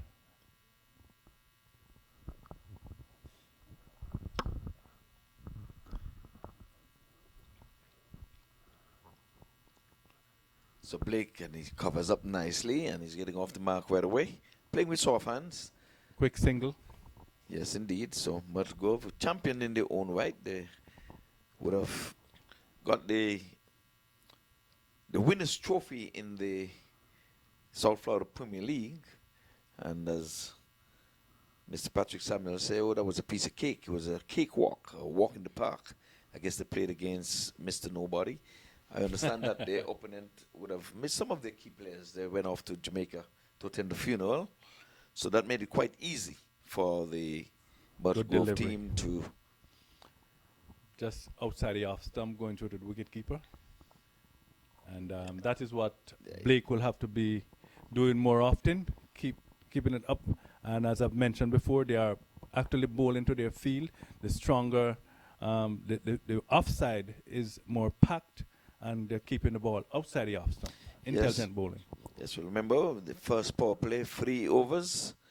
And this time he's going after him, and he's passing the wicketkeeper, but he's going to just get 1 bye. For a moment, I thought it was going to be 4 byes. No, well, he got a hand to it, James. He's a big man, and so he went down, and let's see, it went through him. He got an awkward bounce. So he gave away a single. So, Audie, you're checking for these misfields. So now that will be 3, right? There was, well, it should have been 1 that turned into 2. So now this one leaving the wicketkeeper grasp. Let's see if that's going to count. Tab and see if it's going to be important in the end. Yeah, we're going to see if it counts for something. So 12 for 1 after over number 2. So Williams is on 1. Glenn is on 1. So they're going at 6 and over. Yes, the asking rate now has climbed to 10.1. By no means, a huge, momentous task. But nonetheless, we're on the lights here at the stadium. And sometimes, as the night goes and the legs get a little weary, you never know what can happen. But well, all of 8 overs to go and 9 wickets. So still a lot of cricket to be played. Well, this is the last. And that one with 4 runs. Yeah, off the outer edge, and we like to see that again on the replay. I think he came from the outer portion of the bat, but it doesn't matter how they come, as long as the scoreboard keeps ticking. This is the point where the winner stays and the and the losing team goes home. So Glenn has struck his first boundary. He's on to 5. He has sucked up some 4 deliveries. I don't think they're in a spot of bother. We still have the great White to come. If he has to get a bat, he can cart the ball out of the park. He was the live wire in the field. Very animated White. Took 2 wickets. And here's a lovely stroke outside the off stump, all along the ground. Nothing is... And that, I dare say, Ivor, was a proper cricket stroke. Proper cricket stroke. He just placed it. It was over pitch by the bowler in that last delivery, going a little too far up, and the batsman just leaned into it, lava-like fashion. Proper cricketing stroke, and it got just reward for it. So that takes the total into the 20s. He's on 20 for 1. So Myrtle Grove Cricket Club trying to get into tomorrow's proceeding. We're going to be having 2 semi-finals and the finals. And they not only want to get there, they want to get there and Will they be win. run out? Will they be no, this time, no. I think it was a good decision for him to hold there because the player was not around fast enough for the backup. That looked like Simon Peer. Smart cricket. He was not fast enough. So in case of overthrows, they may have very well gotten 5 runs. So good thinking there on the part of the fielder. 21 for 1. So Glenn goes into double figures. He's on 10. And this brings Williams into strike. He's got 1 from 1. 1 from 1. Batting at 100. Yes. 1 from 1. But he has got to make it easier for himself and the other batters to come. He has got to go maybe at least 200.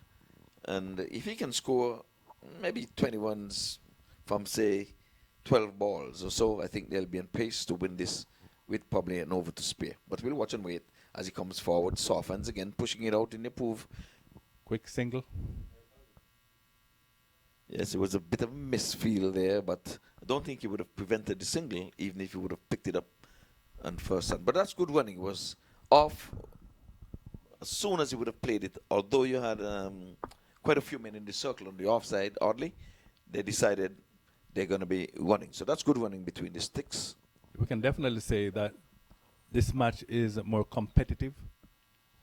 Outside the off stump and trying to get it up over the infield, that ring of fielders, the backward point, cover, extra cover, and a mid-off. And now I think they might be thinking of pushing out one of those men. I can see the hands are going up, but no. They're going to ask him to force it over the head. And I don't think Myrtle Grove think they would have been chasing 92 runs because no, in the first after five overs, good piece of fielding,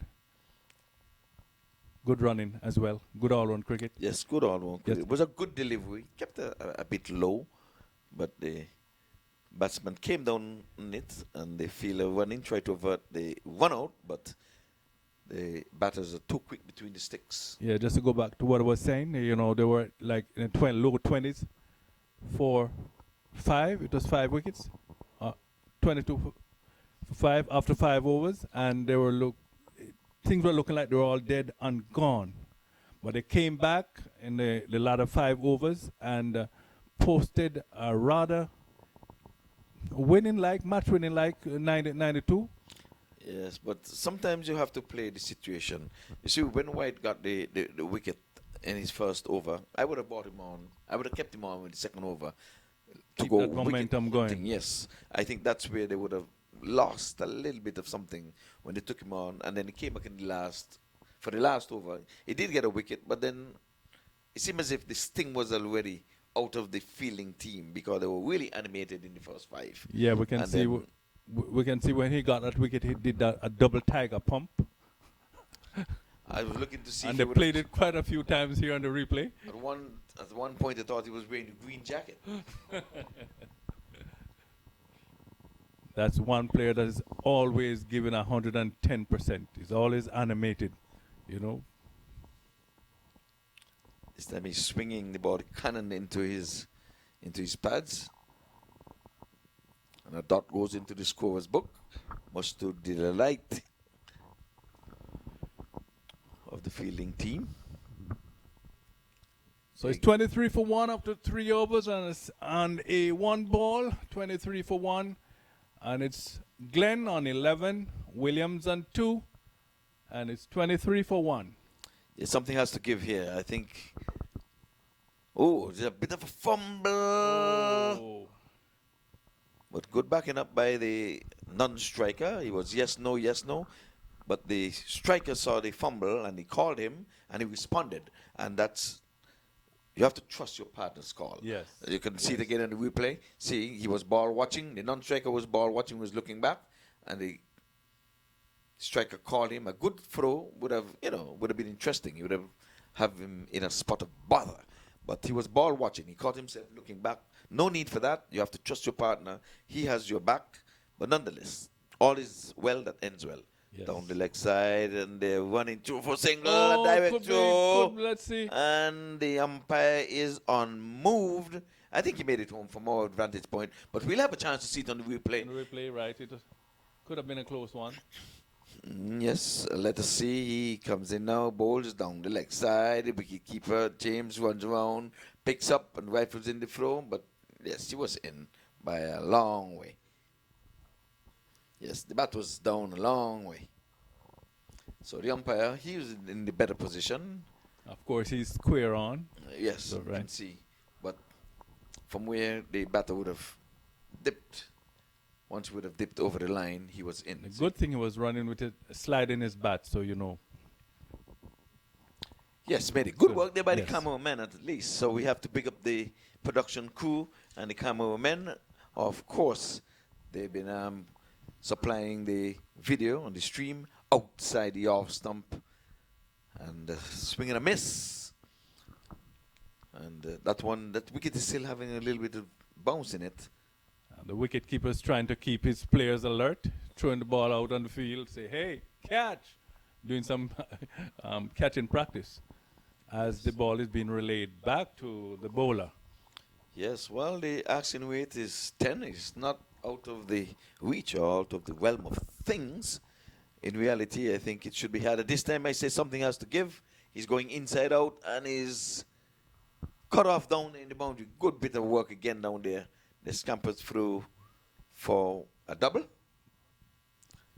That was good work in the deep. And that's good running whenever any little bit of fumble, they're taking on the arm of the fielder, and We'll they've give been this again successful so here. far. Puts in the slide, keeps the ball in front of him. Did a little bit of fumble, but he would have saved his team 2 runs. So Blake in his last over, his last delivery, outside the off stump and a swing and a miss again. And the big grin coming there from Blake as he completes his 2 allotted overs. He's rolling his fingers over that one. So he has given up only 8 runs from his allotment of 2 overs. So oddly, In I a think T- they're following the same manner of the first team when they batted. Yeah, they're slightly ahead. By probably 2 runs, I guess. and 1 over extra. They have it over in hand. Yes, but pretty interesting. You know, it's funny with the power play being 3 overs. You would have thought that at the end of the first 3 overs, you might be seeing some 30-yard, 40-yard on the board. But no, it has been the last 4 or 5 overs that have really get things going for most of the sides when they bat. So are they not taking enough advantage of the power play position? You know, the less fielders on the out. I don't know. What do you think? Yes, well, we're having a bowling change here while you ponder on that and ask me what I'm thinking. Simon Peer is going to be coming from the southern end here. And he has got to follow in the footstep of his 2 opening bowlers. Blake would have got 1 over. Blake would have bowled. I thought Blake would have bowled 2 overs. So, okay, yes, he would have bowled 2 overs. No maidens, 8 runs, 1 wicket. So one of our screen here showing us 1 over, but we know he would have bowled 2 overs. So here it is. Bowling is medium outside the off stump, and he's going after him. There's a man down there. He's getting on the way, and he spills the catch. That was a difficult one. Yes, but he got there. He did all the hard work Yeah, in getting in there. Yeah, but the ball was still diving, and he dove, to try and get in position to catch the ball. And in going down, it was a bit hard when he hit the ground, and it spilled that one. But I would see with that one, he was running in, and the ball was, always diving. Well, Downward. let's see if it's going to be a costly one. The batters got 2. So Williams, he's given a life. He's on 5. Simon Peer, the unlucky bowler, could have shot. This time he's rolling his fingers over that one. And they're running. They're looking for two. They thought of two, but decided against it wisely. Of course, why try to run yourself out when there's still almost 6 overs? Almost 6 overs to go, and it's 30 for 1 after 4 overs and 2 balls. Pierre is making his way back. Of course, when trying to keep things going for his team. Of course, he will be trying desperately to deny MGCC there's to reaching 92. It is 93. 93 for the victory. Yes.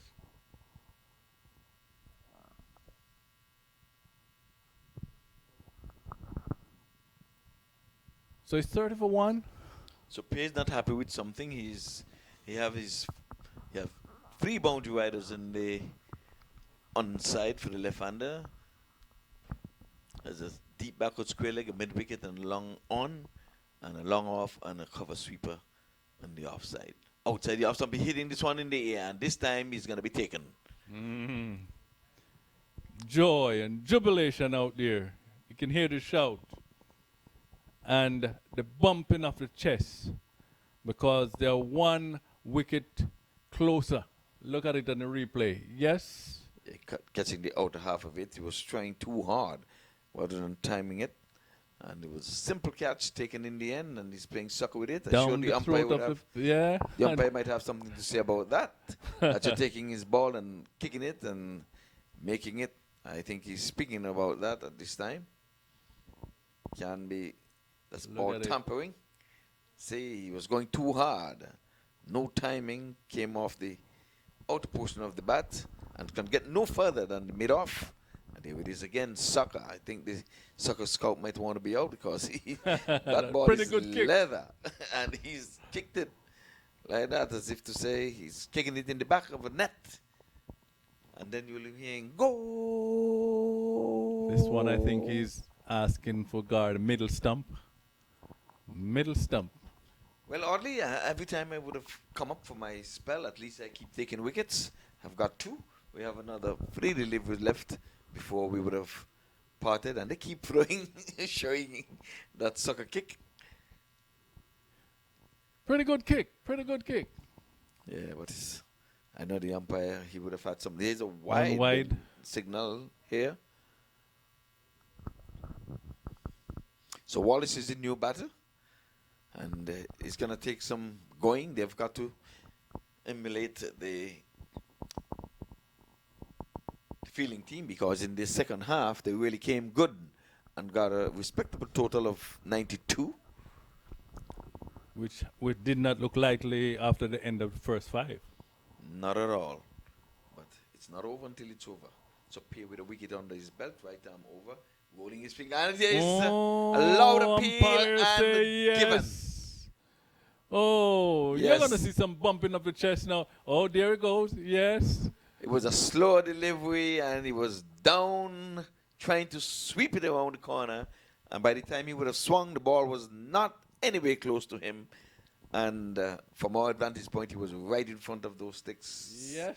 Yes. The replay, definitely. And look at Simon looking for that appeal. Oh, he's begging. Oh. He's begging. Oh, I got it. Umpire might have something to say. You're running on my pitch, sir.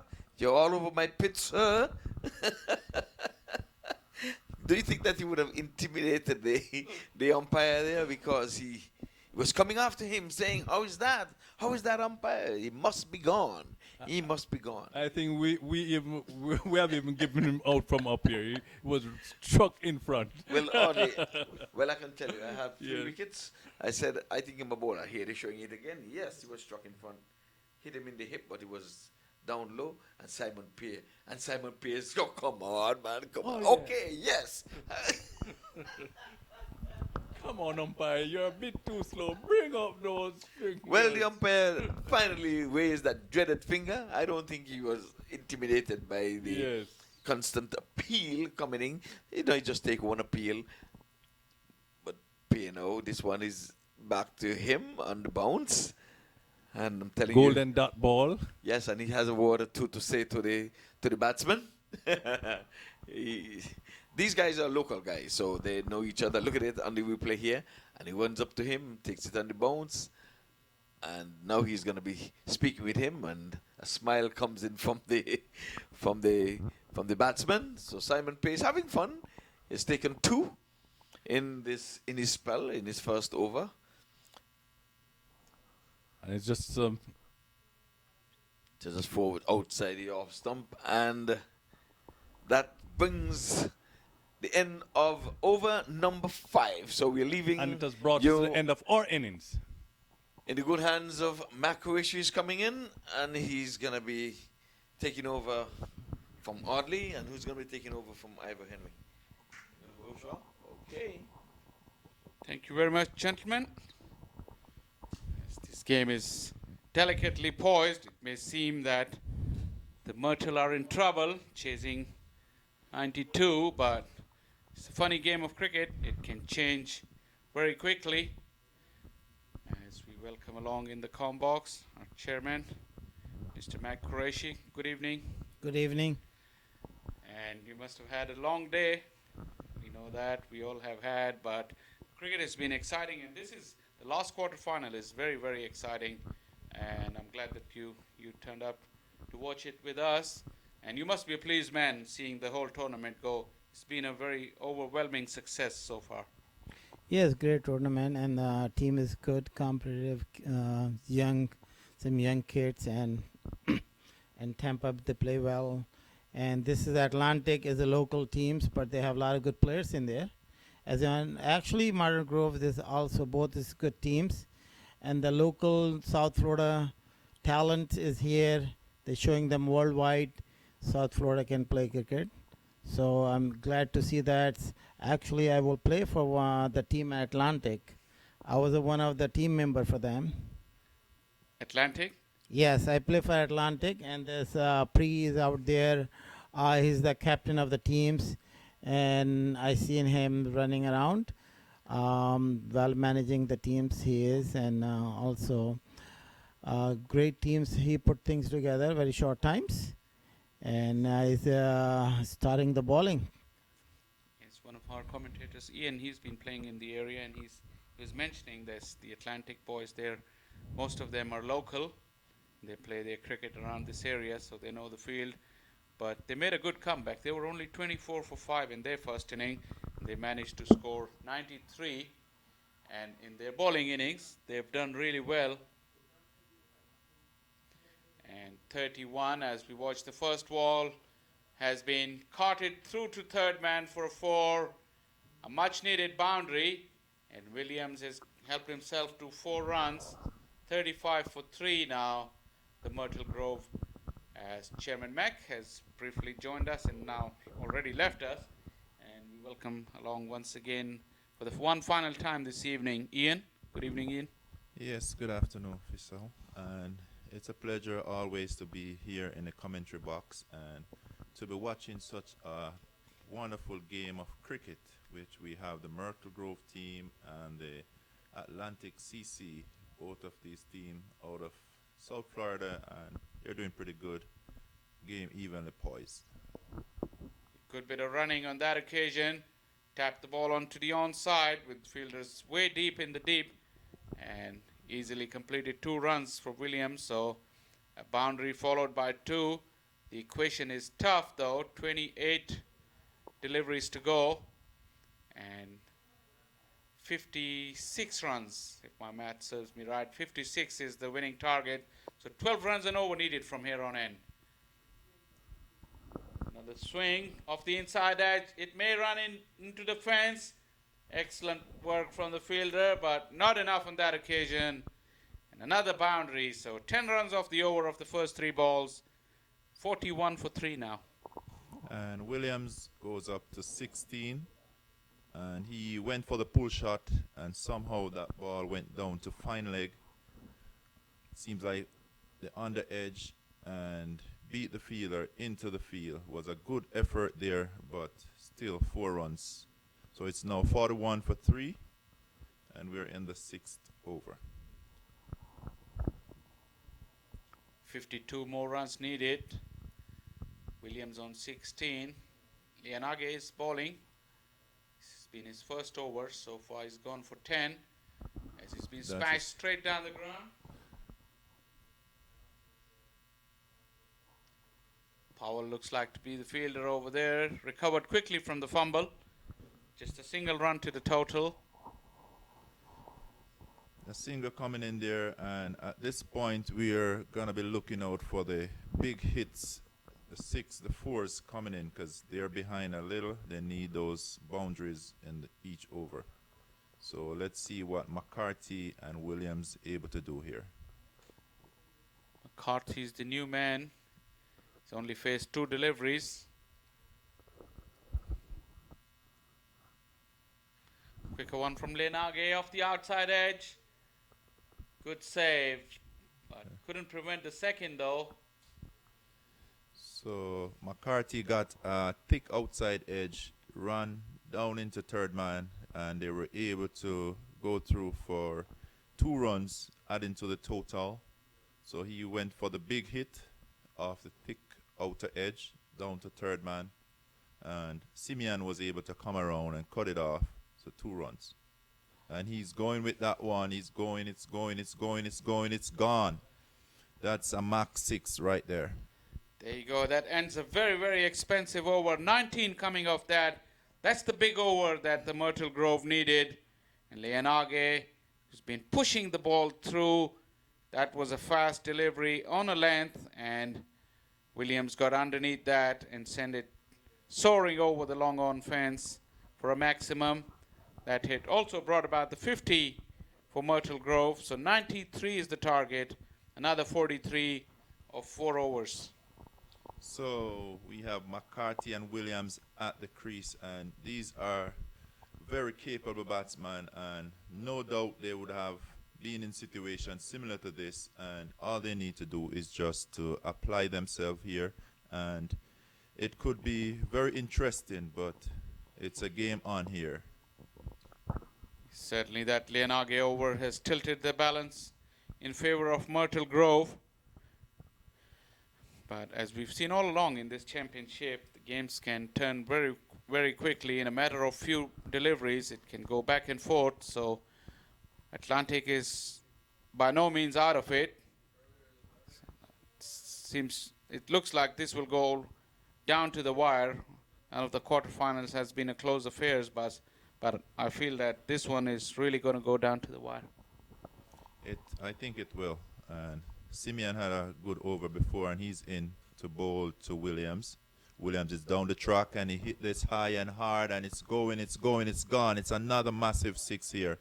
It may seem he took the top hand off the handle as he was defeated in flight, but he went through with the shot and went all the way, got it off the middle of the bat, landed about 10 yards over the fence. So a big hit, and the boundaries and 6s keep coming, and Myrtle, the run chase, is back on track.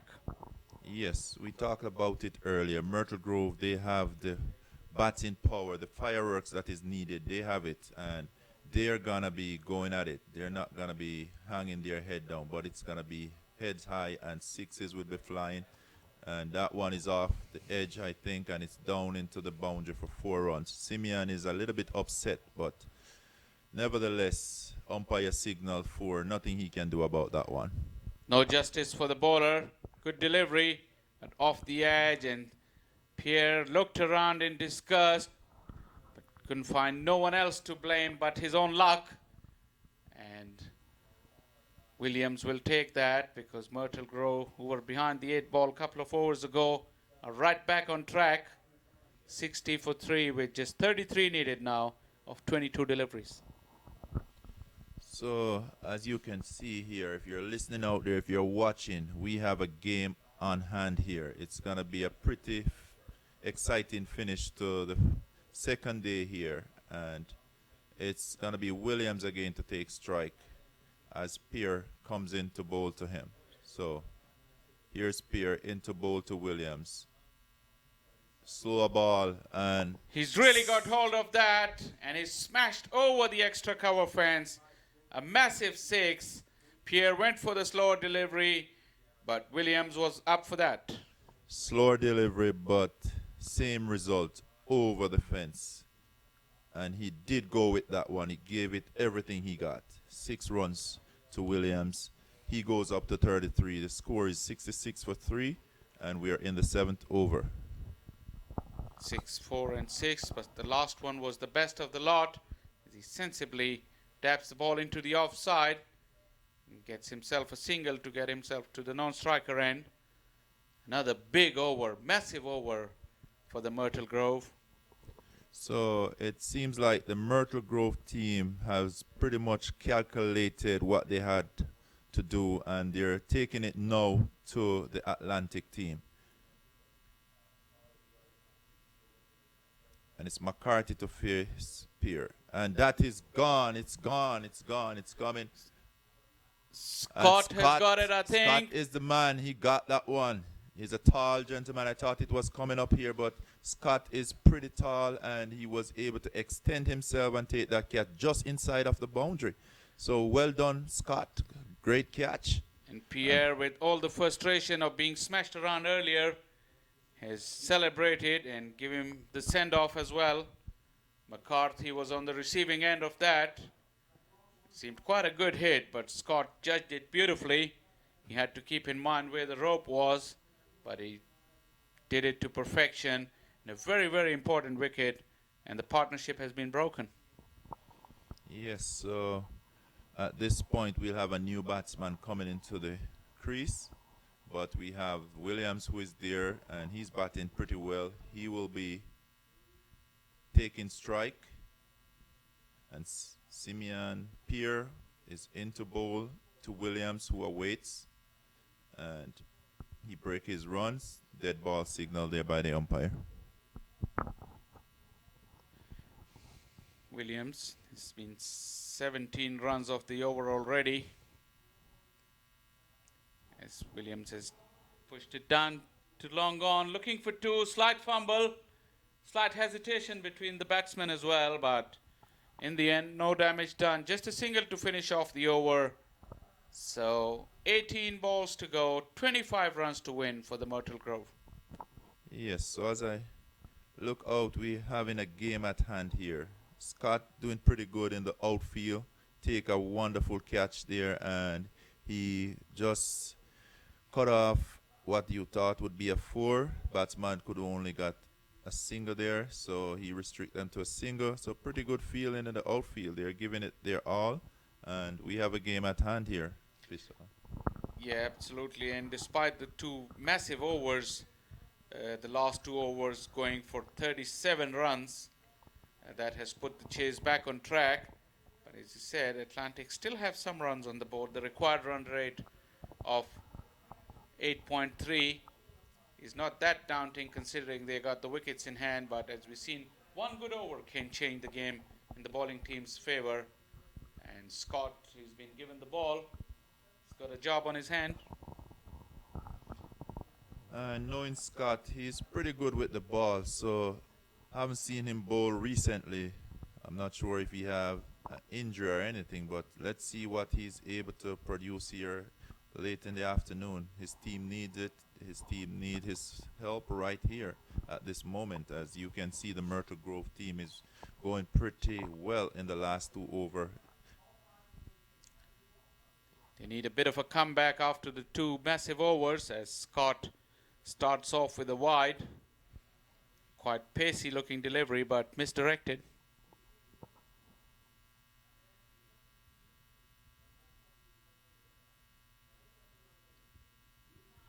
So wide signal there by the umpire. The ball seemed to pitched in line, but cut away to the leg side. So he's getting some turn there from the ball. As a pace bowler, he's swinging it. So he just needs to get it outside of the off stump there. Once again, straying down the leg side. Now the wide, as Ian was saying, if he can get it right, he's got good seam on the ball. He's He's bowling a good length as well, but the line has to be slightly towards the off stump to trouble the batsman. In doing so, he's already conceded 2 very easy runs to the opposition.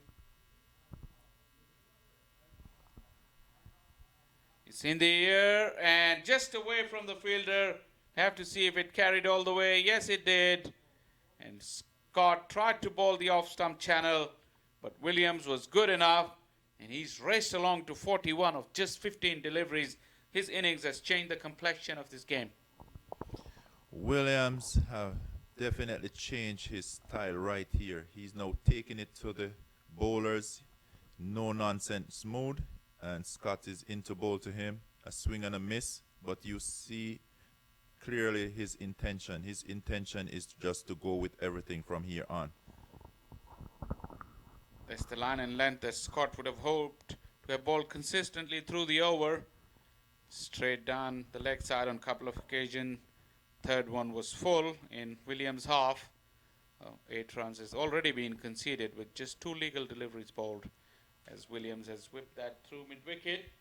Looking for 2, but nothing doing, says the non-striker. Just the 1 run. Yes, if I was a captain here, I'll definitely go have a little talk with Scott, because he seems to be straying a little bit too much on the leg side, and Omar Williams seems to be a very good player on that leg side there. He's good all over, but on the leg side, he's pretty strong down on the leg side. So, better ball from Scott. Attempted Yorker. Thomas was looking to get it away, but the mid-wicket fielder got in the way.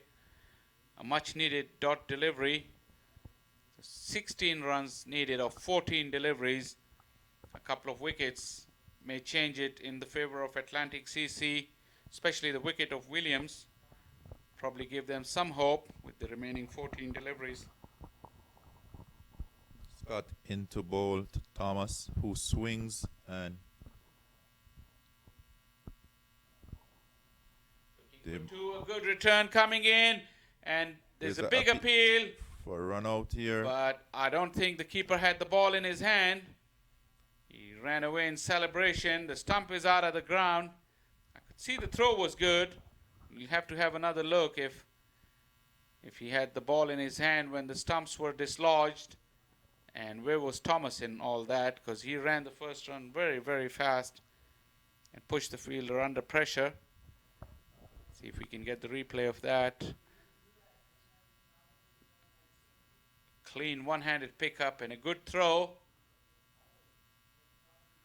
Oh, the ball was in keeper's hand. There was no problem with that. But umpire ruled out that Thomas had made his ground. So good running.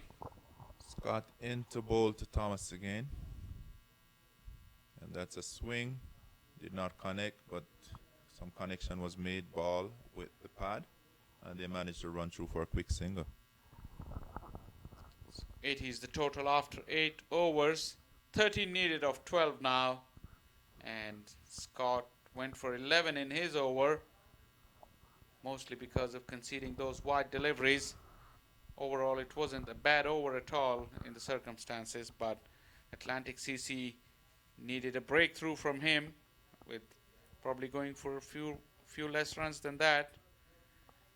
Credit has to be given to Williams. He's played a wonderful knock. Definitely, Williams had played a big role here in this innings in terms of getting to 80 runs. Only 4 wickets down, so they still have a lot of batter to come. Only 13 more runs to get from 12 balls. And the way that he's batting, the Atlantic team definitely have to get him out if they stand a chance here tonight.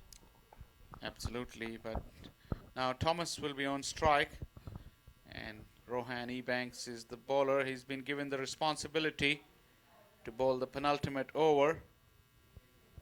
See if he can do some magic. A couple of wickets will do very, very nicely for the Atlantic CC to bring them right back in the game. And as Ian rightly said, if one of them is Williams, even better. Sloppy bit of work from keeper. We'll have to wait for the umpire signal It was quite wide and given as such. Poor cricket from Atlantic CC all round. Definitely poor cricket there. You don't want to have Omari Williams on strike, yet still the keeper allowed that one to go by, which allow him to scamper through for a quick single and another ball wide outside the off stump. So right now, Rohan Ebanks, he also needs to get his bowling together here. He needs to get that ball on the stump. You miss, I hit. That's the aim of the game right here.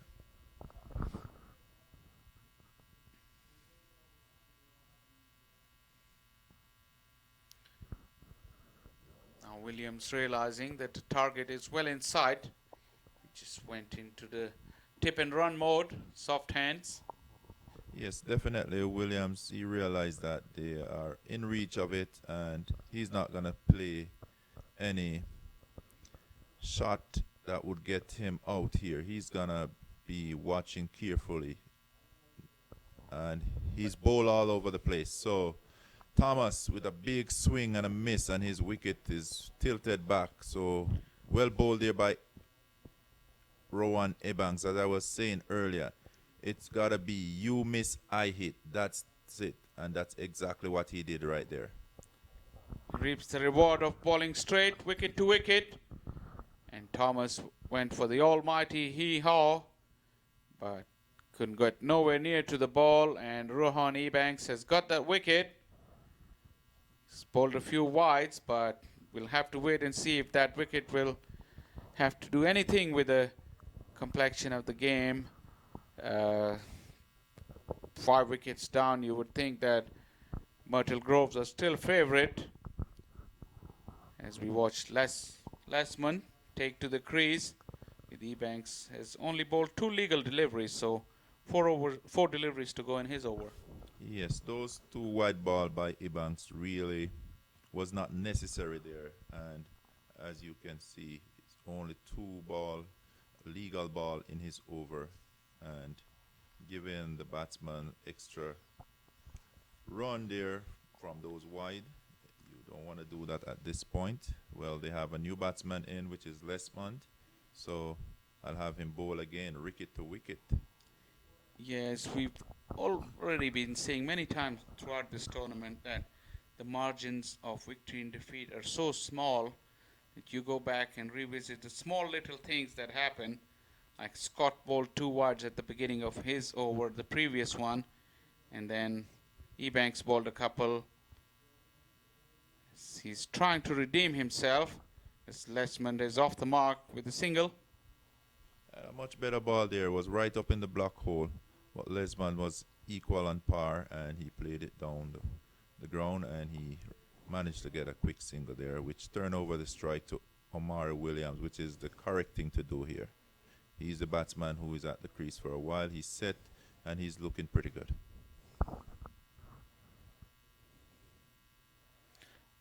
He's beaten outside the off stump. Little bit of swing this late in the day for Rohan Ebanks. And Williams is pacing around, tried to calm his nerves. Target is within touching distance. Still has to go ahead and get it with 8 balls to go. Low full toss, hit into the deep as Lesmond is running back for the second. Loud appeal, but I think he's made it. Excellent piece of running from Lesmond. He's the one who was running to the danger end, and he made sure that he got there. Well played, Williams, and good running between the wicket between these two. You will think they've been batting for a while there, and that's a wonderful shot through the cover. Nobody moves into the boundary, and they're dancing the victory dance there. The victory dance in the middle by Williams. As we see towards our left, his teammates, they're itching to jump onto the field and celebrate. They roll up on their feet, cheering their mates on. And William has played a gem of a knock here. 49 of 21 deliveries. So he's just a single short of his 50, and a well-deserved 50 he get there tonight, and a well played by Williams. He batted himself in, and then he started taking it to the bowler. And good inning. See on the boundary line, there's a little bit of argy-bargy going on between the fielding side. I think it's Pierre and the dugout of the Milton Grove. It's been a bit of a needle from the very beginning when Milton Grove had some early wickets and the celebrations were quite obvious. So it's been a tight contest, and the umpires would do well to just carry on with the game and get it all done. Only 2 runs required now of the final over. 2 runs required, 6 ball. All the fielders have been called inside the 30-yard ring to prevent that single. Another interesting thing is that would Lesman look for that one and give Williams a chance to get to a 50 or just finish it off with one blow? Well, let's see.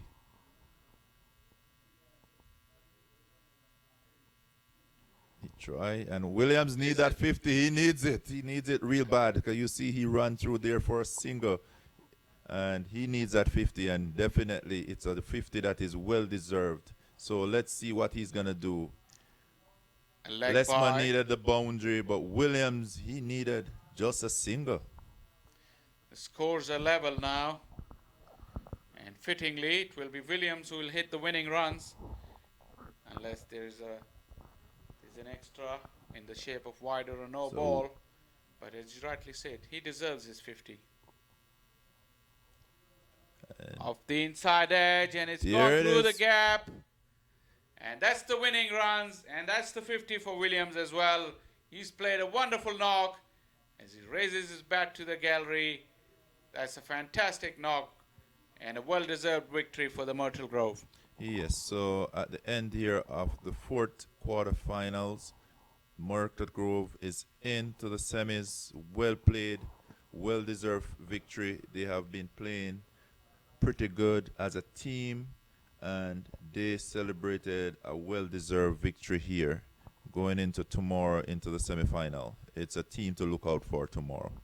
As we very fittingly see the last ball, Williams getting to his 50, but even more so in the frame before, as we watch Scott and the rest of the Atlantic CC boys very sportingly applaud Williams on his wonderful knock. It was an excellent game of cricket. And off the screen, if you watch, both the teams are coming off the field together, shaking each other's hand and showing some mutual respect to each other. The game was very hard fought, but the sportsman spirit is really, really commendable. Yes, and that's why I love this game of cricket, sportsmanship, you know. Even when you got beaten all over, we're still able to hold and shake hands and greet and meet each other, and that's something that is special about the game of cricket. Yeah, the batting card, as we look around, Williams dominated. He's the standout performer, and when they had a very slow start, William is the one who provided the impetus, and also when the wickets fell in the middle, he was the one who made sure he see his team through to the finish. As we look at the bowling card of Atlantic CC. And you see Douglas there, he went for 18. Blake went for 8, which seems to be the best of the bowlers. Spear 22 and Lagrange 19. Scott went for 15. Ron Ebanks 18. So off the bowling, I'll say Blake, he did pretty good. He batted well and he bowled pretty well, but it was not enough today. And congratulations to the Myrtle Grove team here. Yep, the scoreline is that Myrtle Grove has won this quarterfinal by 5 wickets with 4 balls to spare, and that sees us to the end of today's proceedings. We had a fun-packed day of cricket all day long, and on that note, we'll be thanking each and every one of our team, our part of our commentary team, for doing a wonderful job, for providing entertainment to you, and we will take this opportunity to thank you for being with us all day long, and we hope to see your company tomorrow with the big finale coming up and some more exciting cricket coming your way from this beautiful venue here. So until that time, saying thank you to you all, and good night and goodbye from Fort Lauderdale. Thank you, guys. Thank you for watching.